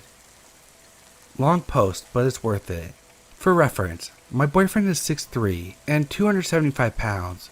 He's very stocky, has a military-style haircut, usually wears a shirt with guns on it in some way, and has a fierce beard. This is important to this story. About 3 years ago, my boyfriend and I moved into a house with a couple of roommates near downtown in a big city of Michigan. I sent him to the store to get some staples while I started unpacking. He texted me just after getting to the store saying he had the weirdest thing happen in the parking lot, but that he would tell me when he got home. 10 minutes later, he texted me again saying that he was super creeped out and jokingly said, "If I'm not on my way in 5 minutes, send help." This is normal for his kind of humor. When he got home, he told me that he was on his way from the parking lot and a man stopped him, offering compliments on his beard. It happened a lot, so he didn't think much of it. The guy was dressed as if he was a lawyer or a real estate agent, with nice shoes on and a watch. Very clean cut, so he wasn't uncomfortable. He said thanks and began walking inside. The guy continued walking with him, asking him where he was from, what he did for a living, and if he had kids or a wife. My boyfriend's gut lit up like fireworks. After working in mental health, he knew to trust it. He made up some answers and told him to have a nice day. The man said, "If you're ever interested in a new line of work, you're just the guy I'm looking for." My boyfriend continued walking without responding and didn't look back. A few minutes into his shopping, he noticed that the same man was appearing in the same aisles as him, but would then turn around and go the other way. At one point, when he texted me, he was sure that the man had snapped a photo of him from the other end of the aisle. We both commented on the craziness and said, that's some trafficking shit, but let it go, as it was over now, not really wanting to believe it. Days later, we run to the store to pick up some late night snacks. We parked the car what felt like miles away from the store. My boyfriend's the worst. And we began walking in. Thankfully, I don't really startle easily when we're out together, because we both have concealed carry, so I know if someone was attacking either of us, we're decently prepared. But I still jumped when a man's voice yelled out my boyfriend's name and added, and his wife. My boyfriend said, keep walking, and didn't hesitate. Thankfully, I knew what he meant, and I hauled my ass into the entryway of the store, and I watched them talk while watching out for suspicious people or cars around them. When they were almost inside, I went into the store and started chatting with the greeter, so he didn't get the chance to talk to me. The man again showed up in the aisles that we were in, and at one point, looked to be texting on his phone, but was holding it up in front of him. I was almost positive that he was taking a picture of us. We didn't finish getting snacks and just left the store. I waited with the greeter as my boyfriend got the car, so I didn't have to walk through the dark parking lot. I've been a powerlifter at that point for a little over a year and was in great shape. I was in the gym every day at the same time due to my work schedule, and usually had my girl roommate with me, but today I was alone for a quick and light lifting session. I wasn't a minute into my gym time when the same guy walked in. I had never seen him there before, and instantly felt like vomiting. I texted my boyfriend, but he was away for the military, so he was panicking from a distance. Remember your training and keep your cool. He wasn't in gym attire and didn't have a bag with him. We were also in the gym furthest from the area that we live in. They had the best equipment for my personal needs and gains, so I'm not sure why he had chosen it, as he didn't have the I love the gym vibe. He came over and said hello, and I politely said hello back, but didn't continue the conversation. He said a few more things, and a guy a few machines over could tell that I was uncomfortable. He came over and pretended to be my friend, asking if I was ready to go. I said yes, and that I just needed to grab my things. The creeper man asked where my husband was, and I pretended not to hear him as I kept walking.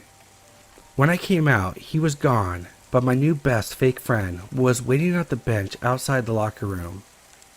He said that the man had left, but he had let the staff know what happened, and they said that he wasn't even a member, but said he was there to pick up his girlfriend. My new best friend walked me to my car, and I switched gyms. Thankfully, we now live far, far away from this city, and I've never had an encounter with him, and neither has my boyfriend. I honestly believe that they were trying to recruit him to make big money selling women, and that I was just a bonus woman to sell. Thank God for strangers who stand up and save women. You will never realize just how important you are.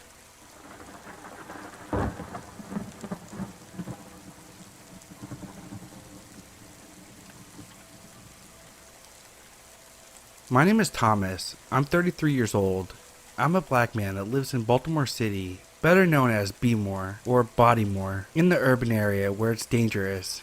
But when you live your whole life somewhere, you tend to adapt to the area. When I was 28 years old, I was robbed at gunpoint by two men. One day I was walking to my homeboy's house at 10 at night to buy some weed. His house was about 15 minutes away, and on the way back I went to the store because I had my cousin's independence card, so I was definitely going to buy some munchies for after I smoke. On my way back home, I saw a white car pass by and turned on the street a block away from me. Mind you, I had my earphones in, but don't have anything playing just in case someone tries something and I would still be able to hear them. When I went by the block where the car went, a black guy hopped out of the car and tried to catch up with the pace I was walking. When I saw what he was doing, I heard him say something. I then took one of the earbuds out of my ear and said, "What the fuck you say?" He then said, "Kick that shit, don't play with me." That's when I saw the silver gun he was clutching in his coat. I had a bag full of junk food in my hand and a bag full of weed in my shoe. He said, "Where's the money?" I said I don't have no money, just a bag of weed. That's when another black guy hopped out of the car. He had a gun in his hand too. He went to the right side of me, and the other guy was on the left of me. I took my shoe off and threw the bag of weed on the ground and said that's all I got. He said, "Put your shoe back on," looking around nervously. In my head, I was like, they're not just gonna kill me right here. I'm gonna try to get the fuck out of here. So the guy on the left said, "Yo, if you don't pull the dollars out of your pocket, I'm gonna shoot you." I pulled my pants up a little bit more because I was preparing to run. And before I said anything, I sprinted up the street in the direction I was already walking. It was about 3 minutes away. While I was running, I'm passing people on the sidewalk. They're looking crazy because I think they saw the whole robbery. But when I got 2 blocks away from my house, I ran to the parking lot and headed by a gate that had a lot of high bushes and trees. I caught my breath right there. I couldn't run no more, but I didn't stay long because I was scared and didn't know if they were chasing me. I got the hell up and jogged the rest of the way to my house, and when I got into the house, I was out of breath. I sat down and told my 8-year-old little cousin, "Remember I was telling you how dangerous it was going out at 10 p.m. at night?" I was telling him earlier that day about another time I got robbed and how dangerous it is to be out at night in Baltimore City.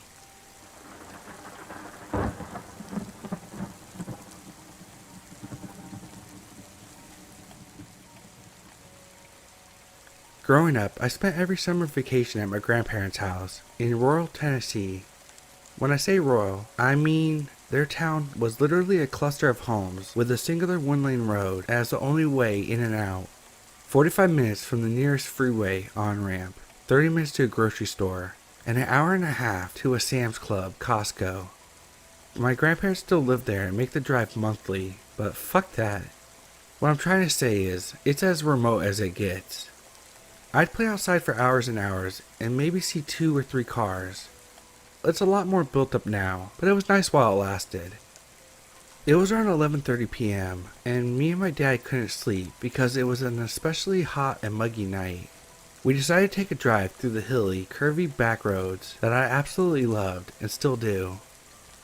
There was a scenic access site that was just a clearing overlooking a cliff about 15 minutes further into the woods from my grandparents' house. It wasn't very well known. It was down a narrow, 2-track lane with a couple of dilapidated trailers lining it every quarter mile roughly. Due to the isolation and lack of any real police presence, this area was full of meth during this time, and there was a local rumor of some inbred cult in the woods. Keep in mind, it was the middle of the night by the time we got to the parking lot for the overlook, which was just a gravel pit. My dad has always had a bit of a intuition and asked me if I really wanted to get out of the car. That made me hesitate, but I saw the amount of lightning bugs that were out, and catching them was my favorite pastime. Armed with a flashlight and an old Tupperware container with some holes drilled in it, we set off down the path to the cliff. We immediately heard noises in the woods. Heavy footsteps. Way too heavy for a deer, and there weren't really bears present in this area. The woods were usually quiet, besides that. We both thought we saw something hide behind one of the trees out of the corner of our eyes, and I didn't realize he saw it too until we brought it up in the car, and vice versa. Here's where it gets freaky. Once we made it down the path to the cliff, we saw an outline of a man. He was about my dad's height, 5'10", but he was as thin as the rail. He couldn't have weighed more than 120 pounds. Here's the thing, he wasn't admiring the beautiful moonlight scenery over the cliff. He was standing perpendicular to it, just staring off into the trees, perfectly still. My dad slightly nudged me in the direction of our car. As I started walking back, he shined a flashlight on the man. As soon as the light was shined on the man, my dad gasped and dropped the flashlight before literally picking me up and sprinting full force back to our car. As we peeled out, I had no idea what the fuck was going on. "His face looked like a goddamn melted candle," he said after a few minutes of silence, after we had pulled out to the main road. Apparently, the man had no nose, just 2 nostril holes on his face. The way he was described sounded like he was a burn victim. We brought it up to my grandma the next day at breakfast. She immediately turned pale. Apparently, there was a meth lab explosion up in the hills a few months prior, and they were unable to rebuild the building, so they resorted to making their product in the woods. And were very defensive, even homicidal about their stash.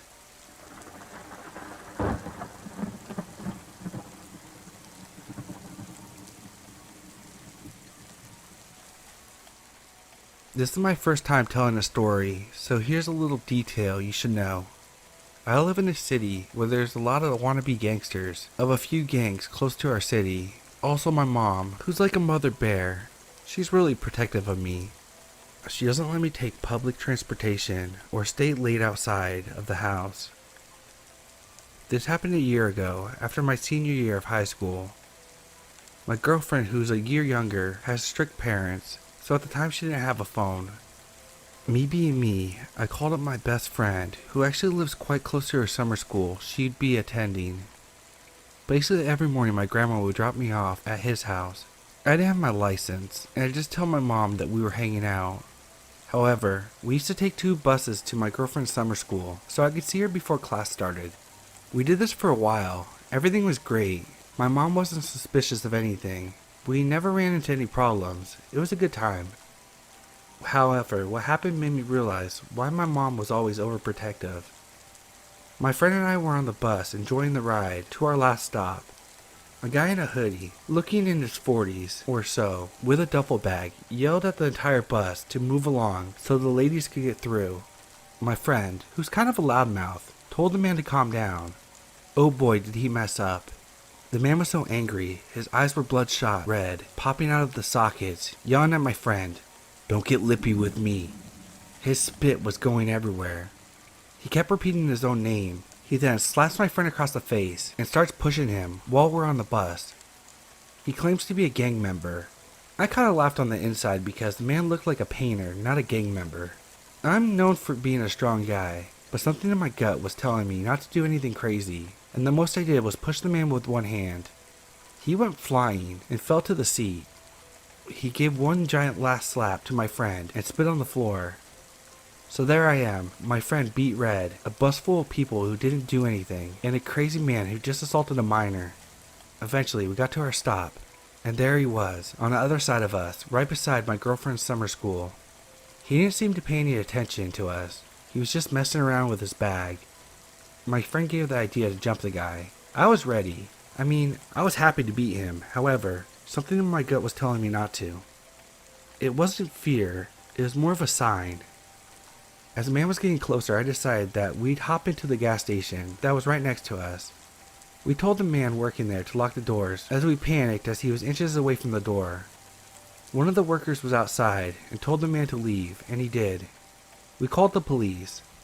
An officer showed up and got a statement from my friend and informed us that he was actually just arrested only a few minutes after. The adrenaline I was feeling was crazy.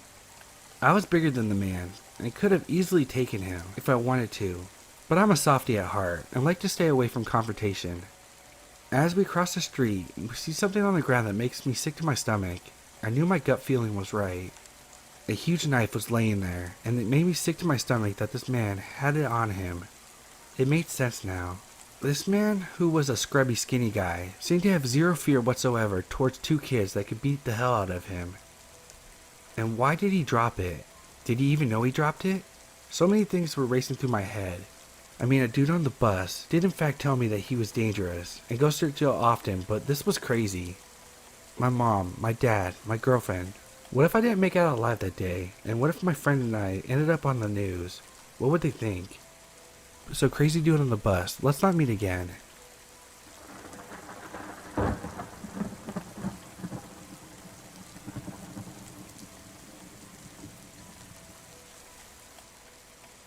My family and I were driving from Ohio to Wyoming one holiday season to visit family about 10 years ago. Due to the storms up north, we traveled straight west instead of northwest at first, and split the trip at Omaha, staying the night before heading up through Nebraska into South Dakota. Once we were far enough north, we turned west onto the I-90. At that point, it had been over an hour since we saw anywhere that might have had a public restroom, and we were on the state routes, so no rest stops. Those of you who have traveled with young kids know that that's close to their bladder's limit, and our daughter was begging us to stop somewhere to go pee. South Dakota was similarly deserted, or even worse, as we headed west. Finally, we reached a desperately needed rest stop, as my at the time 5-year-old and I both needed to pee by then. Just as we pulled in, The truck that had been following us for a while pulled in two. I didn't think much of it at first, until I started opening my door. My head turned to the right, where the truck was parked, a couple spots over. My eyes met the driver's, and I just shivered. He was a skinny white guy, straggly gray-brown beard, with dark eyes. I could see that he was wearing a dingy, dirty blue plaid shirt. He got out of his 90s brown and cream truck and started rummaging in the bed. I told my husband I didn't want to go into the rest stop alone because of this guy and the weird feeling I got from him. He thought I was being a little silly, but agreed to come with us. At that point, the next stop was Wall, South Dakota, about 100 miles according to the huge billboards we passed, advertising it. He thought it was better to empty his bladder, even though he didn't particularly feel the need. I grabbed my daughter and we headed inside, followed by the guy who finished rummaging at his truck, but wasn't carrying anything when I glanced back. My daughter and I did our business in the women's restroom and headed back out the lobby. As I expected, my husband already was out there since he didn't have to chaperone a small child. The old guy was also in the teeny lobby area. He was just standing there, staring at my husband. My husband rushed us back to the car. As we were buckling in, he locked the doors. He told me that the guy hadn't gone into the restrooms and was just standing in the lobby the whole time. He agreed with me that we might have just had a close call, and he was glad that it hadn't just been me and my daughter out there. However, that's not the end of the story. Remember how I mentioned Wall, and that it was 100 miles away? Well, that was 100 miles of pretty empty landscape, but a decent number of turnoffs from the interstate. We didn't see the truck following us, and thought the episode was behind us, except when we stopped in Wall to grab lunch and some road snacks, plus look around the homely but fun little tourist trap in the middle of nowhere. We saw the guy in the store, not even 20 feet from us. Same face, beard, dirty plaid shirt. Thankfully, we had already eaten, so since he was staring at us again, we quickly paid for our snacks and trinkets and got the heck out of there. Thankfully, we didn't see him again, but I was seriously creeped out until we reached our relatives in Wyoming, safely with no other sight of that truck.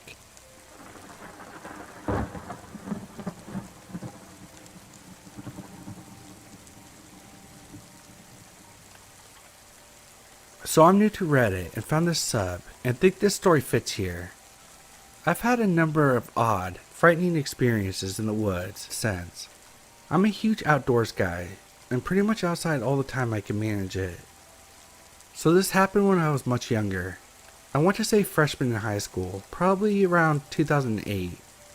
There used to be this road near where I lived, in California, called Crook Road. It was barely a road. No one traveled on it, and it was surrounded by small patches of forest and abandoned barns and houses. I would typically go there with my friends to skateboard and hang out. This one night, I was hanging out with two of my friends, Lucas and Dorian, and someone wanted to go to Crook Road to hang out since it was creepy at night. It might sound lame, but we loved exploring like a bunch of 5th graders, and weren't really into smoking or anything, so what else was there to do? I asked my then 20-year-old brother James if he could drive us down into one of the nature reserves by that road. This specific reserve was larger than the others and had a network of gravel paths leading through it. Basically, we were looking for unexplored territory to hike on. Soon, one particular path we were traveling down had become so narrow, James' Ford Explorer couldn't pass through it. So we got out and walked for a while, chatting and just having fun. We walked through the woods for about a half hour, until it had gotten relatively dark out and the sun was gone, at which point we turned around to head back to the car. It's now I should mention that despite being near a lot of subdevelopments, this patch of forest was huge. I'd say about 1,000 acres, and rarely visited since it was easy to get lost in, especially at night. It was challenging to get the car turned around, but James managed it, and we're off down the road. Dorian proposed that we turn down a different path we had passed earlier since we had about another 40 minutes until our parents wanted us back, and we agreed. Down this path was a tiny pond Dorian wanted to check out and take pictures since he hadn't got the opportunity to visit it at night. It was slow going since the road was even crappier than the main one that we were traveling on that turned off a crook road. Minutes later, we got into a slight argument. Dorian was convinced that James had taken the wrong turn since we should have arrived at the pond by now, while James claimed that he had been driving straight the whole time. It was dark after all. Eventually, we came up to a fork in the road, and none of us were familiar with it. None of us knew which way to go, so we ended up guessing and going left, hoping that both directions ultimately led back to the main path. None of us were scared or anything. In fact, we were actually excited and intrigued, driving through the middle of nowhere at night. It was at this point where we rounded a small bend in the road, and the headlights fell upon a surreal sight. There were 4 figures emerging from the forest and crossing the road, wearing what looked like large cloaks and hoods up, holding flashlights. One guy at the back of the group was dragging a large duffel bag, a human-sized duffel bag. We all froze and stopped mid-conversation. As soon as our high beams landed on the 4 figures, they froze as well. James pulled to the left and went around them. Driving past them felt like an eternity because we couldn't have been going over 5 miles per hour due to the shitty road conditions. Sitting in the passenger seat, I could see them inches beyond my window, and they were indeed wearing black robes and holding flashlights.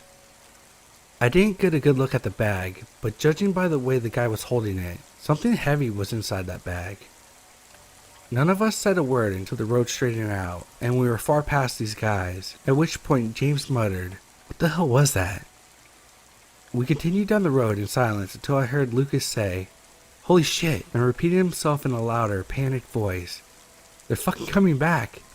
I twisted around in my chair to see Lucas pointing out the back window. I could barely see anything, but about 100 yards away we saw beams of 4 lights, shaking erratically. The guys were without a doubt running after us. All of us screamed for James to floor it, and he sped down the road. The car was bouncing and shaking uncontrollably as we flew over the berms and potholes. I kept my eyes on the flashlight beams until we rounded another bend in the road, and they were out of sight. Thankfully, the path managed to take us back to the main path. James gunned it down the main path until we popped off by Croak Road and got the hell out of there. The weirdest thing about it was, there couldn't have been a vehicle anywhere near those guys for 50 miles in each direction. We would have seen one if there had been. We had explored most of those areas before, and there wasn't anywhere to pull off the road and park. We didn't say anything more until we were back at my place. We talked about it for a bit, and then my friends went home, and James and I went to bed. I didn't know if I should call the cops or not, but James, who I guess would be the adult in the situation, seemed reluctant, so I dropped it. I never told my parents until just before writing this, and they kinda scolded me for not telling them, and that we should have contacted the authorities, just to report suspicious people in the preserve. I still wish to know how the hell they got there, where they were going, and what was in that bag.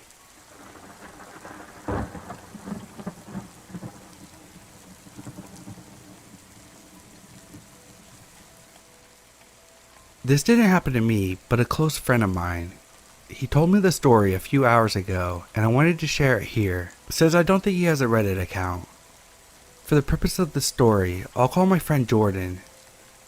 Anyways, he lives in Hayward, and was attending a march for the Black Lives Matter movement, at around 4 p.m. I think. I don't know what street or anything specific like that. He had just sent me a couple videos of the crowd marching and taking a knee. So after about 10 minutes, he said that they were passing through a street lined with shops and alleyways. There was an old man sitting on the curb by one of the alleyways, watching the march. Jordan describes the man as looking in the upper 40s, wearing a black and white flannel shirt and jeans with a cap.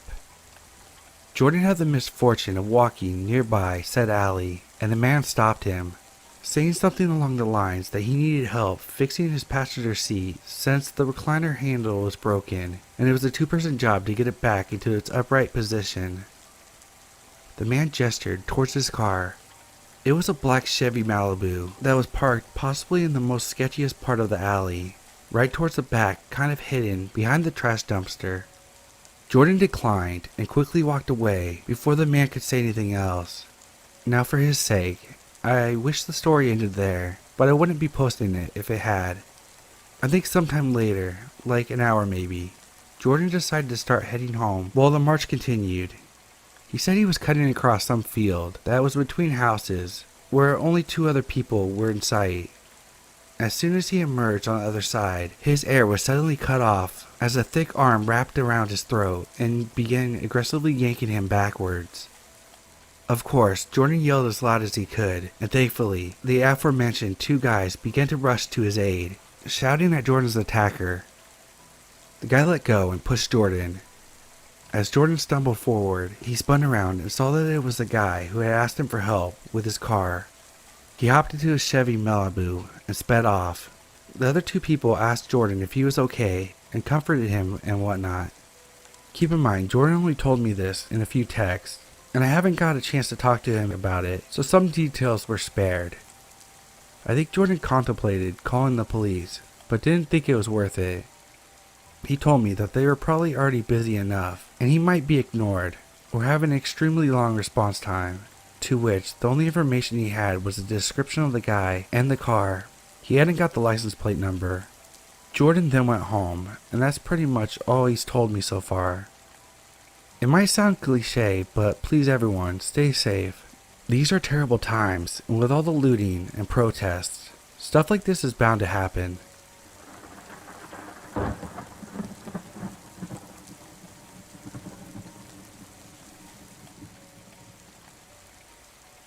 I was 16 in my last year of high school. It was a normal boring day like any other. I was in class working away and wishing lunch would come quick. I wasn't in the mood to work, but that suddenly changed. We got an announcement from the principal saying code black. I looked at the code sheet and read that code black is a lockdown. I said to myself, awesome, no work, but I knew it could be serious, and I had to be sensible and listen to my teacher in case something bad happened. My teacher quickly locked the door, shut the curtains on the windows, and covered the glass window on the door with a huge sheet of paper. I heard a few other teachers rush out into the foyer to lock the 2 doors. Our grade foyer is a huge room. Right outside our 5 classrooms in our grade block is a huge classroom where we have grade assemblies, and we can hang out there all recess and lunch. I wasn't scared. I'm not really scared of anything, but it was quiet. The quietest I've ever heard our grade block. In fact, the whole school felt silent. It felt like it was the weekend and no one was there. I sat on a bench seat, which was close to the door. I tried to look through one side of the window on the door to see if I could see anyone on the school grounds through one of the foyer windows, but the windows were covered up too much. A few people started whispering to each other, and I told them to shut up, that I was trying to listen out for noises, like voices and the sound of forced entry, but nothing, not a single sound. It started to be a little freaky as we sat in our dark classroom completely silent. All these questions started running through my mind. What was going on? Is it in or outside our school grounds? Are we safe? Is it deadly? Are we going to be attacked? What the hell is it? I was expecting that we were going to be attacked, so I fully prepared for it. But after a very long while, we got an all clear and went about our day. At lunch, rumors were going around saying that some idiot in our grade, who I hated, held the assistant principal at knife point. He also had a list of people he wanted to kill, including one of my friends. I think he was expelled, as there were no rumors about the aftermath, so it just turned out to be a crazy day. A few months later, I was working away in class. I was in a good mood for once, but little did I know that that day was about to get better. It was almost lunch when the principal made a code gray announcement. I looked at the sheet and the code gray is someone untrustworthy around the school. We didn't have to barricade ourselves in all grades, just needed the foyer doors locked for safety, and we were instructed to continue working while the situation was being handled. I couldn't help but wonder what was going on.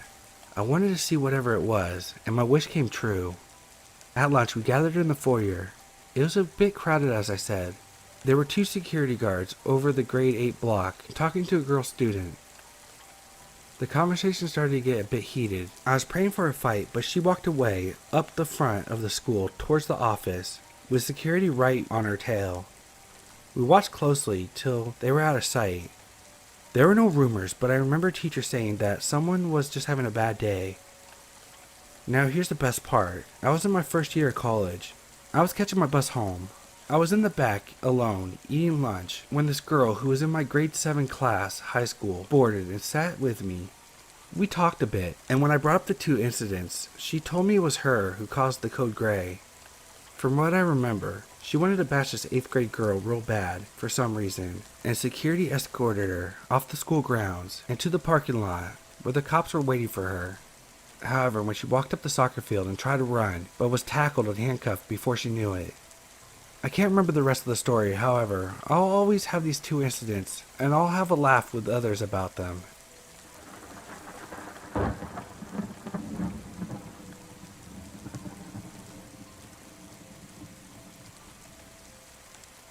I have a story that isn't mine, but it happened to my uncle.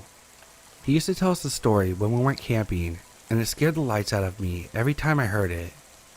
We live in Utah, and my uncle, Mark, went on a mission at 19. They sent him to an Indian reservation in Arizona. They paired him up with a companion named Carl. When they first got there, there was a huge rift between the locals on the reservation, with them being there. They didn't want my uncle and Carl staying on the reservation grounds. Eventually, they came up with a compromise that they would stay on the outskirts in a trailer. The reservation wasn't very big and was located next to a heavily wooded area. The first night, they were trying to get to sleep when all of a sudden, their trailer started to shake violently back and forth. Startled and not sure what was happening, they climbed under the table for cover. Mark could distinctively hear someone pushing it from both sides of the trailer, like a group of people. After 5 minutes, it stopped. The next day, they made rounds on the reservation and were talking to the locals. Carl made a comment to one of the families that their trailer was shaking the night before. The family got very quiet and then told them they had to leave. They thought it was strange, but didn't think much of it. The next night, it happened again. They awoke to their trailer shaking back and forth. Again, they climbed under the table until it stopped. This went on for 2 more nights. Anytime they tried to talk to anyone about it, they get quiet and then tell them to leave. Mark started to think that due to the tension of their arrival, the locals were doing this to scare them off the reservation. Then they go to a convenience store, and they are talking together about how frustrated they were with the situation. The clerk overheard and said, "They can't talk about it. It's forbidden." Confused, they ask him, "Can't talk about what?" The guy continues to tell them about skinwalkers. He says they are evil demons that were once Native American witches. If they talk about it, the skinwalkers will come for their soul. They just walked out of there, baffled. They thought it was just another scare tactic. So that night, when the shaking started again, my uncle decided to be brave and confront them. He went to the trailer door, threw it open, and yelled, "Hey!" When he did that, he saw 3 animals run off. 2 were wolves, and 1 was a bear, but they looked strange, almost with human features. As he watched them run towards the trees, all 3 stood up on their 2 legs and walked slowly towards the trees, making a human cackling laugh. It scared them so bad that they called the mission president the next morning and asked to be moved. They were relocated that day. For a year, nothing happened. One day, they announced that Carl had been relocated to another city, and Mark was getting a new companion, Jimmy. They had to drive for about an hour to pick up Jimmy from the airport. The road they traveled went through some boundaries of the reservation. They arrived at about 8 p.m. and met Jimmy, and then they go to leave. The mission president tells Jimmy, "We're driving through some dangerous areas at night, so we can't make any stops, so if you need to use the restroom, you need to go now." Jimmy says, "I'm fine." The mission president gets serious enough to even freak Mark out. "I'm not kidding. Go do your business." Jimmy was insistent that he was fine, so they hit the road. As they were 30 minutes into the drive, they were going through the area of the reservation boundaries. Jimmy starts complaining that he needs to go pee badly. The mission president says, "We can't stop here. You'll have to hold it." Jimmy keeps going on. "I really can't hold it." So the mission president stops the car and says, "Okay, but you have to do your business next to the door. And if I say get in the car, you better get into the car fast." With a look of confusion, Jimmy says, "All right." He opens the door and starts to do his business. About 5 seconds later, the mission president says nothing and just yanks Jimmy into the car and floors it. Jimmy and Mark are freaking out. "What's going on?" The mission president says nothing and just increases his speed. All of a sudden, Mark sees something next to the car, to his right. A giant wolf-looking man was running on 2 feet next to the car. Mark looked at the speedometer, and they were going 60 miles an hour and still increasing. The wolf creature kept right next to the car for about 10 minutes until it finally took off into the trees. Shaking, Jimmy gets out of the car when they arrive. They hadn't spoken through the rest of the ordeal. Jimmy says, "What did I just see?" The mission president says, "Next time I tell you to take care of your business, you take care of your business."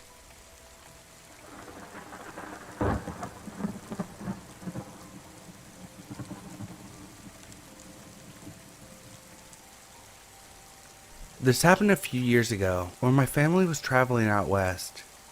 We were traveling through Saskatchewan late at night, and I was in the front seat with my dad, talking to him, helping him stay awake. We were on a 2-lane highway in the middle of nowhere, and it was one of those places out on the prairies with literally no trees and barely any buildings for kilometers. I don't remember the last town we had gone through, but it was a good 30 kilometers back, and I remember the next town we went through was a good distance after this encounter. After driving for a while, we see this guy on the side of the road just staring at our car as we drove by. He wasn't hitchhiking or anything, and didn't have a car or bike or anything with him. He just stood in the grass right by the road staring at us and watching us go by. This was in the middle of nowhere, no trees, no farmhouses nearby, just a guy in a white shirt and jeans in the middle of nowhere. Needless to say, my dad stepped on the gas after that. It was definitely one of the strangest things I've seen, and wondered what could have driven someone to just be out on the road at night in the middle of nowhere like that.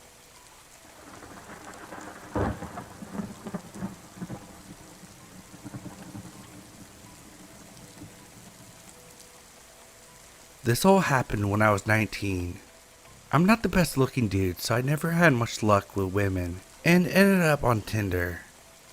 I wasn't having much luck there either, until like the 3rd month of using it, when a blonde woman named Katie messaged me.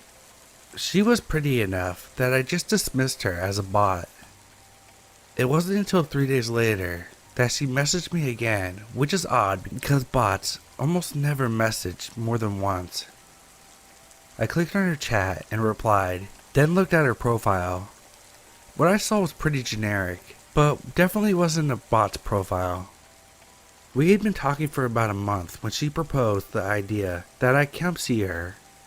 I was pretty reluctant as she lived 8 hours from me by car, but I had to admit I really did like her quite a bit, and I have been thinking about asking her if I could come see her for a while now. After a bit of badgering from her, I finally said that I would take a drive to go see her. At this point, I had no reason to doubt that she was who she said she was. We had video chatted every other week, called on most days. I just assumed that I got really lucky. Things did get a little weird on the way there though. She kept messaging me, asking me where I was, while making sure I was still coming. At some points, when I took more than 30 minutes to respond, she would send me a slew of annoyed texts. Admittedly, I chalked it up to her being nervous about me coming to see her.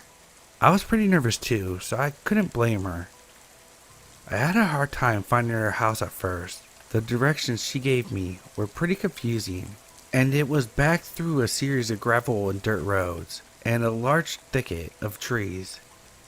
It was still midday when I came onto an old-looking house. A window on the 2nd floor was boarded up, but it didn't look abandoned, just worse for wear. Katie's red buggy that she liked to talk about was parked in front of the garage. I took out my phone and texted her that I was here. She only sent a smiley face in return. When I got out of the car to knock on the door, I noticed that someone was looking at me from one of the second floor windows. I found it a little creepy, but figured it was just her father or something. She had told me that he comes to stay with her every now and again, so I ignored it and knocked on her door. She answered with a smile and gave me a kiss, which surprised me, and I followed her inside. We sat down on our couch and started talking about our plans when I asked her about her dad. "You didn't tell me that your dad was here," I said. "Was that going to be a surprise or?" Katie looked confused and told me that her dad wasn't here. I still thought she was keeping up the act and told her that she didn't have to keep pretending and that I had seen him looking through the window at me from the upstairs window. Katie went pale and said, "You gotta get out of here, now." We both ran to our cars. When I questioned Katie, she informed me that her dad wasn't there and that she had been home alone until I showed up. I called the police, and while I was on the phone giving my address, Katie gasped and pointed to the window where I'd seen the guy last. He was looking at us from that window again. I got a better look of him, and he seemed older and frail, almost like he hadn't eaten anything in a while. He left the window after he saw that we saw him. The police took a half an hour to show up, and the whole time Katie was crying and mumbling about how she was an idiot for not keeping her doors locked. When the police finally did show up, one started asking me and Katie questions, as the other two searched the house. They came back out a little later and told me and Katie that they didn't find anyone. They did find the back door was hanging open. Whoever it was had ran out into the woods, but the cops were sure that the house was empty. After the cops left, she asked me to stay the night because she was too scared to be alone in the house right now. I gladly did, and we slept downstairs on the couch, as Katie's bedroom was the room that was right next to where the man had been. Katie had also brought out a shotgun that her father had given her, but she has never used. I told her it was fine, the man's gone, but she insisted, saying that she'll feel safer if it's out. I'm glad she did. Later that night, I was still wide awake, watching TV. Katie had somehow managed to fall asleep. From the kitchen, I heard the sound of the doorknob being turned. At this point, I wasn't even scared. I was just pissed. I flipped on the light in the kitchen and pointed the gun at the kitchen door, and there he was. The guy that had been at the house before was standing on the other side of the glass door. He looked shocked, and I'm glad we had locked the door. The man unfroze and yet again ran into the woods. I woke up Katie and told her what happened, and we called the police yet again. When they arrived, they did a full sweep of the woods, but found no one. They told Katie and me that it's probably a good idea to stay somewhere else for the night. Me and Katie said our goodbyes. She was going to stay at her friend's house, and I was going home. I left a little after Katie did. I was on the phone with my brother telling him what happened. My headlights were on. As I was talking, something caught my eye. The fucking man was standing at the corner of the house, just watching me. I gunned it out of there and didn't even bother calling the police again. However, I did text Katie, and she said she was going to call the cops again. I don't think Katie ever went back to the house alone.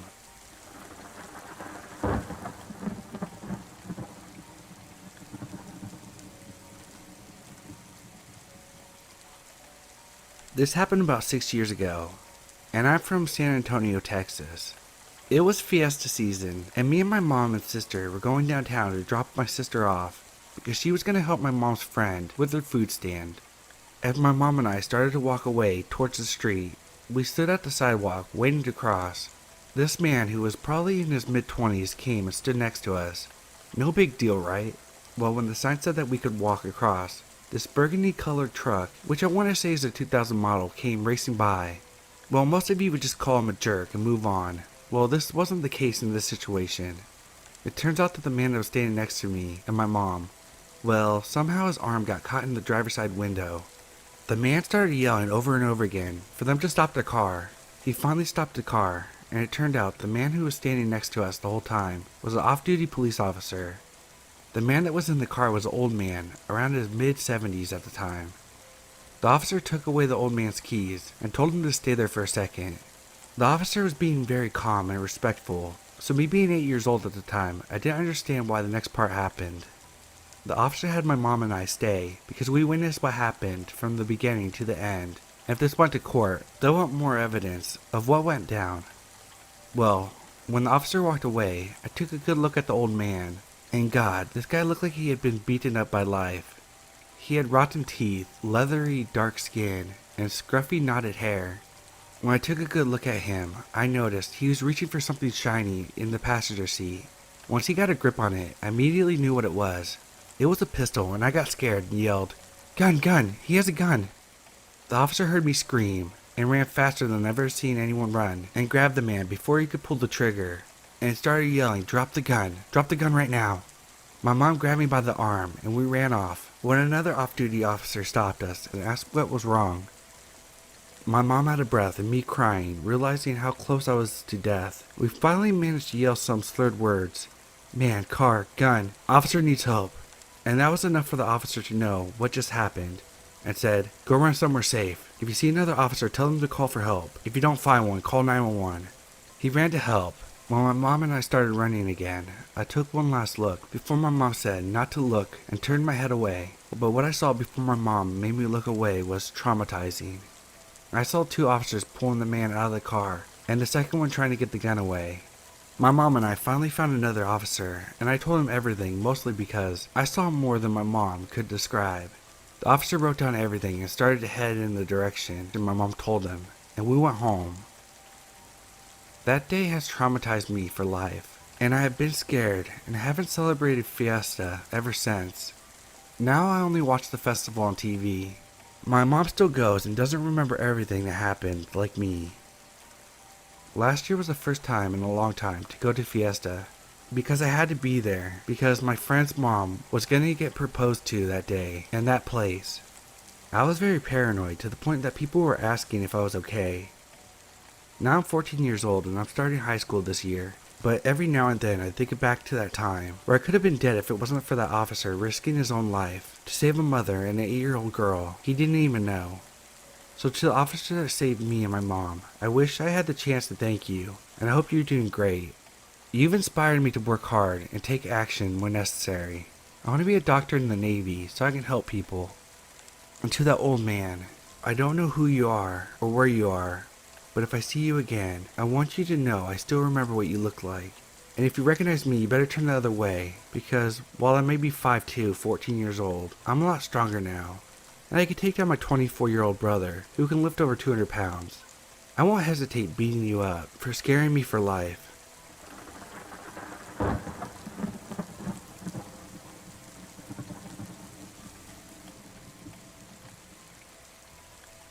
I'm a 26-year-old who has lived in Alaska my whole life. This will become important later when you see just how far this person would go to try to be with me. This all happened a few years back when I was in college. Like any woman at my age, I made a grave mistake of attempting online dating. I was using OkCupid to try and find a potential partner, but I also had listed in my bio that I was looking for friends. One day this girl, we'll call her Jen, messaged me. She seemed nice, and we got to talking and really hit it off, but I made it clear at this time I wasn't looking for a relationship due to being preoccupied with work and school. I should preface the rest of the story by saying that I'd like to help people, and it's really hard for me not to. Honestly, it has been the biggest flaw I've had over the years, a contributing factor in multiple abusive relationships I've been in before and since this incident. Anyway, the results of this has been that I tend to drain myself to try to help others, and it attracts unsavory and unstable people. We start going into conversation about our various interests, and eventually we stumble across gaming as a mutual interest. Jen suggests we play a new game, Ark Survival Evolved. It's a curse rune of games that wasn't very optimized for any system. To be honest, it was an absolute dumpster fire of a game, but at the time I thought it had a lot of potential. So I spent countless hours making various bases and trading dinosaurs. Jenny and I spent a lot of time in the multiplayer, building things and training dinosaurs, and talking and having a good time. During this time, she opened up to me about a lot of the abuse she had suffered in past relationships, and from family that didn't accept her for being gay. Having also been through some difficult times, I felt a lot of empathy for her and would try to build her up and talk her out of self-hating talk when I had the energy to. This is when the trouble started though. I noticed that she had been a bit too friendly with me and kept being overtly sexual and flirting for a week or two. It all started in the game, roleplay kind of stuff. She was really nice, but totally not my type. I had addressed the situation multiple times, saying that it made me feel very uncomfortable. But every time we had that conversation, Jen would tell me that she understood and would back off. You know the drill. It never got through to her. By this time, we had started having communications on a chat app called Telegram. I wasn't always on my computer, so it seemed like a convenient solution. I started noticing that a lot of the emojis she was using displayed a very similar lack of respect for my boundaries. Just as before, I'd mentioned this to Jen, that it made me feel uncomfortable. I knew she had a lot going on upstairs, but me being me, I have always been a gentle soul. It's always been very difficult for me to set firm boundaries and to keep those, especially when someone is suffering. One week I was very busy with homework and a double shift at work, so I ended up getting home very late. I booted up my computer just to check some emails as I ate dinner before zonking out. When Steam loaded, I noticed that I had 100 missed messages and comments, all from Jen. About 30 minutes later, my phone starts going off. Mind you, this is at 12 a.m. Alaskan time, so this would have been 3 a.m. for her. She called my cell phone number with what she had saved from Telegram. She was absolutely out of control. From the moment I picked up the phone, she was screaming obscenities and slurs, intercepted with confessions of love and desperate pleas for me to unblock her so that we could be friends again and that she would make it up to me and all that crap. I tried to explain to her that what she had done was out of line and that I just didn't have the emotional capacity to go through another abusive relationship, but she was having absolutely none of it. I did the only thing I could do. I ended the call and blocked her number. 5 minutes later, I get a call from an unrecognized private number and pick up, knowing exactly what I was in for. It was her again, calling from her parents' landline. I immediately hung up. 15 seconds goes by and my phone rings again. I dismissed the call. My phone rang again about 5 minutes later from the same number. This goes on for a solid 15 minutes before I turned off my phone and went to bed. It was a fairly sleepless night, but thankfully the next day I had class in the evening, so I had the opportunity to sleep in. I woke up from my okay sleep and turned my phone on to find over 100 missed calls and about as many voicemails. I checked my Telegram to talk to a different friend about the chaos that was going on to find messages from 6 new accounts. Most of them just off-the-wall text filled with the same out-of-control ramblings that she had said on the phone. They were the texts of someone who had completely lost it, all over the place, in tone and message, switching back and forth between "I love you" and awful slurs with little regard of spacing, punctuation, capitalization, or general legibility. I was horrified. I had seen a fair share of breakdowns, but never ones that impacted me directly. Then I got a phone call, same unknown private number, hoping that she had calmed down enough to reason. I picked up the phone and she started sobbing and screaming, starting right back in. Mad as hell, I screamed into the phone for her to shut up, and for the first time in probably 14 hours, she did. Very clearly, I told her not to call me again, and that she had gone way over the line, and I wanted nothing to do with her after this. In a calm monotone voice, she makes me shudder to this day when she said, "What do I have to do to prove my love for you? Do you want me to kill myself? How about my dog? I can kill her for you." Honestly, I was shocked. I just told her no, and that if she loved me, she would move on and get help. This was the worst possible answer. Immediately, she started screaming again. I hung up. I'm shaking again, just remembering this all. She called me back consistently for the rest of the morning until I turned my phone off. The next day I went in and got my number changed, hoping that would be the end of it. A few days passed and I'm at work. My boss comes over to me saying that there's a call from my mom. I thought nothing of it until I picked up the phone and heard Jen's voice on the other end. She started talking about how she had started cutting herself and how she would keep going until she was dead if I didn't unblock her. So I hung up the phone without a word. I told my boss to not bother me with phone calls unless it was from a known listed number on my emergency contact file. With my new phone, I set up Telegram again and started going through blocking all of her other accounts, but this still wasn't the end of it. For about 6 months after the whole thing went down, every few weeks I would get a new Telegram contact on a new number begging me to unblock her so we could be together. I know it's not some big climactic end, but honestly, what could I do? All I knew of her at the time was her first name, screen name, and state. If I had reported to the police, nothing would have been done anyways. The cops here don't take kindly to queer people like myself, so I just didn't want to risk any BS with them. Oh, and to the Jen, the out-of-control lesbian from Ark Survival Evolved, I hope you've gotten help, but please let's never meet again.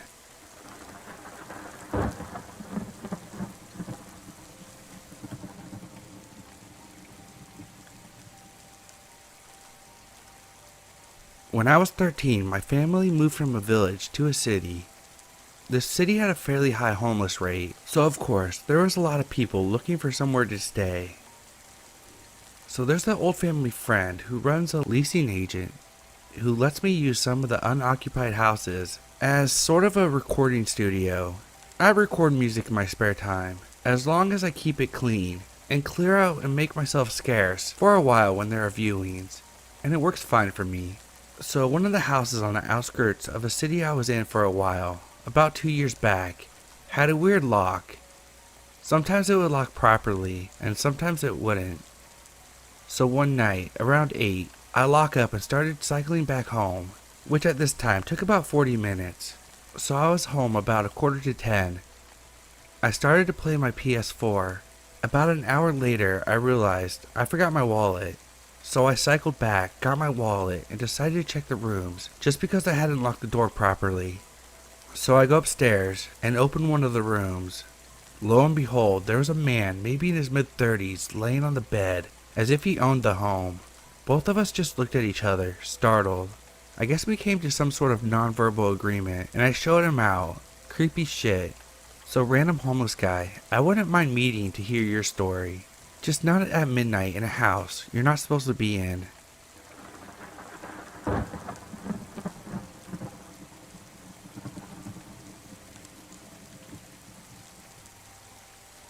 A few years ago when I was 17, I was at a county fair. It was around 11 at night, and I was standing there with my friends, talking and eating. To understand what happened next, you have to understand it was crowded and loud. An older man approached me and told me a lady needed my help. I moved away from my friends to try to hear what he was saying. We were near one of the exits to the parking lot. The man walked me to the exit, but I wouldn't exit with him. The whole parking lot was dark, packed full of cars, and there was no people out there. He was pointing out to the parking lot and trying to rush me, frantically saying, "She's over there. Hurry, she needs your help."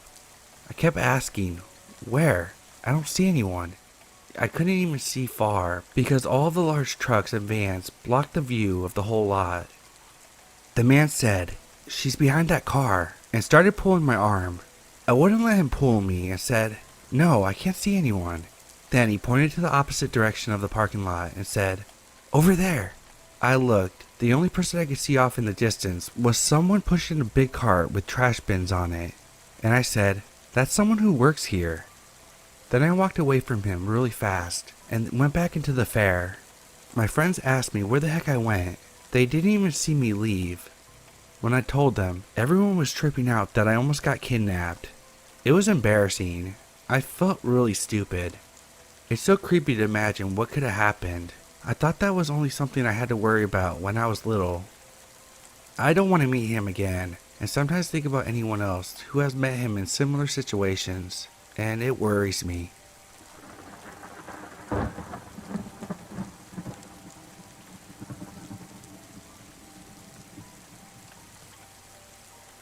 So background. I grew up in La Crosse, Wisconsin, a semi-small city with a low crime rate, at least back in the day when I was 14. It was such a quiet, nice city, and no one even locked their doors. People would say hi to each other on the streets. You could pretty much go to anyone's house for dinner, and their parents wouldn't get too nervous about it. You could walk home by yourself at night from your middle school basketball game without fear, which is what I was doing this particular night. It had been a long game and went later than normal. My parents both had to work in the morning, so they didn't go, so they could get to bed early, which is fine because they went to all my other games. It was about an 8-minute walk from my middle school to home, so there weren't really any concerns for my safety. So I'm walking, right? I'm wearing a pink sweater and jeans over my basketball jersey. My hair is a sweaty mess, but I was in a good mood because it was a good game. I was walking in a relaxing fashion, unconcerned and unaware, and that's when I felt it. I can't explain how I knew, but I just knew I was in some sort of danger. I looked around me, and parked near the blacktop fence was a Jeep with its lights off. I couldn't see who was inside, but I knew someone was, for some reason. I ducked my head and walked away from it, hoping that I didn't catch their attention. No such luck. The Jeep followed me. It pulled up next to me, and I saw the window open, and I fucking booked it. Didn't look back, just ran. I had such a negative feeling about this Jeep. I didn't stop until I could see my house, and I thought I was safe. Just as I stopped to catch my breath, I heard the engine rev behind me, and it was the same Jeep, tearing it down my street, beelining towards me. I was in the position where I couldn't run anywhere safe in time, because I was in a big open space near the road, so I just stood there frozen in terror. I was backing up, and must have looked every bit the victim with my sweaty hair and white face, because just as the Jeep pulled up near me and the door opened, some guy across the street yelled something. I don't even know what the guy said, but the Jeep's door slammed shut and peeled away. I didn't even thank the guy, which I feel bad about because he might have just saved me from something horrible, but I just ran home. I threw myself inside and slammed the door behind me, scaring the shit out of my mom, who was just heading to bed. When she asked me what was wrong, I told her, and she woke up my dad. We considered calling the police, but since I didn't have a facial description or a license plate, there wasn't much to give them. All I knew is it was a dark Jeep and it chased me. After that night, my parents never let me walk home from school again. A week later, the newspaper said that there had been a gang rape of a young woman at a nearby parking garage 5 minutes away from my house, and a Jeep was mentioned.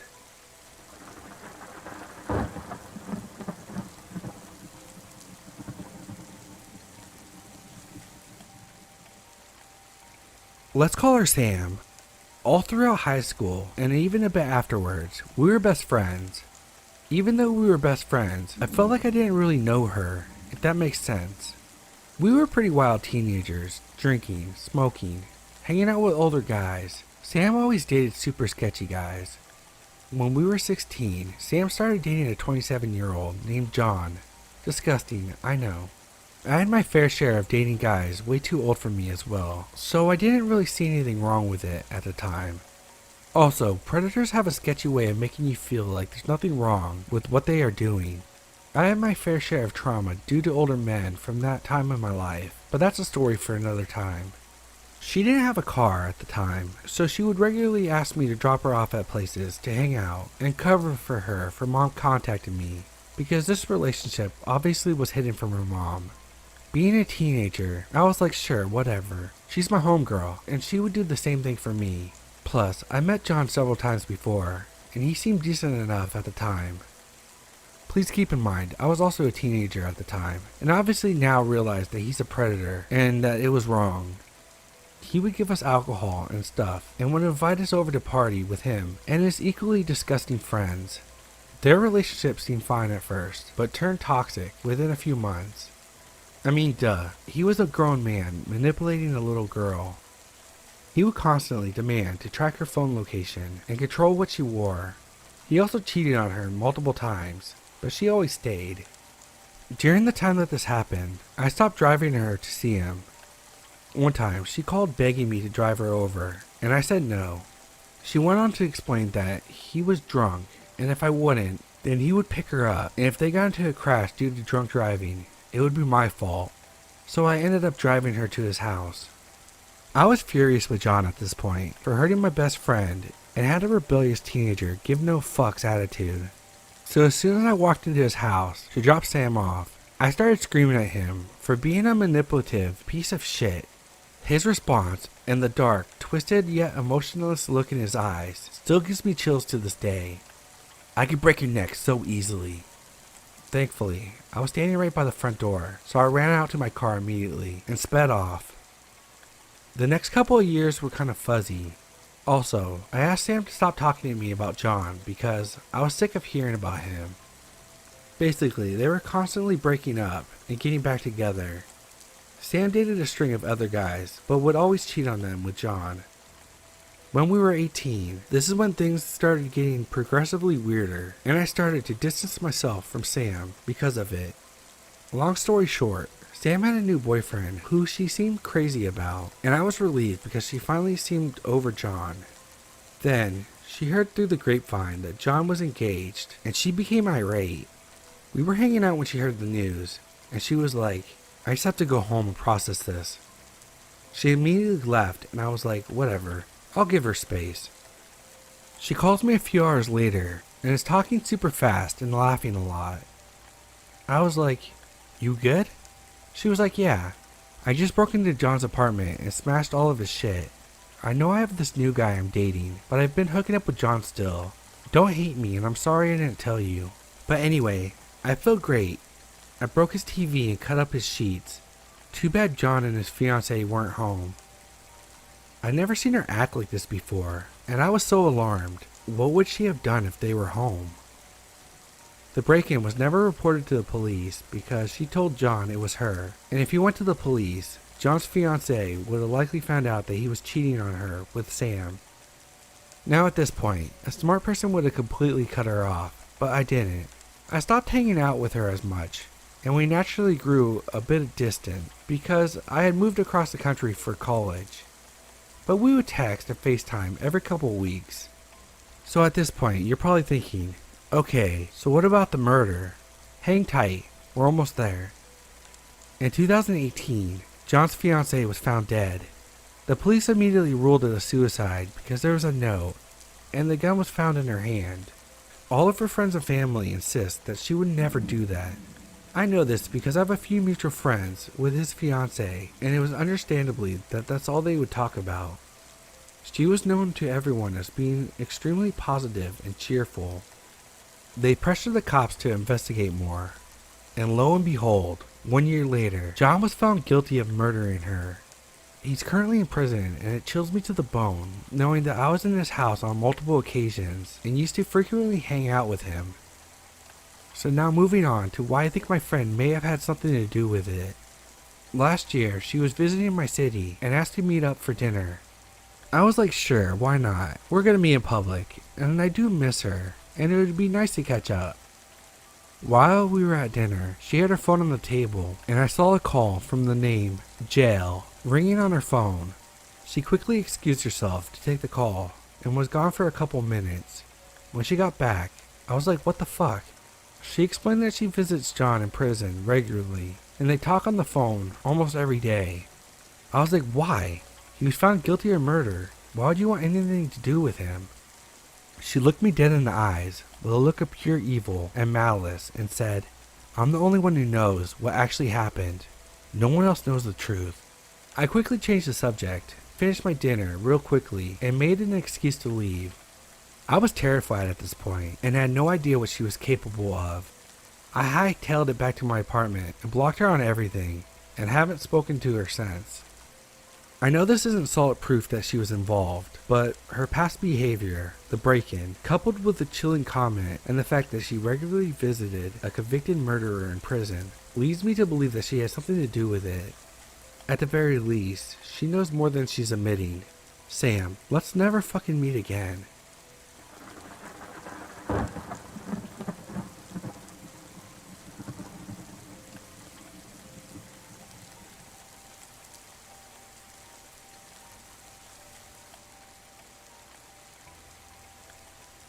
I had just turned 20 in March of this year and started to get out more on my own. I was always shy. I never wanted to go out alone, but now I started to feel a bit more comfortable. I just ordered myself a pocket knife. I actually have a few now, and would carry it with me most of the time when I went out on daily walks. This one time in June was the one time I was blessed to have thought of bringing my pocket knife with me. It was around 8 p.m. when I decided to go for a walk. Usually I would try to go in the morning or early afternoon, but it had been raining all day, so my walk was delayed. I put on a light hoodie and was about to head out when I realized my knife wasn't in my pocket. I went back up and got it, then was on my way. My usual walk is about 3 to 4 miles. I'm a faster walker, so I could cut the miles to about 2.5 hours max. I would take this side street to the main road that had a walkway about half a mile before it turned into a suburban area. Before you hit the suburban area, there was a path that cut through a forested area that had a few cabins and parks. As I made my way, I had noticed a figure hanging by a tree on the far side of one of the cabins. I took a quick glance at him and continued past him. For your insight, I'm a trans male and 5'1", so I would get mistaken a lot for a small 15-year-old kid. As I made it to the end of the path, I noticed out of the corner of my eye that the man was now 15 feet away from me. This dude was pretty tall, at least 6'3". He was well built and was wearing torn jeans and a worn hoodie that seemed a bit too big for him. I began to speed up my walking as I turned the corner and shot a quick glance behind me. He was still behind me, just staring at me as he was making long strides towards me. At this point, I was beginning to freak out. He seemed to get closer with every step, and I quickly took a hold of the knife in my pocket and had my finger on the flipper. The next part is burned into my memory for life. I felt a large hand grab my shoulder and pull me back. I have no clue how I managed to quickly whip around and flick open my knife and swipe towards his face. In just a few seconds, though it felt like minutes, the man in a blink of an eye jerked his face back, bringing up his hands as my knife sliced his palm. He let out a pained yell and fell back a few steps, clutching his hand. It felt like I had just scraped him, but his hand was already bloody and a small pool of blood was starting to form at his feet. He looked at me with anger-filled eyes and then took off the other way. I stood there for a few minutes before realizing what just happened, and I went home as fast as I could to call the police. I answered their questions, and then they took the knife to get a blood sample of this dude. I was shaken from this experience and stayed with my brother for a few nights. A few weeks later, the cops returned and told me that they found the guy and that he was wanted for sexual assault. I was shocked and happy that they found this bastard. My knife was also returned to me a few days later.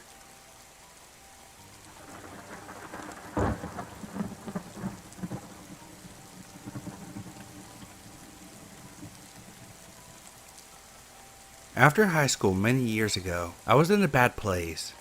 My guardian had kicked me out after graduation. She didn't want to help me find a place to stay, so I lived in my car for a couple months. I met some heavy metal dudes at work one day. I had seen them around town, and all my other friends knew who they were. Everyone loved them. We became friends over a couple months, and they offered for me to move in with them. I agreed. Looking back now, I wish I would have just stayed in my car. My two main roommates were brothers, named Andrew and Seth. They were in a band. They also believed in occult and anything of that sort. I really never believed in that stuff, but I'm not one to tell someone what they should believe. They had let me live with them rent-free for several months, so who was I to complain? Being the only female in the house, full of young men, I was always looking over my shoulder. You never know who you can trust. Turns out, I was right to worry. Over time, their friends started staying with us for long periods of time, sometimes weeks. Their friends were another group of brothers that they had gone to school with. There were 5 brothers in total, but only 2 stayed with us consistently. The younger brother, Mark, was very polite. He cleaned up after himself and always helped out with the household chores. The other brother, Adam, had a laundry list of mental problems. He had apparently done some bad drugs back in the day, and it had developed into what seemed like psychosis of the religious sort. He had done time in prison for assaulting a woman with a Bible. He would often look you in the eyes and tell you he could see how you would die. Once, he told me that I was possessed by a demon and I needed my soul cleansed. Everyone else in the house knew he had these problems, but he was their friend. They helped him through the hard times and gave him a place to stay, otherwise he would be on the streets. I was always on guard around him after the things he told me. No one else seemed to be as concerned as I was. They should have been. One day, I was sleeping and my phone rang. It was my boss. He asked if I could come into work an hour early. It was only 12 p.m. I was broke and had nothing better to do, so I said yes. I got up and began getting ready to leave. I walked out into the living room to see Mark and Andrew sitting on the couch, while Adam sat on the floor by the TV. He was watching scripture videos on YouTube, some real end-of-day shit.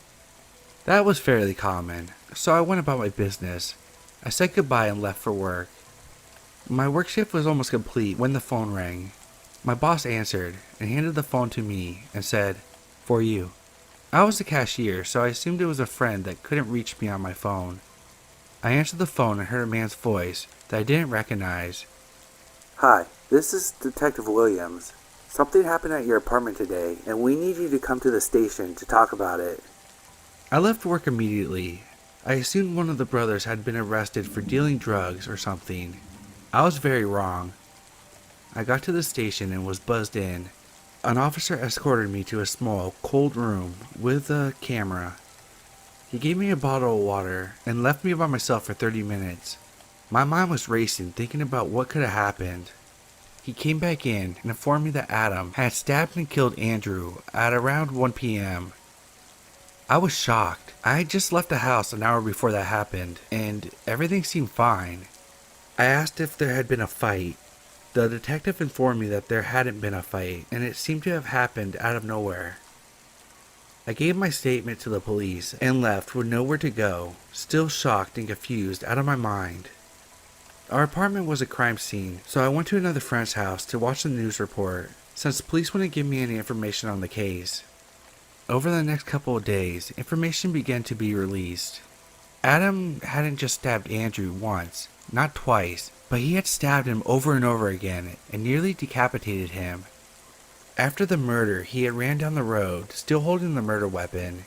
He called 911 and informed them what he had done. I watched the news report in horror. We had known that he was unstable, but this? He had fully confessed to the brutal murder and provided police with his notebooks. He had apparently been planning to murder all of his brothers, my roommates, and me. He thought that we were possessed by demons, and this was his way to free us. Luckily, none of his other intended victims were there that day. Mark unfortunately witnessed the murder, but he luckily escaped. If I hadn't got the call from my boss to come in early, I wouldn't be alive today. So, to the man who brutally murdered my friend and wanted to murder me, let's never meet again.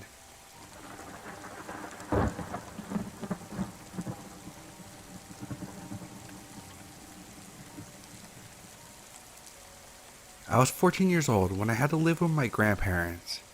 I had to live with them because my sister was in college and my parents were divorced. They lived in an old bungalow type house. It was 1 story and we have stairs that immediately goes to the attic. An attic which no one really uses, just puts stuff up there. It's too hot and very stuffy. The sole window up there didn't really help. The attic had old creaky wooden floors that I remember that I had to polish with a coconut shell because that's how we do it here in the Philippines. That and my grandparents are very traditional. Anyways, my room was near the stairs leading to the attic. Like you open my door then turn right and the stairs are immediately right there. I hated that because every time I left my room, I would expect something to immediately crawl down from the attic. One night, my grandparents had to pick up my aunt's family from the airport, but because there's hellish traffic here, they had to leave at 7 p.m. and weren't expected to come home until 5 a.m. So, me, a 14-year-old girl, would be alone the whole time. I told them I would be safe here.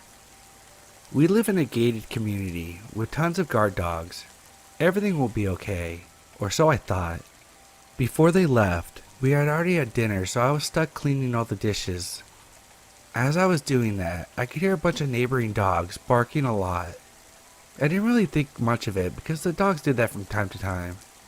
When I finished cleaning up from dinner, I immediately locked every door and window and turned off all the lights before heading to bed. When I entered my room, the lights were on and it looked normal. My anime posters were on my wall, my closet was untouched, my bed was next to my locked, tinted windows. We had tint on them because I was on the first floor and my grandparents wanted to make sure no one would peep in at a young girl's room. They were also barred because my uncle, who used to use this room, always escaped through there to go to parties. This was my grandparents' solution to that. Nothing was out of place to alarm me. Everything was normal until I turned off the lights. As soon as I turned off my lights, a silhouette of a man illuminated by the streetlights outside. He looked like he had thick curly hair and a skinny build. I thought I was having hallucinations, so I turned on the light and he was gone. I turned it off again and he was back. On, gone, off, gone. I sighed in relief. I was just tricking myself out, I guess. Or something else was casting a shadow. I double-checked the lock on my door just to be safe. One with a doorknob lock, and one of those door latch type locks. I tucked myself in.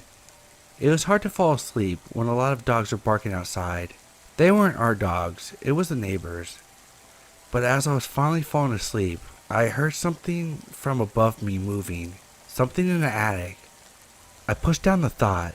I'm tricking myself again. I hugged my pillow. It's just the rats, I said to myself. These rats seemed heavy and were also pushing furniture around. My heart sank when I heard them hurriedly go down the stairs and stop at the bottom. I covered myself with a blanket and waited for something. I was also wishing my parents would have given me a phone at a time like this. Suddenly, I heard the doorknob gently fiddled. I wanted to vomit when I heard a click, followed by a quiet turn of the knob. The knob turned, but it didn't budge. When they noticed, they tried to push through. This time, I finally stood up, shaking. I was a kid home alone with no phone, no means of defense. All that was saving me was this thick door from the old days. I softly pushed my body up against the door and locked everything up again. I didn't want to make a sound. I didn't want to scream. I didn't want him to know I was there. I don't know why he stopped, but he did. I didn't go back to bed. I just sat there by the door, waiting. It felt like forever. I heard footsteps go up the stairs, but I just sat there. I saw something move in the corner of my eye. There, out the window, the shadow was back. I forced myself not to look. All I could think was, thank God they're barred. I don't remember what happened after that. I think I fell asleep, or I was too scared to even think straight. I just remember the next day, my family and I were having breakfast.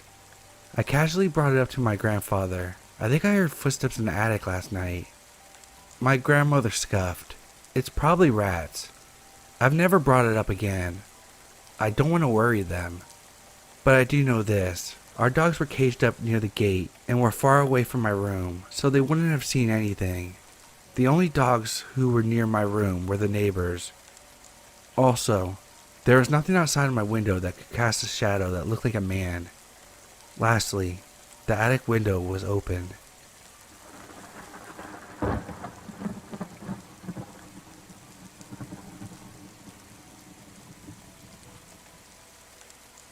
I've been wanting to share this story for a while, so here it goes. In 2007, when I was 12 years old, my family took a trip to Key Biscayne, Florida, with some of my cousins and family members. Naturally, while at the resort, my cousins and I would all hang out at the kids' club, where there were always a bunch of kids to hang out with, epic chicken fingers and ranch dressing, and fun games for us to play. There was this director of the kids club who watched us and facilitated the activities. His name was Dan. In retrospect, Dan was a major fucking creep. He was around 40 years old, super tall and skinny, and was balding badly. The worst part is, sometimes he had us call him Dan, the Animal Man. Side note, these sort of memories leave me in awe of how naive and blinded I was to danger as a kid. If I ever met this guy now, I literally wouldn't want to get within a 5-foot radius of him. And there I was, as a 12-year-old, thinking he rocked. Time is a wonderful thing. Anyhow, I digress. It was made clear to all of us that for unknown reasons, Dan was leaving the hotel in a week. None of this fazed me. One of our last day at the hotel, I lost my cell phone. It was a bright blue chocolate cell phone. I quickly told my parents that I couldn't find my phone. And considering it was already the second phone I lost that year, my mom yelled at me and told me that if I didn't find it, I would be grounded. I hurriedly ran around the hotel looking for my phone, and along my way I went to the kids club to see if anyone found it. The room that was typically busting with kids was eerily quiet and empty. Dan was sitting on the couch all by himself. "Hey Dan, did you by any chance see my phone?" Dan responded, "Yes, I found it and put it in the lost and found in the basement. Come with me." Thinking absolutely nothing of this, I mindlessly followed behind Dan as he led me around the back of the hotel. We walked for about 3 minutes and arrived at the foot of a stairwell going into the basement. We were standing at the back of the hotel in a strange area, and there was no one else in sight. "It's down here?" I asked, confused. I was staring down a long flight of stairs, leading into absolute darkness. The walls were made of unpainted concrete, and it looked no more than a storage area, let alone a basement with a lost and found. Dan nodded and held the door open for me, motioning for me to head down the steps. Something in my 12-year-old self suddenly woke up. I'm not sure if it was instincts, fear, or fucking luck, but I immediately knew I had to get the hell out of there. Before Dan could say anything, I blurted out, "Never mind, I think I left it with my mom," and darted away from the stairwell and back to the hotel lobby. I was so shooken up because something about the situation didn't feel right. I knew he was going to hurt me, and as a kid who wore rose-colored glasses and was overly trusting of others, this really meant something. I tried to compose myself and figured I'd investigate a little bit more. I walked up to the concierge of the hotel and asked him where the lost and found was, because I had lost my phone. The nice woman at the front desk told me that the lost and found was right there, at their desk. She then asked me what kind of phone I lost, and after I told her it was a blue chocolate flip phone, she smiled and pulled it out from the box under her desk. "Someone turned it in earlier," she said, and handed me my phone. "Wait, you're telling me the lost and found isn't in the basement?" I stammered. "No, sweetie, the hotel is under construction, and the basement is being rebuilt. There's no electricity down there, or anything yet." This scared the absolute shit out of me, and I couldn't shake the feeling that this man was dangerous. At the time, I was sharing a hotel room with my cousins, and she was the only person I told. Considering that she was 8 at the time, I think I really freaked her out. Now I'm 26, and I still think back to that moment, and wonder what would have happened if I went down to the basement with Dan, the Animal Man. It feels truly like one of the most critical junctures of my entire life, and I'm so happy I knew to get the hell out of there before it was too late. I recently contacted the hotel to inquire about the past kid club employee named Dan from 2007, just to see if he was still around, or on a sex offenders list, or in jail. I even told the HR this whole story, but they still refused to give me any information about him, and it sounded pretty sketchy about it. We'll continue to do research, and if I find out any more information, I'll add it to the post.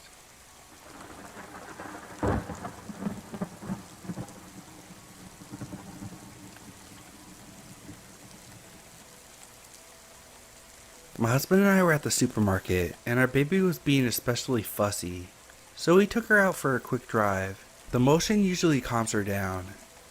It only took about 10 minutes to settle her. and I was still in the store, but was unsure how much longer I would be, and there's poor cell reception inside. He pulled back into the parking lot and waited for me. It was an unseasonably nice day, so he took her out of the car seat and sat her on one of the benches outside the store. He took a business call and had just sat down, absent-mindedly rocking her in the carrier, when a woman, well-dressed, mid-30s, average height, fit build, approached him. It is not uncommon for people to ask to play with our baby. She's got big rosy cheeks, soft wisps of gold hair, and the most adorable, toothless grin, especially when she's deep into a nap. But her nap schedule was paramount, so my husband was preparing to tell the woman she actually couldn't play with our baby right then. She walked over right in their direction, brimming with nonchalant confidence, and before he could even finish his sentence explaining that she was napping and not to be touched, she picked up the carrier and started walking off. He was in shock for a minute, not fully believing someone would be ballsy enough to do something so sinister in plain daylight. So he said, "Excuse me, put her down," as panic mounted. She remained calm the entire time, but when he called after her, she started walking away more briskly than when she approached. He ran full speed ahead and tried to grapple the carrier out of her hands, finally resulting to restraining her arms. The woman yells, "Help! He's trying to take my baby! Kidnapping 911, help!" kicking him in the shin and pulling a pink bottle of pepper spray out of her bag.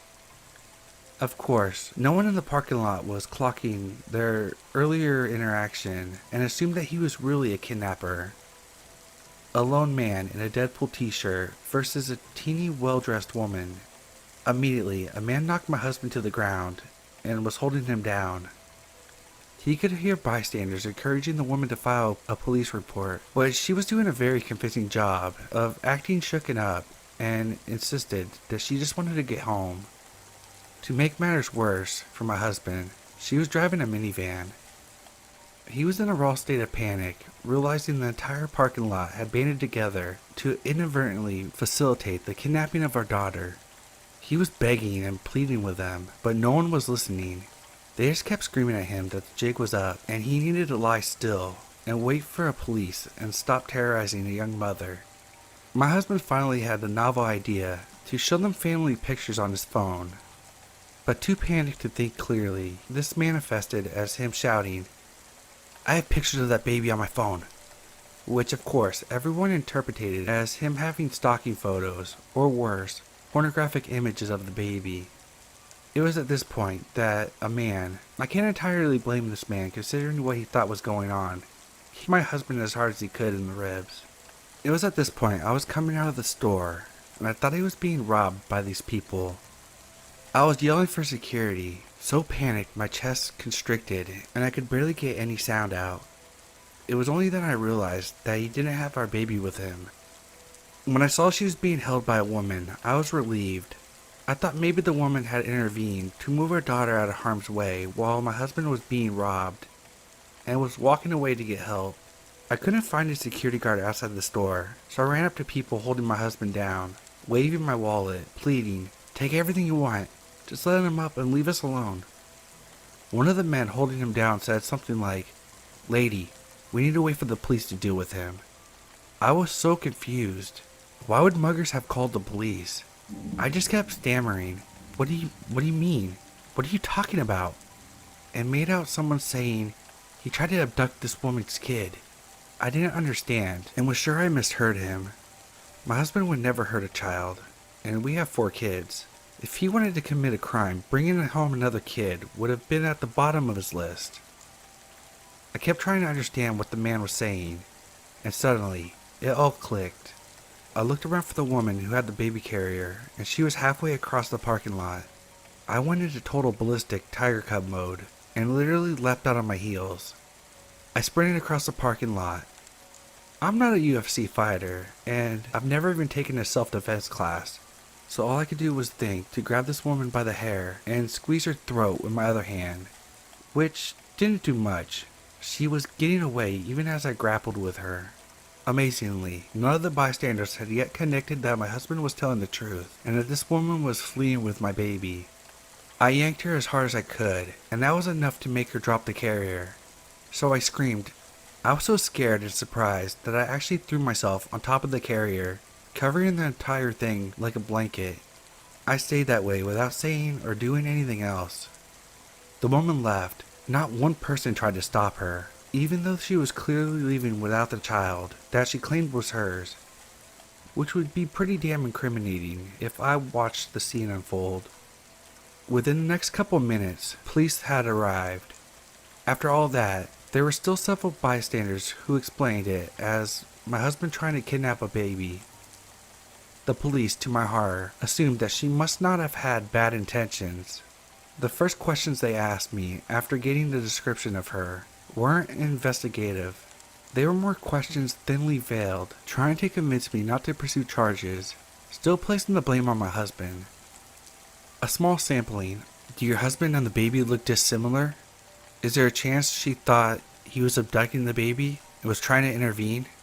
Could your husband have been doing something inappropriate or violent to the baby that would make her feel compelled to extract the baby from the situation? Did she seem groggy or confused? Could she have mistaken either of them as her own family members? They spent more time verifying that the baby was actually mine than they concerned themselves with the fact that the baby wasn't actually hers. My husband had called his brother at this point, who works in the office with a lot of lawyers, and connected with one who gave us the priceless advice to get every officer's name and badge number, to request copies of the store's security tapes right away, and to escalate our complaint higher up the chain if these officers weren't taking us seriously. Finally, we had reason enough to believe we were being taken seriously, and we went home. We were both shook and cried until we had got our other kids from school. My husband was seething with rage and grappling with a feeling of helplessness from how little he was able to do. He also had 2 cracked ribs from when the man kicked him. To the officer's credit, they did ask if he would like to press charges, considering the man was generally convinced at the time that he was on the right side of intervening in a kidnapping, and stayed to talk to the police and apologized profusely when the truth became clear. My husband declined to press charges. Amazing and frustrating, there were still people that stuck around to talk to the police who were giving my husband dirty looks, and one man even implored the police to involve CPS to verify it was actually our baby.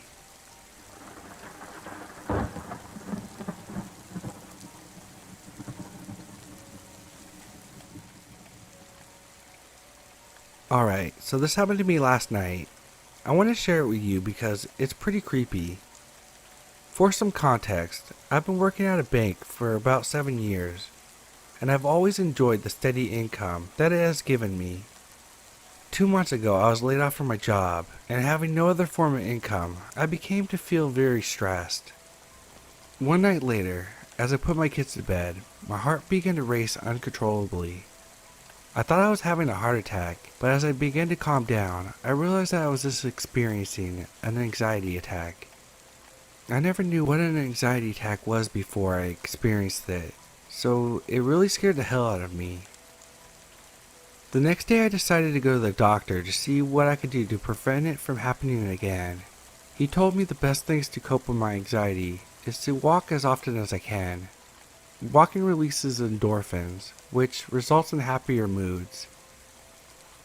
I took his advice and decided to walk every night at around 7 to 8. Walking was great. I enjoyed the peacefulness of it and began to meet new people in my neighborhood that I never knew existed. I observed the intricate details in all of the old, well-kept houses. Granite pillars that guided the stone walkways, to the carved maple doors or different sized bricks that somehow fit together to create beautiful walls. The more I observed the houses, the more I wondered about one of the houses that stood out from the rest. It didn't look as well kept as the others. I wouldn't say it looked haunted, but it looked like it was vacant. I never saw a TV glow from a window or a light of any kind. There wasn't even a car in the driveway. It was just existing with other houses. I asked people who lived in the general area if they knew of anyone selling it or if it was being renovated, and no one really had an answer.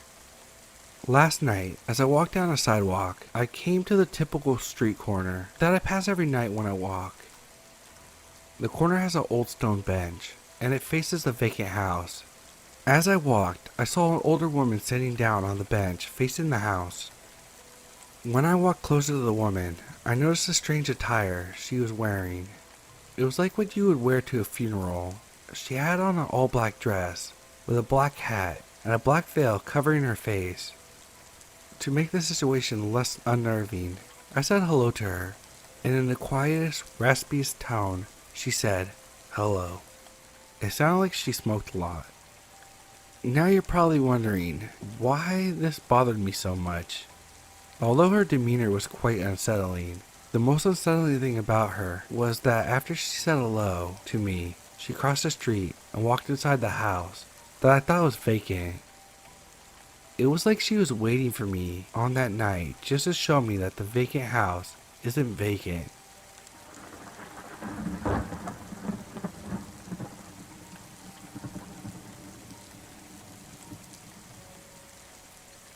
For a little background, I'm a scout. I've been a scout since I was 8 years old, and last year I was leader of my team, so I had to do all the paperwork and calls for finding places to camp. It was mid-November. I had to find a place to camp, but since I was lazy, I decided to wait a week before the actual weekend. I decided to call some owners so I could have places to sleep. As I called the numbers, all the owners were unavailable or simply not there. But then I see a number which I never called before, since it was at the end of the list. I call, and the old lady picks up the phone. I do the basic presentation and all. She agrees to let me and the team stay at hers, and we make arrangements. I go to her property to check out everything, such as portable water, the place to put our tent, and the campfire. The place was kind of dark, but it was nice. The week passes, and Saturday arrives. Saturday is ending well, and we did some great games, and ate a lot, and we had a good night show. As I go to sleep in the tent, I stay awake to finish paperwork for the next day. It is now midnight, and I decide to sleep because we have to wake up early to go to church. As I switch off the flashlight, one of my newbie wants to go to the toilet, aka the trees, and asks me to come with her. I can understand because it's better to be accompanied at night, especially in the woods. She does her business, and I suddenly hear some noises far away, but not too far. I tell myself it's nothing. It must be some animals trying to find food. We go back to the tent, and that's when I hear footsteps approaching. As I hear those footsteps, I remain calm and tell myself maybe it's the old lady making sure we didn't put the fire too close to anything. But I still have an odd feeling because it's midnight, and why would she do this at this hour? It goes silent and I don't hear any footsteps for about 10 minutes. Then I hear more coming to our tents. Thankful all of my girls were sleeping because they would have been scared. As I hear the footsteps, which seem to come from one person, I hear others coming from back of the tent, and I was like, okay, this is getting weird. I need to do something. I checked the tent, and thank God, one of my newbies left some embers from the fire, so I could see everything between the fire and the tent. A minute passes by, and a silhouette is just there between the fire and my tent. I stopped breathing. I literally froze. I started to move towards my phone when I saw the silhouette coming closer to the zipper of my tent. I sent a message to one of my bosses, who always camps near the areas, just in case something happens. But I knew she would take too long, so I had to do something, and think fast. That's when I had the idea. I put the alarm on my phone. The silhouette started to unzip the tent, and I actually saw fingers from below. But as the silhouette heard the girls waking up, she or he sprinted back from where they came from. That's when I saw two other silhouettes sprinting back in the same direction. Everything ended well. 20 minutes later, my boss came and stayed the night, and we never had to deal with those silhouettes again, thankfully.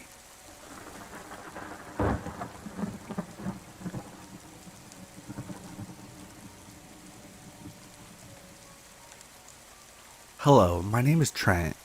What happened to me is true. I'm from a cattle and sheep ranch in Montana. I also have 4 saddle horses. The ranch that my cousin and I own is about 4,700 acres, comprising of flat crop and hay fields stretching on both sides of the Yellowstone River. The ranch is located 11 miles northeast of the town of Savage. We run a ranch that's 38 miles upriver from us. That is where this incident occurred. The leased ranch is huge, comprising of over 13,000 acres. The folks that own it are multimillionaires from Oregon who only visit it a few times per year. The ranch has a very rough terrain, and 3 small creeks run through it. In the very northeast corner of it, the land flattens out, and there's an old corral system.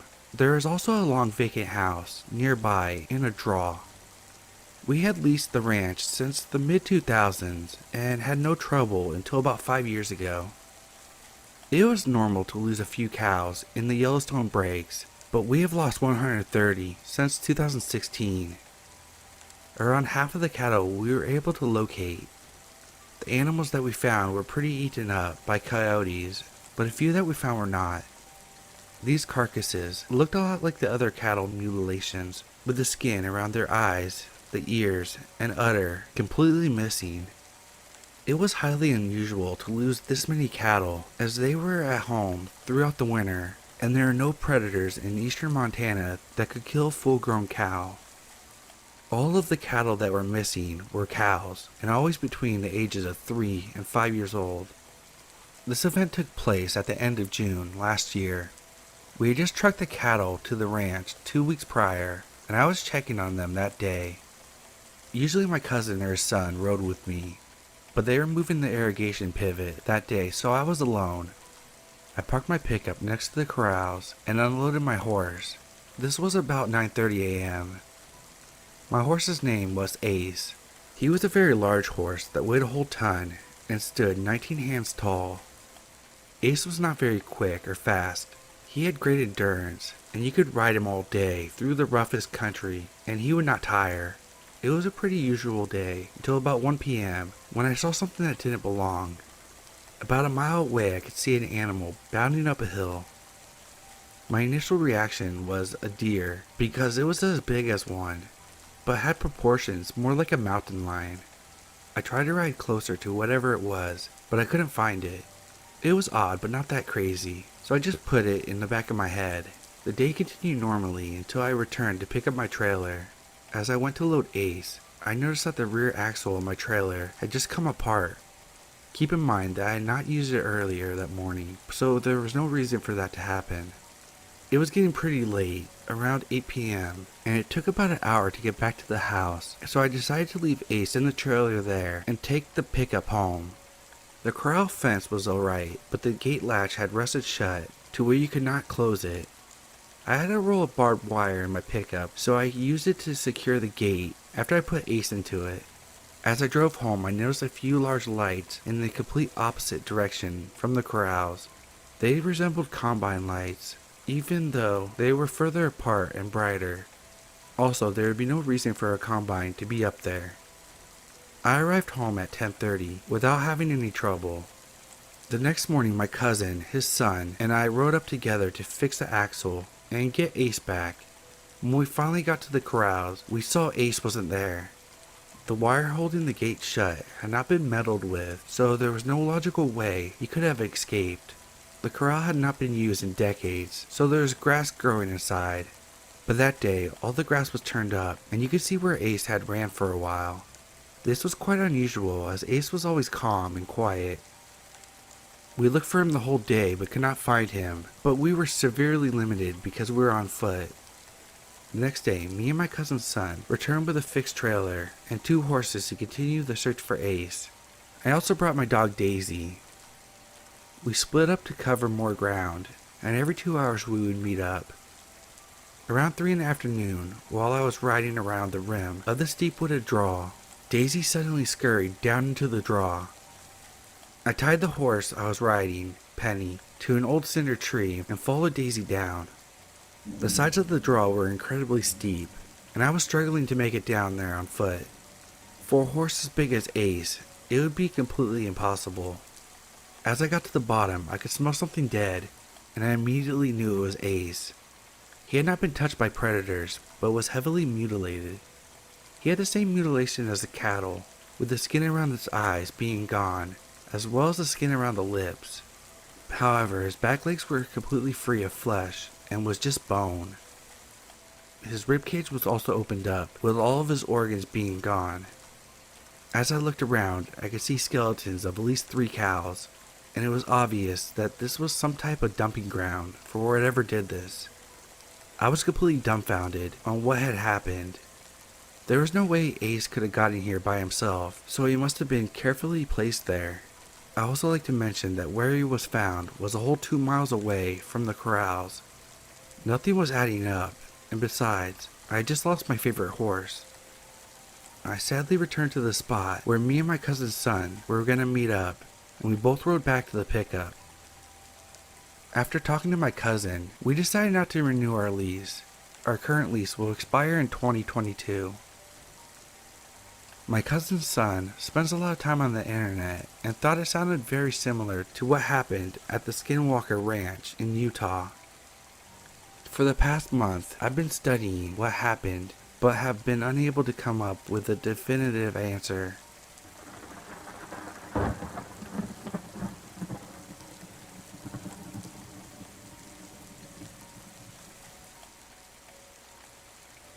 When I was in high school, this guy fell in love with me, and his friend gave him my Snapchat. I knew who he was. I had spoken to him like twice, so I added him back, not thinking much of it. At the time, SnapMap was new, and I didn't know there was a ghost mode, or whatever it's called, so no one could see your location. We started talking and quickly became friends. I had no idea that he had feelings for me until he asked me out on a date. I nicely declined, making excuses for why I couldn't go, and that's when things started to get creepy. He Googled my street and literally counted how many houses there were before mine so he could find it. Then he sent a picture of my house and said, "Isn't this your house?" I said it wasn't because I was so fucking creeped out, but he continued saying he knew it was. At that time, the idea of him using SnapMap didn't even cross my mind since I was panicking so much. A few days later, I had to go to the drugstore with my mom to get her medicine. I had stopped talking to him, but before I left, he texted me something. I had left him on red since my mom told me to hurry and started walking towards the drugstore. The drugstore was about 20 minutes away from my house. There was a guy I used to like working at the drugstore, so me and my mom were gushing about him, looking at me and smiling. I was 15 years old. When I came back home, I had internet. I didn't have data, so obviously my messages came up. One of them was from him. I opened it and he asked, "Where were you 20 minutes ago?" I answered, nowhere?"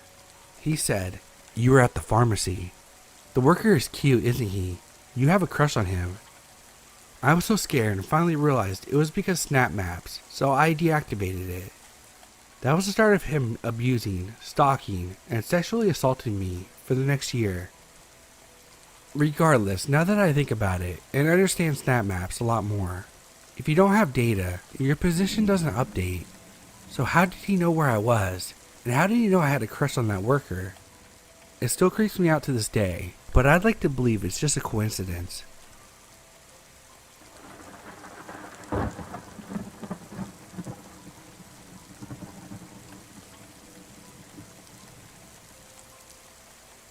Okay, so this happened about 4 years ago, when I was 16. I was super vain and worried about my appearance. I always wanted to look pretty, so I would go all out when I went out, or took pictures. Curled hair, fake lashes, the whole 9 yards. But I've since had kids, and have a man that tells me I look beautiful when I look like a hobo, and never bother with makeup or anything anymore. Anyways, I had my Snapchat account set to public, so anyone could watch my stories or snap me. I always figured if someone is weird or whatever, I can just block them. Yeah, right. Well, one day, I'm out to lunch with my mom when a random dude messages me. He says I'm pretty and all this and that, but being super nice, but I didn't really care to talk to him, so I was just giving him one-word replies, hoping that he would get the hint, because I hated being rude. Then he asked me if I could send him nudes. Absolutely not, and I tell him so. Well, he didn't like that. He told me that I was a whore, and he hated women because they're all a bunch of sluts, and I'm just mad because no one likes me. Okay. I told him that he was a psycho, and laughed at him, and he threatened to sue me for defamation. So I thought that was the end of that. Well, it wasn't. I block dude and go about my day when someone adds me on Snapchat. I look at the user info, and their snap score was a 0, and their username was something really weird. They didn't snap me or anything, but continued to watch my stories every single day. Fast forward a few months, and this person snaps me. I was doing the same one-word replies, cause I really didn't feel like talking. You'd think I would learn from the first time, but nope. He starts with nice small talk, then out of nowhere sends me a couple of different selfies of myself that were posted on my stories months ago. He asks me if I can print them out for him, gives me the size he wants them in, and says he'll give me his address. Hold up, what? I immediately shut it down. Then, this dude sends me a couple pictures of myself, framed in his house, on his wall. Fuck no. I told him off real good and blocked him. Then another account adds me. Another weird username. I remove it and change my account settings. He still has my username, so he adds me from a million different accounts, which I won't add back. They were all super weird usernames. I won't give the actual usernames, but on Snapchat you can choose different display names, and they were all pretty similar to his usernames. One was, I'm wet. Another was, just add me back. Snapchat also tells you how the person added you, via phone number, user search, quick add, etc. They all said user search, so I know he searched it up, and every account had a snap score of 0, so obviously he had just made the account, and I knew it was him. Weird fucker who keeps adding me on Snapchat years later because I won't send him nudes. Let's not meet.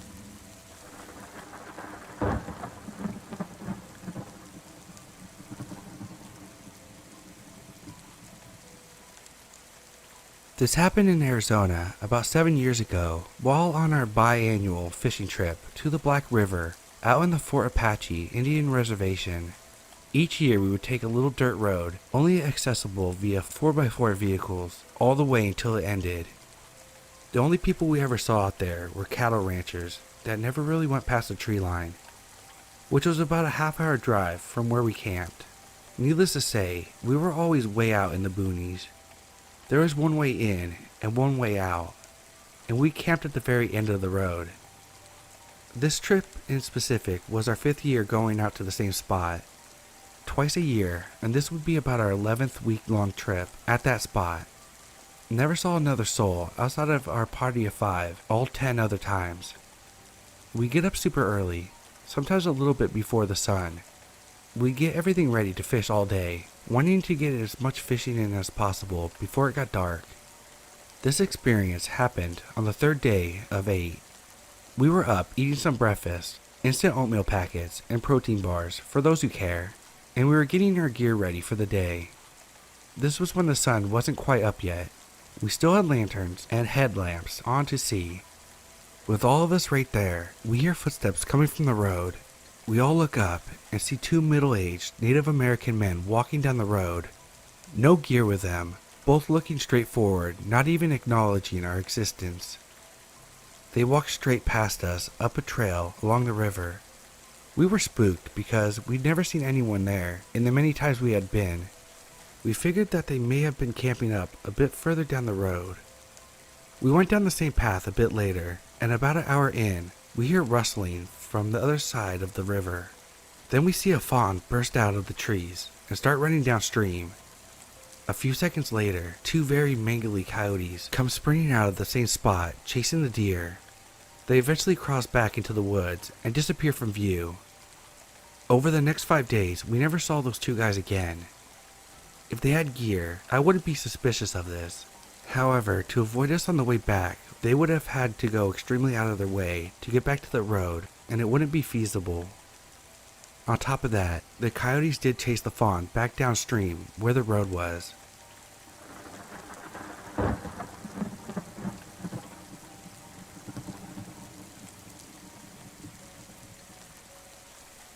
I used to have my profile set on private to avoid creepy encounters like this. I put it back on public after a while because of a rally I attended and wanted to put my name out there. One day, I received a text message to my number. He claimed to be a man that saw me on Instagram and thought I was beautiful and wanted to get to know me more. At first, I thought it was just some sick joke one of my friends was pulling on me, but quickly I realized it most likely wasn't because the older man followed me shortly before that text. I didn't see it before the text because I didn't have my notifications on for Instagram. I was skeptical and asked him how he got my number in the first place, and I thought it was really weird. He claimed he got it off of Instagram, off of my email somehow.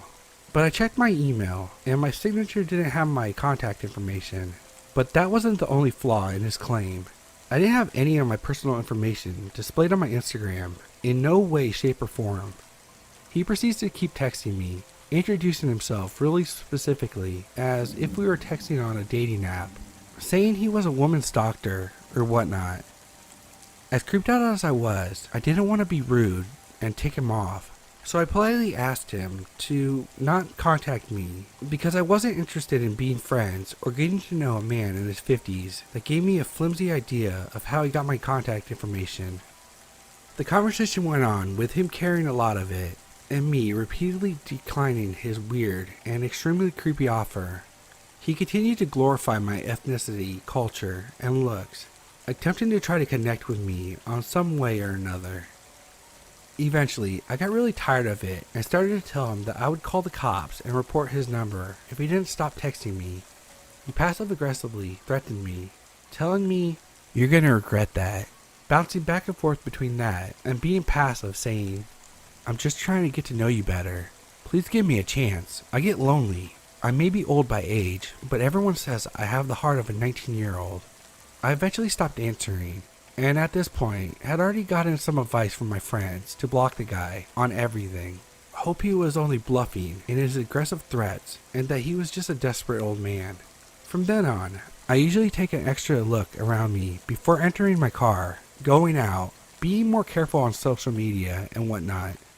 It was mostly just terrifying how stubborn, unwilling, and aggressive he was towards me, telling him no and that I'm not interested, and how I still don't even have a solid way of knowing how he obtained any of my information.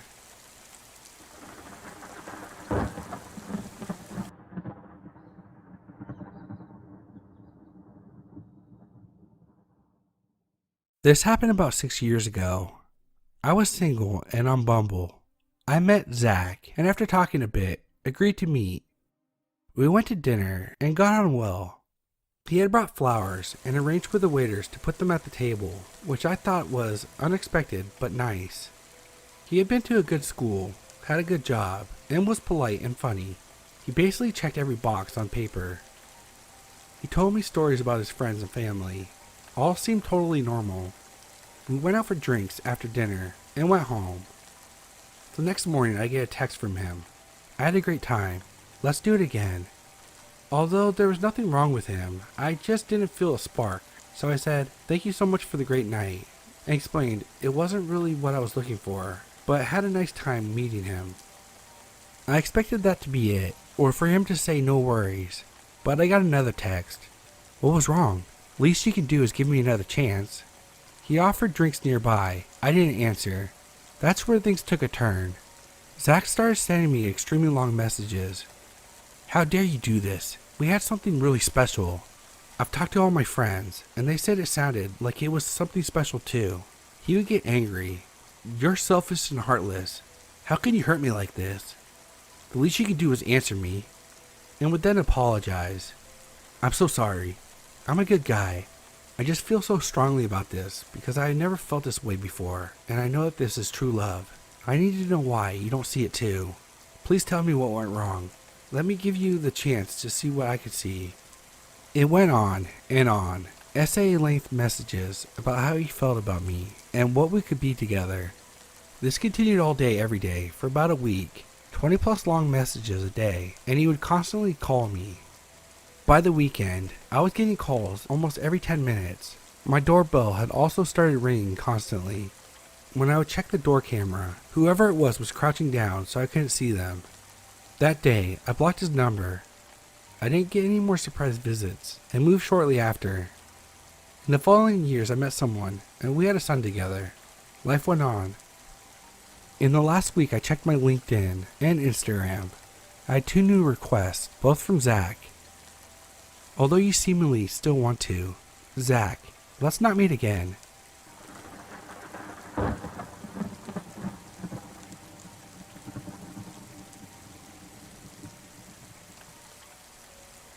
Never have ever thought that I would have to worry about someone stalking me. This is from a couple years back, so it's hard to get every detail. I'm sorry if it's not perfect. From a young age, I've always been told about stranger danger and such. I actually had Facebook at a really young age because my parents knew I was aware. I only really got it so I could play this game called Yoville. Anyways, I started an Instagram and grew a significant amount of followers. It's kind of scary not knowing who follows you, but I modeled and it never crossed my mind that someone was watching. It all started when I was going on a trip and received a Snapchat from a username, Hot Daddy. Okay, nothing to it, right? Sent a picture of his private parts. Weird, but it's nothing new to many girls. I didn't reply and went on with my day. I wasn't paying too much attention to my phone because I was at the zoo, so every now and then I would take a look on my phone and reply to my friends and such. I looked at another message and noticed Hot Daddy again text me saying, "You opened my snap. I wouldn't ever think you would reply. Do you still live on? Insert address." Obviously I was shocked. I wasn't going to say I moved, so I said, yes I did. He explained that he had seen my Instagram photos and me being around town. He named the street that was right by me, so I know he must have lived somewhere down there. He then replied, "I've been seeing you for years and was so nervous to talk to you." I was a little confused, thinking it was a joke from one of my friends. I mean, who would actually stalk? He just said a bunch of weird things that I couldn't wrap my mind around. I asked if he was stalking me or something. This wasn't a friend that I knew, but a part of me wished I was. I was always skeptical of the old house after my dad passed away. It wasn't the nicest neighborhood, and a lot of scary things happened when I lived there. It was only my mom, my 15-year-old brother, and 17-year-old me. Hot Daddy replies, "I've only seen you walking around. I've never stalked you, but I can if you want me to." He also insisted of picking me up and taking me to McDonald's. Mind you, he still thinks I live there. I wanted to make sure it wasn't one of my friends playing a joke on me, so I asked him to send me a picture. It was a man. I blocked him. I don't know if it was a joke, but one of my friends actually lives on that road, and she opened the door one day to a white man, asking to mow her lawn. He exclaimed her, and pushed open the door a little bit, until she replied no. He got her on Snap as well, so I knew he knew what she looked like. He was an easy target to spot, because the majority of the people who lived down that road were not white. He also was a construction worker, so it was easy spotting. This was 2 years back, so Hot Daddy, or wherever the hell you are, I hope we never meet.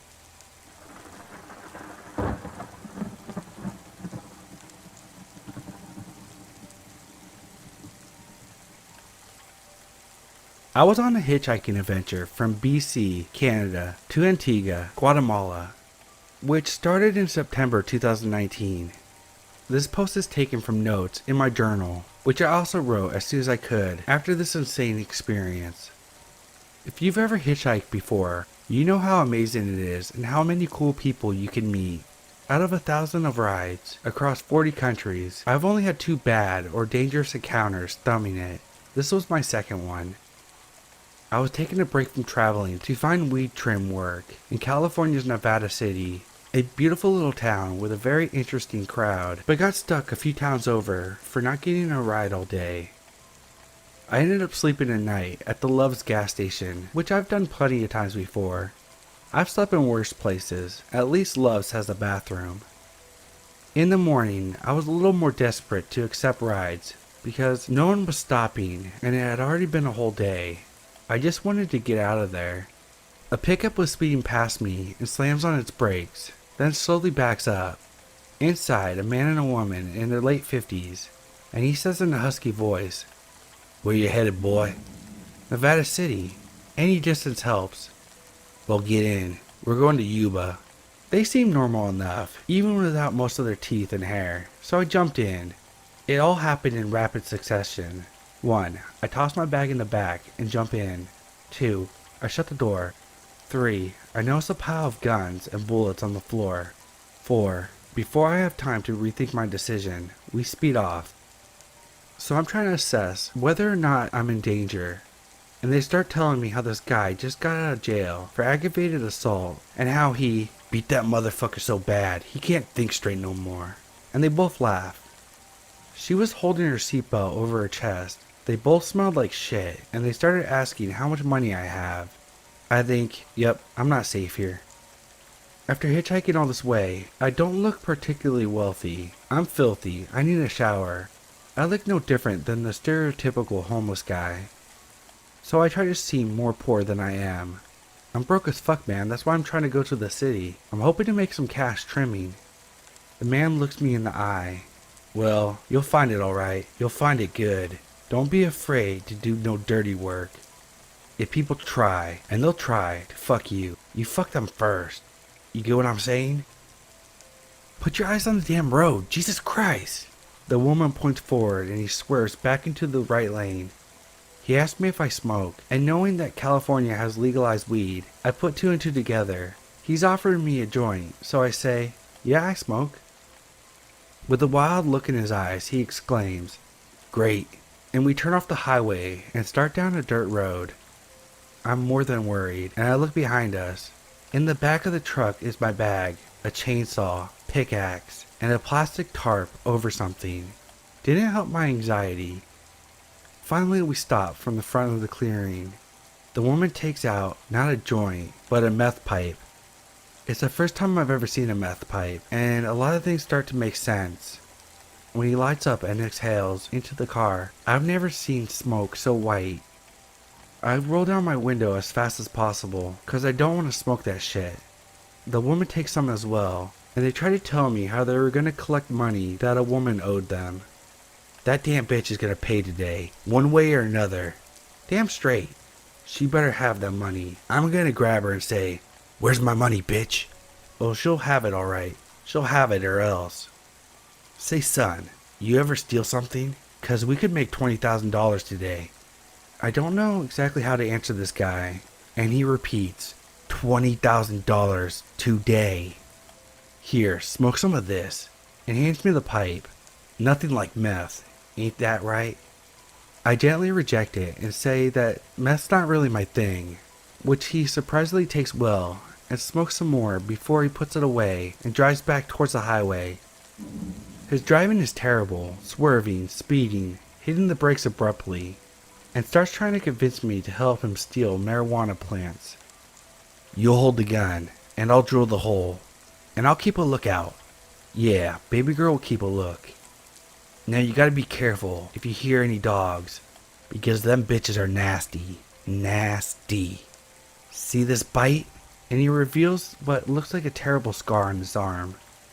I didn't really know how to get out of this situation, so I sounded as confident as possible and said that I was meeting a friend to look for work together, and they will be expecting me today.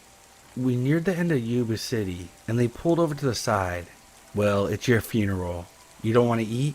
Fine by me, but if you ever want the cash, you call me. He hands me a number. Hell no, I think. Thanks, I will. Quickly retrieving my bag, smiling nervously. The woman says with a wave, take care, God bless, and they speed off. I'm standing on the other side of the road thinking, what the hell was that? Just happy to be out of that car. Meth heads 1 and 2, thanks for the offer to steal marijuana plants, but let's never, ever meet again.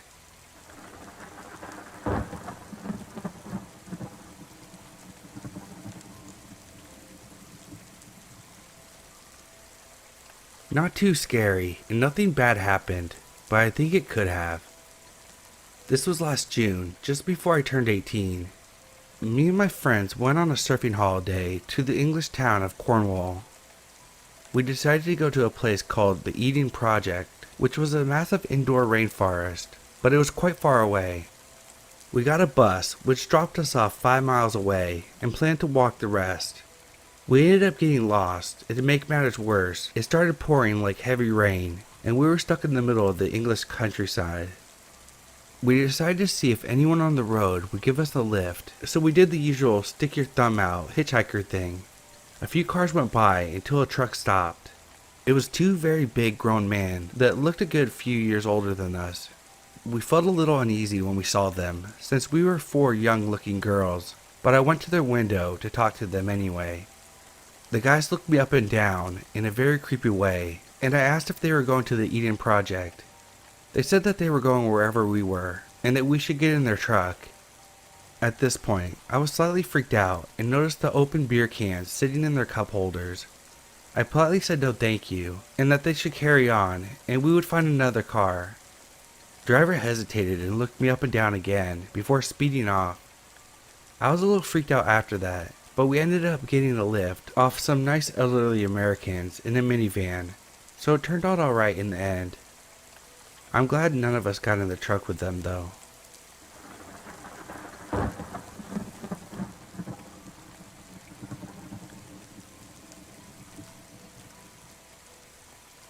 Hi there. I'm usually a reader, like a lifetime reader on Let's Not Meet, but I'm a first time poster. Anyway, here's something that happened to me recently. I had gotten a notification saying that someone had added me on Snapchat. I checked how they had added me, and it said they added me by user. I added them back, and they immediately texted me just a simple hi and how are you doing? Sweet, right? Now in my mind, I knew that this could go two ways. I would reply and have an actual nice conversation with them, or they could just ignore what I said and send me unwanted pictures. Well, I got lucky, or so I thought. They went the first way, and they were really nice until they lied. I asked them how they found my account, and his response was, I randomly added you. I then asked how old he was. He responded with 25. I'm a female that is only 15, please keep that in mind.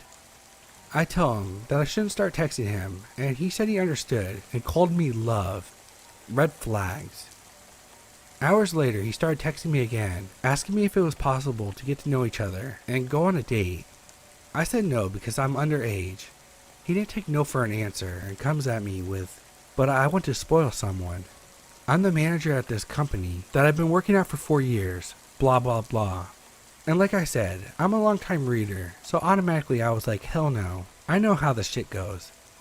He then proceeds to tell me about himself, and to my shock, he lives in my city. I turn off my location and everything. He starts asking me, and I ignore his questions and ask him what he looks like. He tries to play the reverse Uno card on me, and I play it back, earning his username instead of his name he had before. He had blocked me. So dear Mateo, let's not meet ever again, whether it's on social media or real life. And yes, I still don't want to go on a date with you.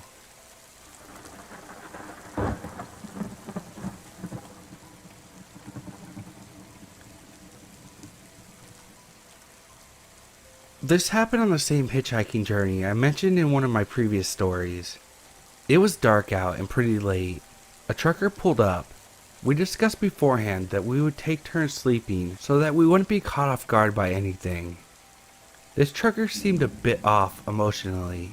He shared how his wife had died. He never shared how, and we never asked. I was uncomfortable with the topic. He had the same song playing on a constant loop throughout the entire drive. I wondered if the song reminded him of his wife, and I'm sure it must have, as it was a love song. Funny how one of my other creepy hitchhiking experience involved a man with an entire tape on continuous loop. Go figure. So I was pretty tired and went to rest in the back while my friend stayed awake and kept conversation with the trucker. I must have not been sleeping for terribly long when I awoke to my friend's voice yelling at me to get up and that we were getting out. I had a sense that if I hadn't gotten up and out quickly, I wasn't going to be getting out. I hurried and hopped up into the pouring rain right on the freeway. He left us there and sped off. Apparently, she had dozed off and awoke to his hand up her dress. I have no idea whether the man would have harmed us, and I'm sure the story would have gotten a whole lot creepier. Either way, thank God we made it out of there in one piece.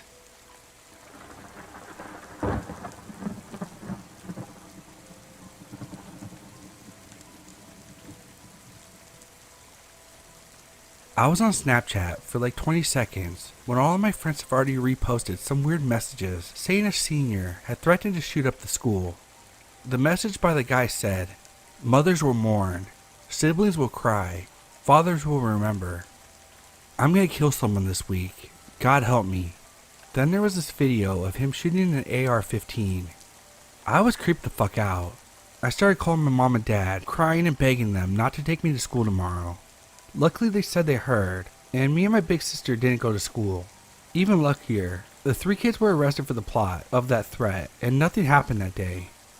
I don't know what happened to the guy who said it, but all I know is soon he'll get the help that he needs.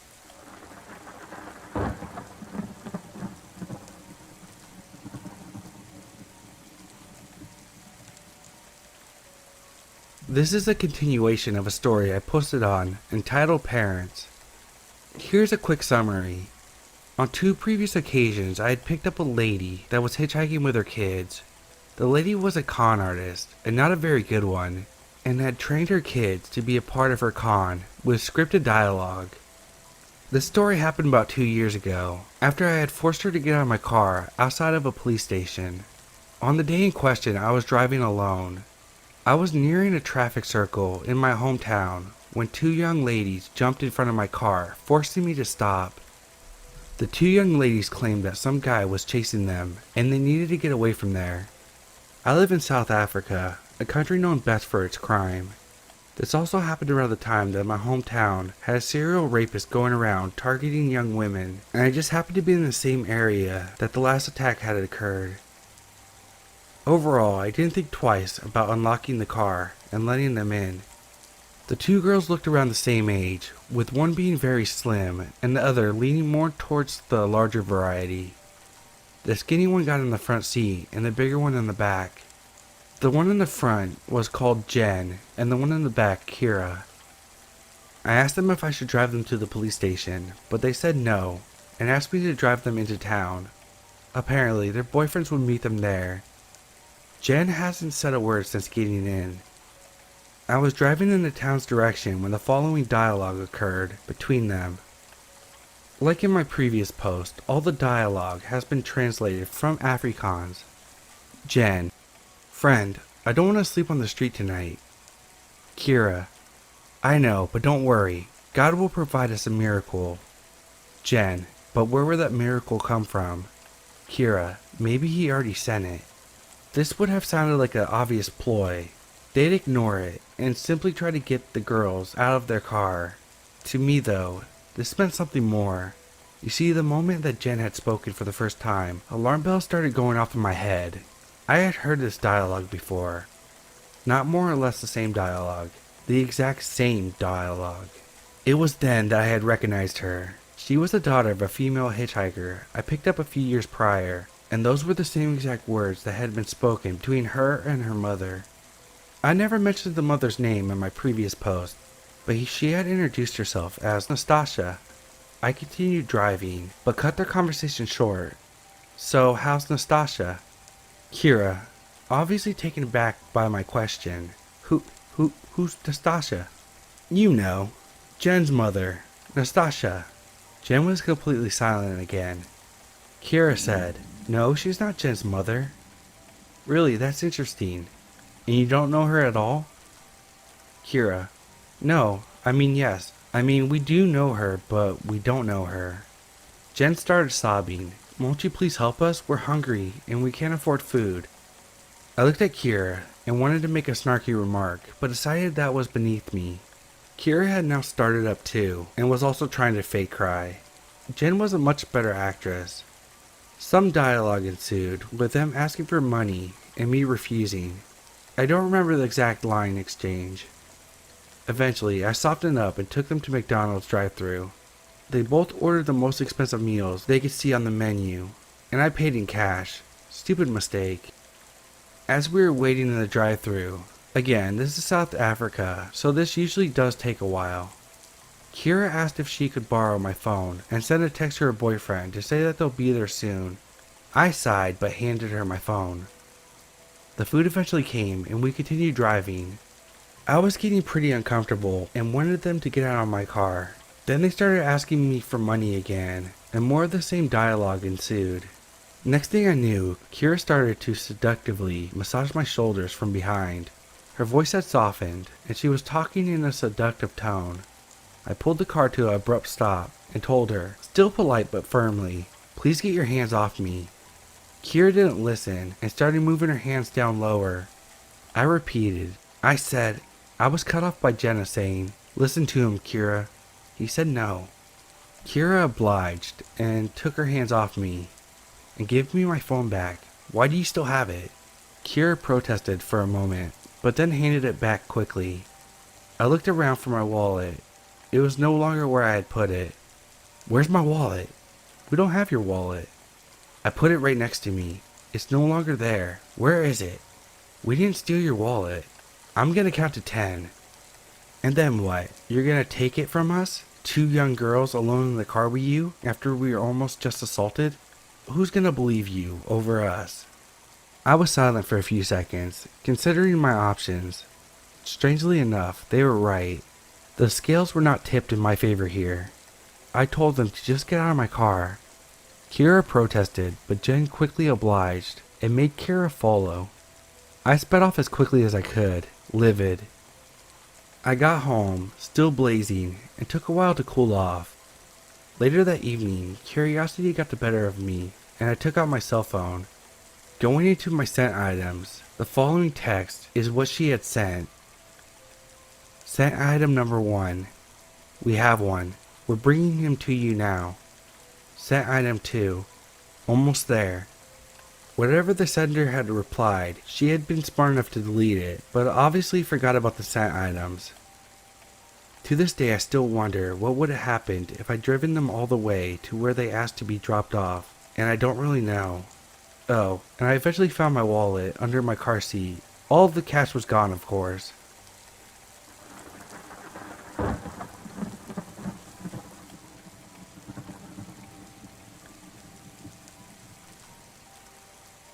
This isn't scary per se, but it's always creepy when someone that you've known forever and thought of like a mentor is revealed to be something much, much different.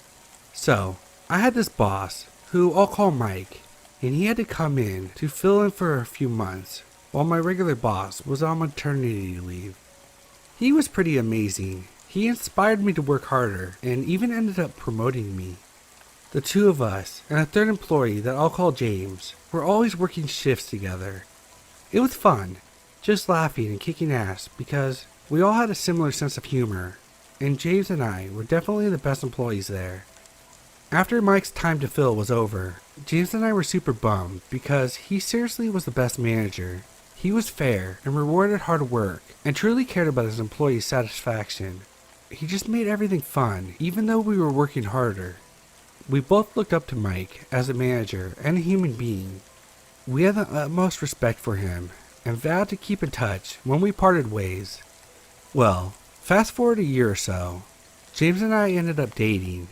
We kept in touch with Mike, and he was so happy we ended up together because he thought we were both great people who deserved each other. We saw Mike a few more times and kept in touch over the years through social media. When James proposed and we started planning our wedding, we knew we wanted Mike to be in it. He was part of the trio before James and I even knew we would be together, and the three of us had a bond. We asked him to read something during our ceremony, and he accepted, expressing how honored he felt. Well, when it got to the day of the wedding, Mike was nowhere to be seen. We kept calling him as the ceremony was quickly approaching, and finally James got a hold of him. Mike told him that he couldn't get out of work and wouldn't be able to make it. We were both taken aback a little, because the Mike we knew and looked up to would never bail like this and never even let us know. We figured that there had to be a reasonable explanation and were very disappointed, but the wedding had to go on. We had James' niece do the reading even though Mike's name was printed on the program. Well, fast forward again, a few more years. We had only spoken to Mike a handful of times since the wedding, but he had also taken the time to write a beautiful, lengthy recommendation letter in that time period. There were no hard feelings about the wedding, and James and I still shared the highest opinions of our friend. Then Mike kind of disappeared off of social media, and the next time we tried calling him, his phone number had changed. James and I exchanged sentiments of concern and hoped he was doing okay, but it didn't go much past that. One day, James got a random call from a number that wasn't on his contact list. He answered it, and it turned out to be Mike. So he put it on speakerphone so I could say hello too. We had our brief pleasantries, but then Mike got into the reason for his call. He wanted to know if he could stay with us for a day or two. My reaction was, of course, but James shot me a sharp look, so I added, well, let us discuss, and we'll call you back. Before concluding the call, James inquired about what was going on. Mike said that he was living with his father to take care of him because he was terminally ill, but that he couldn't stay there another night because he checked the camera footage in their home and saw his dad on tape standing over him with a knife while he slept. When the call ended, James said he thought something was off. I didn't get why he'd instantly be that suspicious. I mean, the story was insane and all, but it was Mike. James said something like, we haven't heard from him in forever, and now he's calling us for a favor? He lives 2 hours away, and we're the ones he calls? Why wouldn't he just seek help from someone closer? He has family in the area too. I agreed that it was odd, and it definitely conjured up a lot of questions, including why were there even cameras inside the house? But still, I didn't like the idea of leaving Mike hanging if he was truly out of options. I told James we should call back and probe a little more. When we called back, James asked if it would be easier for someone closer to help him out, and asked about family in the area. Mike gave a vague explanation on why everyone in his life turned against him. Then with the most mopey, disappointed voice, he said it was okay if we couldn't help him, that he understood what was going on and wouldn't bother us anymore. James and I both looked at each other and said we'd call him right back. We quickly discussed that this was all very strange, but that he would have to be pretty desperate to contact us for help. We acknowledged that his little bit about understanding if we were unable to help was meant to manipulate us, and we felt conflicted about everything, but ultimately decided a few days couldn't hurt. We called him back and told him that he could come, and figured we'd give him the address, and that would be that. He then said he no longer had a vehicle and would need to be picked up. We asked about him catching an Uber, and he said he had no money that he could access at that moment, which we didn't pry him on. It was getting a little late, and it was a long drive to his location, so we asked if there was anywhere he could stay for the night, and we could make the trip in the morning. He said he would just sleep on a park bench or something, which again, we knew was meant to manipulate us, but we didn't cave on this one. We asked where we should pick him up the following day, and he gave us his dad's address. Immediately after we got off the phone, we were like, what the fuck has been going on with Mike that has ostracized him from his family and friends and caused him to lose his car? He had been making 4 times our salary when we first met him. He had a brand new car, and now he didn't have enough money for an Uber? We went and picked him up the next day, and I got out and ran up to him and gave him a hug. He seemed oddly unresponsive to my affection, so I just shrugged him off and showed him to the front passenger seat where I'd been sitting. He was super tall, so I let him sit up there, and I hopped in the back. When we got to our house, we showed him the guest room, and he put his things down and immediately asked if we could take him to the grocery store. James said he was done driving for the day, so I said I would take him, but commented that I thought that he didn't have money on him. He told me that he had food stamps, which there was no way he would be qualified for with his old job, so I knew something was up, but I wasn't going to dig into the personal details of his finances. So I logged it in my mind and kept my mouth shut. You might be thinking, it just sounds like someone fell on hard times, and that's basically Mike's story as well. But it was just very vague in important areas, and full of story after story of people that were determined to destroy him for no known reason whatsoever. 1 or 2 bad eggs is believable, but no one is the innocent victim in every scenario. He was telling us that he had no idea why his life has fallen apart and why those close to him seemed to turn on him out of nowhere, or why so many people were out to get him without seeming to have any motivation. 2 nights turned into a week, and finally James asked what Mike's plan was. Mike acted hurt and said that he would be gone in the morning. We told him that he didn't need to leave immediately, but we would like to have some kind of idea of his plans for going forward. That night in bed, James and I discussed it, and decided we would tell Mike he could stay as long as he needed if he wanted to help around the house and keep his room relatively clean because it contained several antique items of James' mother. We were also going to ask him to help me with some entrepreneurial decisions, as Mike had claimed to be a totally self-made, successful entrepreneur before this. Streak of bad luck, series of fortunate events, and had recently been laid off. We presented our offer the next day, and Mike excitedly accepted. We thought it was going to be a rewarding trade-off for both parties. Now, this story isn't about my marriage, and I'm not going to go too far into the wealth of problems James and I had, but a little info will be necessary. James was always highly critical of me, and often talked down to me. He seemed to have nothing but negative opinions. I wasn't perfect, but I wanted to be loved, and worked my ass off for James' approval. I was continually trying to make him happy, but no matter what I did, I would fail in his eyes. After a few weeks, Mike clearly started to see some cracks in our marriage, despite the fact that James toned it down in Mike's presence. Trying to be a good wife, I acted like all was fine in front of Mike, and never mentioned any dissatisfaction in my marriage. Mike and I started to spend a lot of time alone in our entrepreneurial pursuits. He was supposed to be teaching me the tricks of the trade within several avenues of making money, but we kept coming out with little success. He had excuses and explanations for why his wisdom didn't seem to be progressing us forward at all, but he was someone I greatly looked up to as a professional and a friend, and believed that it would all pay off soon, like he said. After living together for weeks, enough talking among all of us had been done to start noticing weird contradictions to many of the things Mike had told us, but he always worded things in a way that left a slight amount of room for doubt. If you were to question any of it, there was never a way to straight up catch him in a lie. Mike also wasn't fulfilling his end of the deal at home, and kept saying he'd take his turn to do the dishes and such, but probably only did it once or twice, and he completely trashed the guest room. Not only was there garbage everywhere, but he left food and drinks, and they would be lost in the sea of clothes and trash, and we could smell things rotting. There's a melted tub of ice sitting on his bedside table for weeks. I didn't care as much as James did, and suggested we remove his mom's things from the room, but I did agree that it was disrespectful. Meanwhile, things were getting more and more icy with James and I, and one day when I was out with Mike on a job, I broke down in tears about how much I was hurting and about how James treated me.